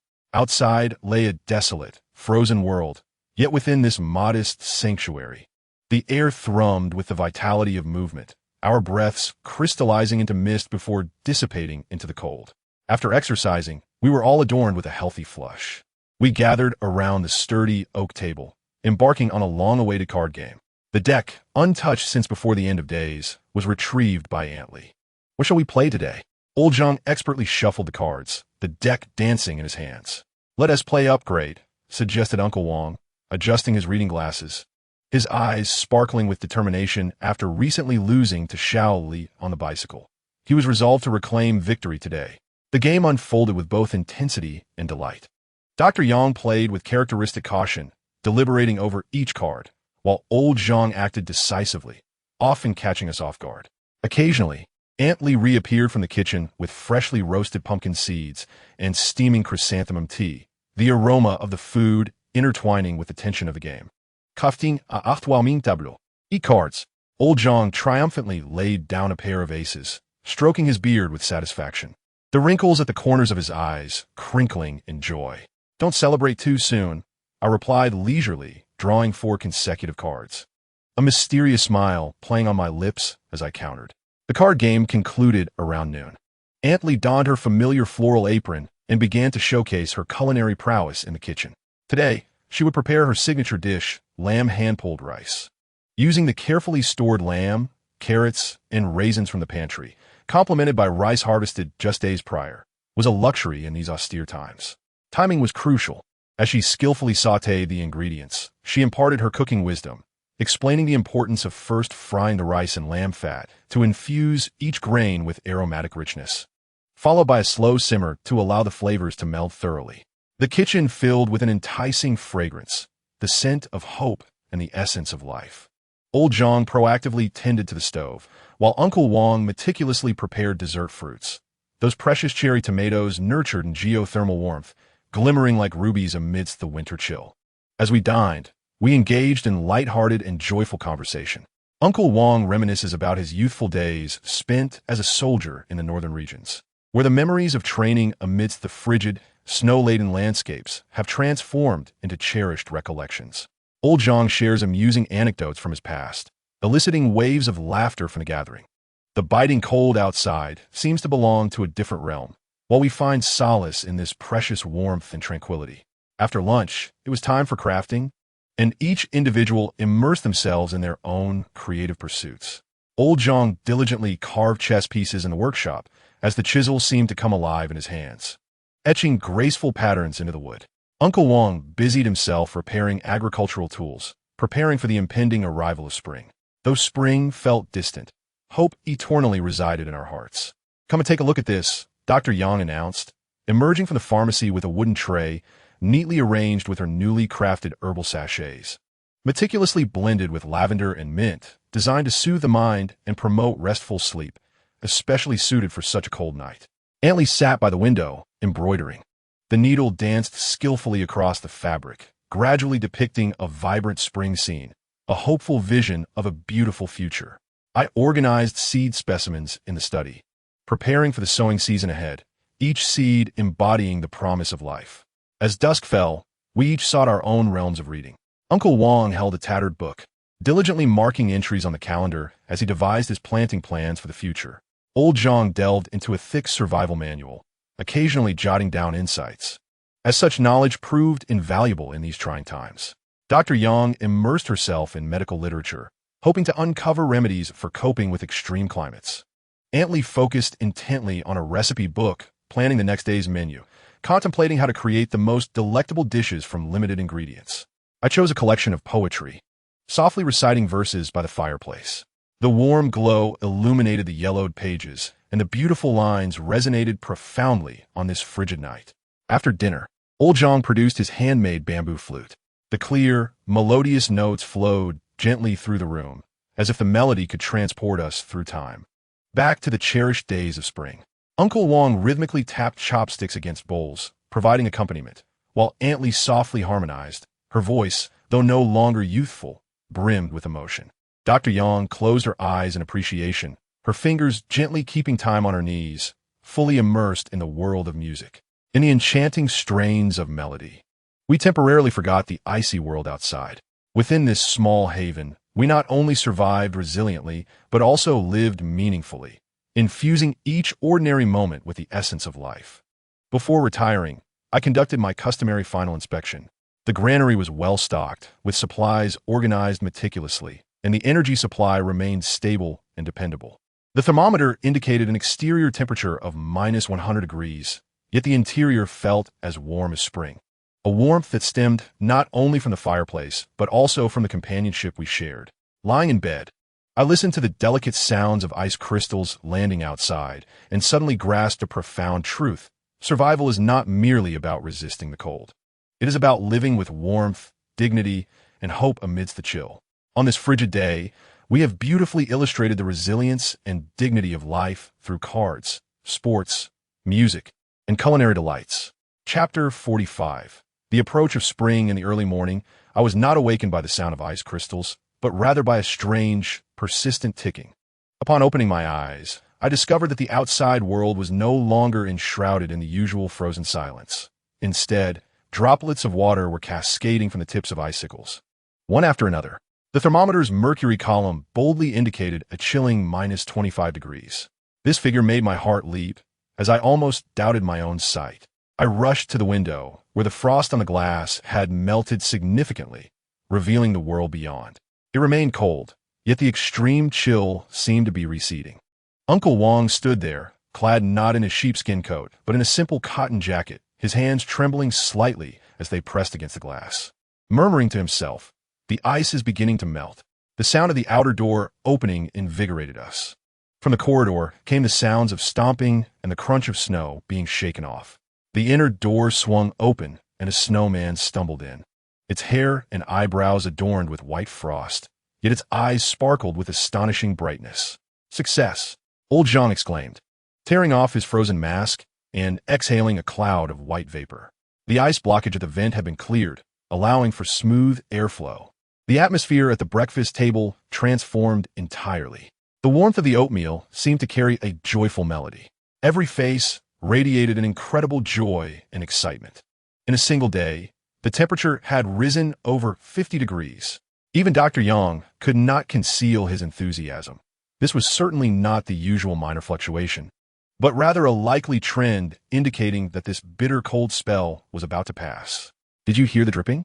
Aunt Lee's eyes sparkled with reminiscence, as if recalling the sound of rainwater falling from rooftops in spring. "I haven't heard that sound in ages. If it continues to rise, might we be able to dig through the frozen soil and plant something?" She had already begun to envision her vegetable garden. Uncle Wang nodded vigorously, his voice booming more than usual. "Absolutely.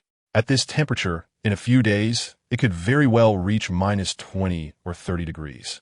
And then some hardy crop seeds might just sprout. The potatoes and radishes in our cellar might indeed prove useful." Even the usually composed Old Zhang wore an uncontainable smile. "If this trend continues, we might not have to remain in this shelter for much longer.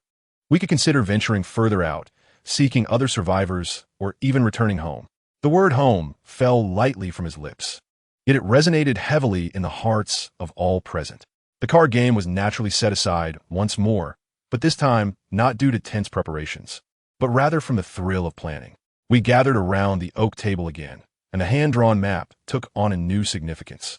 If the temperature continued to rise, our first task would be to assess the safety of the surrounding environment. Old Zhang pointed to several areas on the map that may have once been towns, noting that melting snow could trigger floods and thawing ground could lead to unstable foundations, all of which required vigilance. Most importantly, we needed to consider sources of water and food. Dr. Yang interjected, "Once the ice and snow melt, if we can find flowing, clean water sources, our survival pressures will greatly diminish. The flora and fauna of the wilderness may begin to rejuvenate." Uncle Wang, brimming with anticipation, exclaimed, "I can start by cultivating a small patch at the entrance and nurture some seeds into seedlings. Even though nights are still chilly, the sun shines during the day, and the geothermal warmth lingers. Perhaps it will work." Meanwhile, Aunt Lee began to inventory their supplies, stating, "If we can venture outside, we must prepare some goods for barter. The pickled vegetables I have preserved, along with the items we have gathered, might be exchanged for fresh produce." As I listened to their discussions and observed the faces illuminated by hope, my heart swelled with emotion. Just a short while ago, we were consumed with the struggle for survival, expending every ounce of energy to combat the bitter cold. Now we found ourselves conversing about planting, exchanging, and returning home, words infused with the essence of life. This transformation unfolded like the melting of ice and snow outside, gradual yet palpably real. In the afternoon, a rare and faint sunlight pierced through the thick clouds, casting a dazzling glow upon the snow-laden ground. Although the temperature outside remained a frigid 20 to 30 degrees below zero, standing by the window, I could feel a faint, long-lost warmth. We all huddled by the window like children, for the living entities outside had dwindled. Uncle Wang, panting, accepted a steaming cup of ginger soup from Aunt Lee. Yet in the sheltered corner, I spotted a small cluster of lichens, still green. The mere sight of the green lichens invigorated me more than a rise in temperature ever could. It signified that the spark of life had not been entirely extinguished, that this frozen world still harbored a flicker of vitality. Old Zhang produced his bamboo flute, the melody soaring, as if beckoning spring and the essence of life. Dinner was particularly sumptuous. Aunt Lee nearly exhausted her stored provisions. We raised our cups, toasting with water in place of wine, to celebrate this historic warming. The conversation shifted from the harshness of survival to aspirations for the future. Uncle Wang painted a picture of his farm, envisioning vast fields of wheat and vegetables. Old Zhang contemplated organizing an expedition to chart new maps. Dr. Yang dreamed of establishing a small clinic to aid more individuals with their knowledge. Aunt Lee envisioned opening a warm dining hall where everyone could enjoy hearty meals. I listened intently, documenting their dreams. I understood that challenges lay ahead. The thawed world might not be entirely serene. Yet at this moment, hope burgeoned within each of us like a rapidly sprouting seed. Having weathered the harshest winter, we finally glimpsed the dawn of melting snow. Before retiring for the night, the thermometer indicated -28 degrees. The sound of dripping water gradually diminished, but the air was suffused with the unique scent of melting snow. I conducted another inspection, taking in the ample food, medicine, stable energy sources, and the tranquil presence of my companions, feeling an unprecedented sense of security. This night, no one fretted over the temperature's potential drop. Our hearts brimmed with a long-awaited emotion called anticipation. The world outside was awakening, and we were prepared to embrace a brand new, vibrant future. The story, at last, entered a chapter filled with hope. Chapter 46, the final chapter, a new world as the mercury column of the thermometer first trembled and ascended to above 10 degrees Celsius. We found ourselves no longer in the same state as before. The diligent outdoor explorations conducted by Old Zhang and Uncle Wang had persisted for some time. What they returned with was no longer merely a collection of disheartening news, but rather a plethora of signs of life. Yet another resilient lichen thriving in the sheltered areas. A few indistinct silhouettes of hardy, unknown birds soaring swiftly through the air, and even once, a delicate and clear trail of animal footprints discovered in the snow. This world was gradually awakening. Dr. Yang inscribed this observation in her diary. It was no longer mere conjecture, but a palpable reality witnessed with our own eyes and ears. We maintained our usual rhythm, yet a certain restlessness had insidiously permeated our lives. During morning exercises, Old Zhang would occasionally pause, his gaze drifting through the window, lingering on the distant, muddy horizon. At the card table, Uncle Wang no longer focused solely on calculations while playing cards, but instead reminisced about the details of spring sowing in his youth, how he discerned the depth of soil thawing, how he managed to sow seeds before the final wave of frost. Aunt Lee began to repeatedly count the dwindling supplies of salt and sugar in the cellar. As if preparing for a protracted migration, Dr. Yang silently organized her medical supplies, placing the frostbite ointments essential for extreme cold in a corner, while relocating the bottles for treating diarrhea and infections to a more prominent position. Life in the refuge continued to adhere to its daily rhythm. Yet the essence had quietly shifted. The indoor farm had expanded from a few clay pots, utilizing geothermal heat and reflective light, into a small verdant area flourishing with hardy vegetables and carefully relocated lichens and moss from the wild. The outdoors was no longer a realm devoid of life. The snow had melted significantly, revealing the deep brown earth. Although the cold wind remained biting, the sunlight during the day began to offer genuine warmth. We could now engage in prolonged outdoor activities, clearing debris and surveying the surroundings. Preparations for our departure lasted 3 days. We were as busy as ants, each harboring our own thoughts. Old Zhang meticulously fashioned a few lightweight shovels and a machete from leftover metal parts, as if preparing weapons for an unknown battle. Uncle Wang became obsessed with collecting seeds. He scraped a few surviving moss specimens from the corner, carefully wrapping them in oiled paper. He even took a few shriveled beans that Aunt Lee had intended for cooking, claiming they might prove useful should we find soil. Aunt Lee dismantled her well-worn floral apron, cutting the fabric into pieces to sew each of us a portable food pouch, filled with roasted sweet potato slices and the last remnants of meat floss. Dr. Yang categorized and packed all the medications in the refuge, leaving only the essential first aid supplies along with a detailed usage manual, wrapping them in oilcloth and concealing them in a hidden compartment of the storage room, an offering for those who would come after. For the future generations, she softly remarked. I bent over the table, inscribing the final pages of this log that had chronicled nearly a year of our lives. Once the ink dried, I placed it alongside a specimen book filled with various seeds into a metal box, concealing it behind a loose brick beside the fireplace.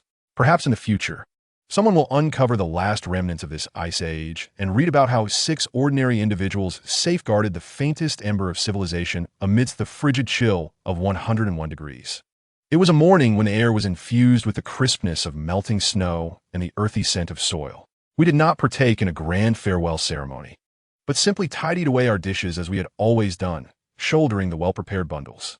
The door of our refuge was meticulously locked, the key hidden away for perhaps a future seeker in need. Beneath our feet lay soft, viscous mud, each step sinking deeply and emitting a soft squelch, a stark contrast to the solid ice we had tread upon over the past year, imparting an unreal, buoyant sensation. We progressed slowly along a vague path, possibly remnants of roads from a bygone era. As we stepped onto the sodden ground, our footsteps felt unsteady, unaccustomed to the now yielding surface. The direction was indistinct. We knew only to head towards the lower terrain, where it was said rivers once flowed. Without a map, our only guides were Old Zhang's sense of direction and Uncle Wang's observations of the wind and vegetation. The journey proved more arduous than anticipated. The melting snow had birthed countless swamps and quagmires, compelling us to navigate with utmost caution. Occasionally, we encountered massive ice blocks, lying there like stranded leviathans, slowly succumbing to the warmth, serving as a reminder of the magnitude of the era that had just passed. The world had not restored its order. It had merely shifted from an extreme, deathly stillness to a chaotic thaw, brimming with uncertainty. We walked for 3 days. On the 4th evening, just as we began to doubt our decision, Uncle Wang suddenly crouched down, parting a clump of damp, withered grass. "Look," he exclaimed. "There!" A faint glimmer of green emerged, several delicate, pale yellow shoots clinging to the earth. They were not lichens, but the seedlings of some form of grass. We gathered around, as if witnessing a miracle. In this battered land, life was proclaiming its return in the most primordial and humble manner. A day later, we heard voices. Not the whisper of the wind, nor the murmur of water, but indistinct, intermittent human sounds. Following the voices, we ascended a gentle slope. Below lay a relatively dry valley, where a dozen makeshift tents, crafted from various materials, stood, tendrils of smoke rising delicately from them. Shadows flitted about. Some individuals were laboring with primitive tools to till the soil, while others were mending something resembling a water wheel. We did not rush down, but remained atop the slope, observing in silence. There was no grand order, only the clumsy yet tenacious struggle for survival. Yet within that clumsiness, there existed a flicker of something familiar, humanity's endeavor to re-establish connections amidst the ruins. Old Zhang exhaled slowly, glancing at us with a complex expression, weariness, relief, and a hint of hope intertwined upon his face. "Shall we go down?" Dr. Yang inquired softly. Aunt Lee adjusted her wind-tossed hair and nodded. Uncle Wang bent down, carefully reinforcing the soil around that tender grass, as if performing a small, sacred ritual. I cast a final glance back at the direction from whence we came. That sanctuary we had steadfastly held for nearly a year, now vanished beyond the undulating horizon. "Let us proceed," I uttered. Our group, with measured steps, made our way towards the distant, flickering lights below. There were no jubilant cheers, no tears of overwhelming emotion. Order still felt a distant dream, and spring had only just begun to timidly extend its tendrils. Yet, we understood that something new had commenced. Its inception lay hidden along this muddy path, nestled within the tender green shoots, concealed within the subtle trepidation and anticipation of relearning how to greet strangers anew. Ahead of us was an unfinished world, and we were an integral part of it. End of text.